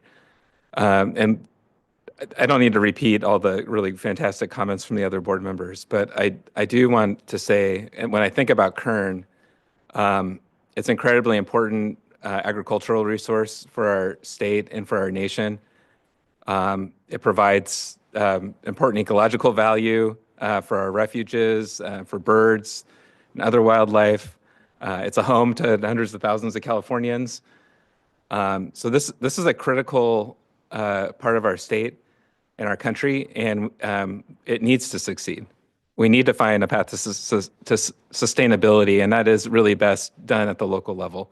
And so I really appreciate that. And when I think about local level, it's not just the groundwater sustainability agencies, it's the pumpers, right? It's the landowners, it's agriculture, it's all of you who I know need to step up and participate in this program in order for it to be successful at the groundwater sustainability agency level.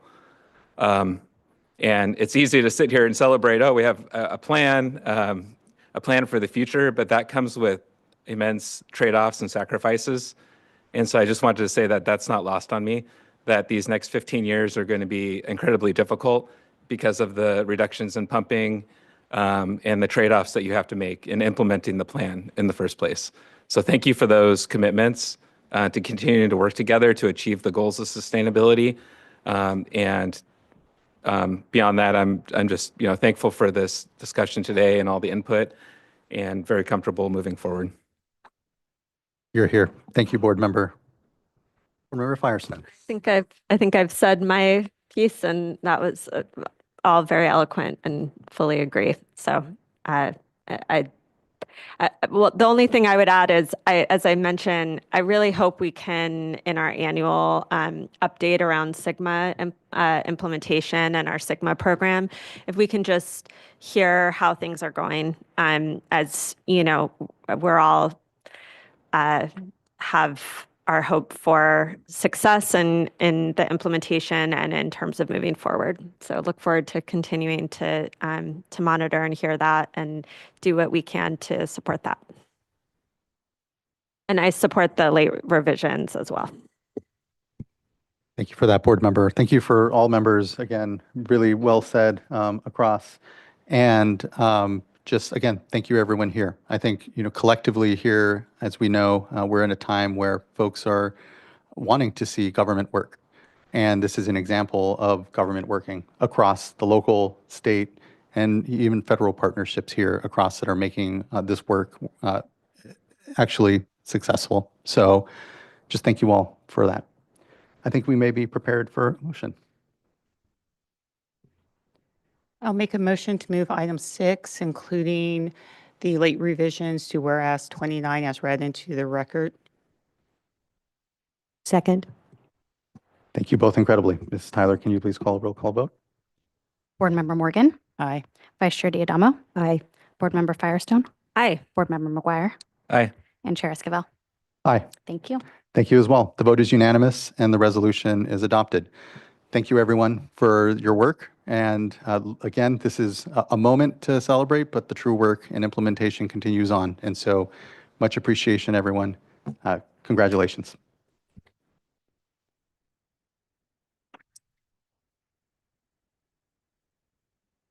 Thank you all.